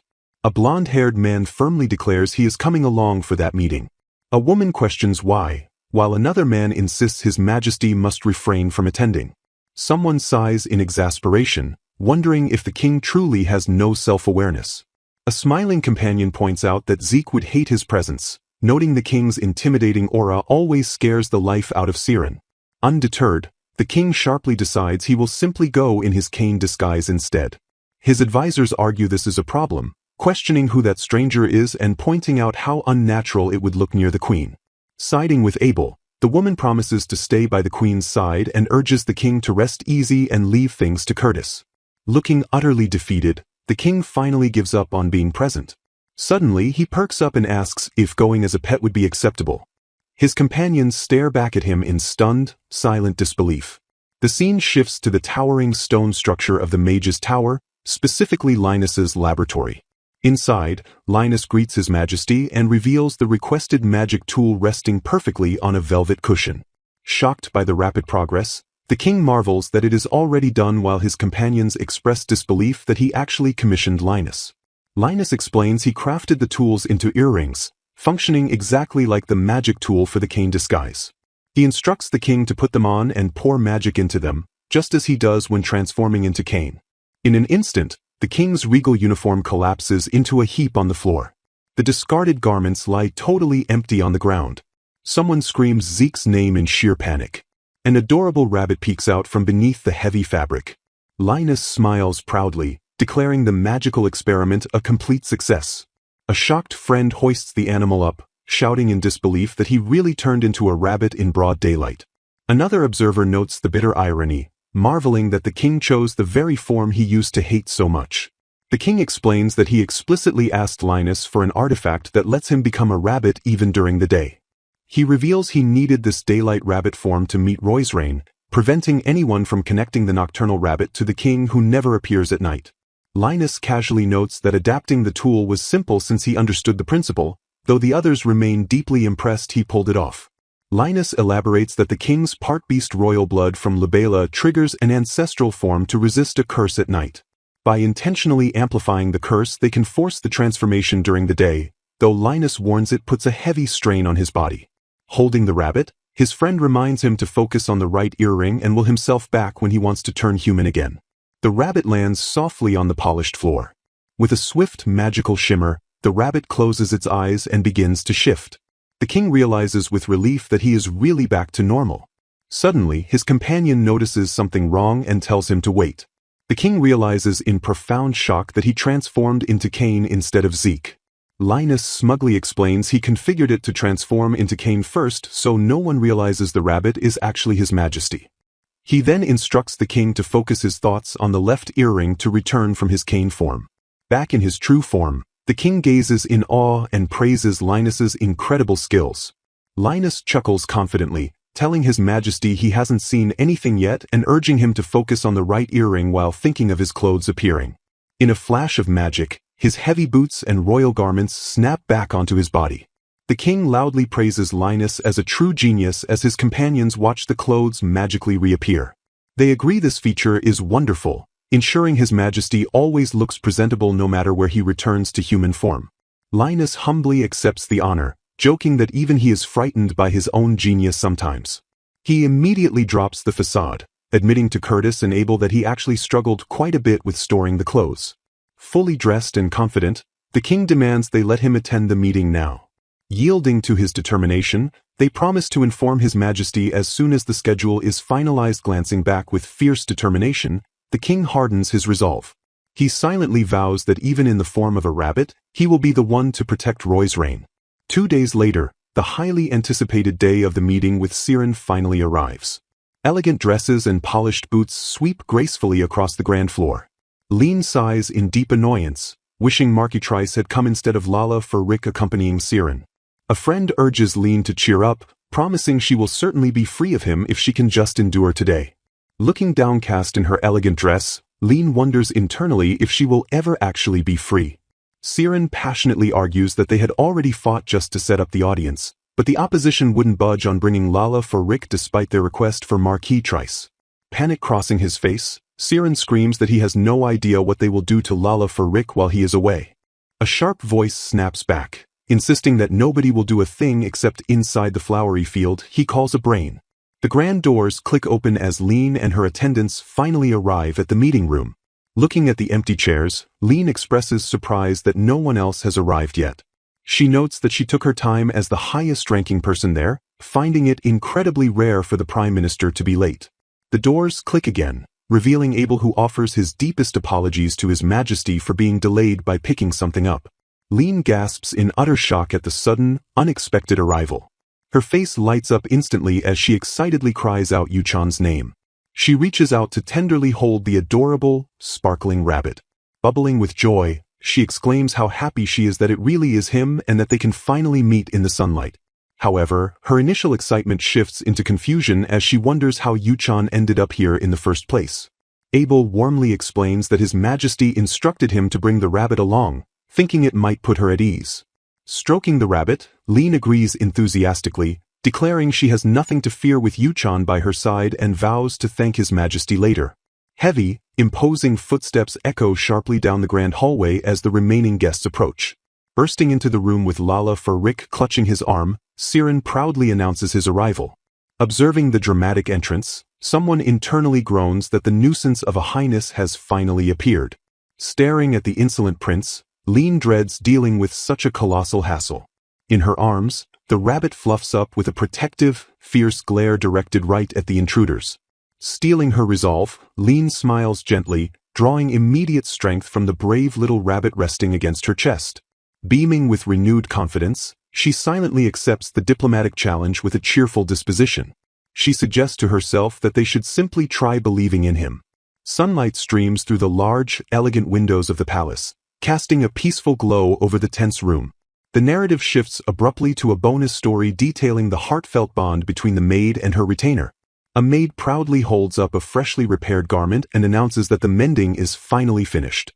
The other maids gasp in sheer awe, praising Katerina's amazing skills and marveling that they cannot even tell where the fabric was frayed. Emma graciously thanks Katerina, noting how important this specific dress is because it remains one of Lady Lean's absolute favorites. Katerina expresses her joy at being useful, admitting her surprise at hearing His Majesty ripped it while climbing a tree just to rescue a cat. The other maids eagerly chime in, begging Katerina to put some beautiful embroidery on their clothes next time as well. Holding the cherished dress, the head maid formally introduces herself as Emma, Lady Lean's personal maid. She recounts her humble origins, explaining she was merely an orphan taken into the royal castle at a very young age. Reflecting on their shared history, Emma notes she has always remained faithfully by Lady Lean's side ever since that fateful day. While praising Lean as bright, kind, and energetic, Emma admits the tomboyish side worries her, especially since Lean looks up to a mere commoner like a big sister. Emma lists Lean's dangerous escapades, from chasing assassins to being abducted, confessing she never wanted her to leave the detached palace ever since marrying into Libera. Despite all her deep-seated fears, Emma's train of thought is interrupted when Lean joyfully calls out her name. Lean bounds over with popular sweets from the castle town, eagerly demanding they eat them together. Melting at the sight of her lady's happiness, Emma agrees the plan sounds lovely, knowing she will always end up forgiving everything as long as Lean keeps smiling. With a heavy but incredibly hopeful heart, Emma utters a silent, desperate plea to the heavens. She stares directly at King Zeke and mentally begs His Majesty to protect Lady Lean at all costs. Back in the present, Emma stands quietly in the sunlit room, temporarily lost in her fond memories. A fellow maid gently calls Emma's name, snapping her out of her deep reverie. The maid holds up a vase of beautiful roses, asking Emma if the flowers would look better placed in the bedroom. Emma smiles softly at her colleague, stepping forward to inspect the vibrant floral arrangement. Emma internally vows to follow her lady for as long as she is allowed, no matter what unpredictable path Lean chooses to walk from this point on. Outside, the towering spires of the Grand Palace reach toward the heavens, guarding the political secrets hidden within. Meanwhile, Abel knocks on a heavy door and politely pardons himself as he enters the quiet room. He looks up, his expression unreadable as he takes in the completely unexpected sight before him. A man sits casually in a grand chair, leaning his chin on his hands with a confident, knowing smirk. The man apologizes for disappointing Curtis since Kane isn't back yet, prompting Abel to realize with shock that His Majesty Zekart is actually the one sitting before them. Staring at an ornate mirror, someone notes that they had expected him to be back by now. Abel Climehates introduces himself as King Zeke's attendant, currently acting as the royal double. He gestures to a gently smiling young man, introducing him as Curtis Arlone, the young head of House Arlone. Abel explains that the three of them studied together, raised to support Zeke as he bore his heavy curse. Recalling the past, Abel notes that since succeeding his father, a deeply responsible Zeke stubbornly took every burden upon himself. Hiding his true self behind a mask to prevent others from looking down on him, the king eventually found himself unable to take it off. Curtis and Abel cast somber glances as they silently reflect on their friend's isolated struggles. Thinking of a mysterious woman with flowing hair, Abel wonders if the king's rigid facade is finally changing. Even without becoming Kane, Zeke has slowly started showing glimpses of genuine emotion from time to time. Abel credits the queen from the Lowen Kingdom for slowly melting the icy expressions Zeke always wore. Shifting back to the present, Curtis hands over a stack of documents for King Zekart to review upon his return. Accepting the paperwork, Abel agrees to pass them along as Curtis offers one more item. Curtis presents a beautifully wrapped box of top-grade tea leaves, noting the king thoroughly enjoyed them last time. Beaming brightly, Curtis asks him to deliver the tea, and Abel cheerfully agrees. Internally, Abel reveals himself as a sadist with masochistic tastes, eagerly hoping Zeke returns soon so he can see Emma's disgusted face. A sudden, ominous chill courses through him, violently interrupting his twisted thoughts. Shaking off the cold sensation, Abel turns his attention back to organizing the towering bookshelf next to the large mirror. Suddenly, a subtle noise draws Abel's sharp gaze over his shoulder. Reaffirming his quiet hopes, Abel remains certain that the king will continue regaining more of his lost expressions. Smiling at the memory of the royal couple, he silently begs the queen to take good care of their beloved king.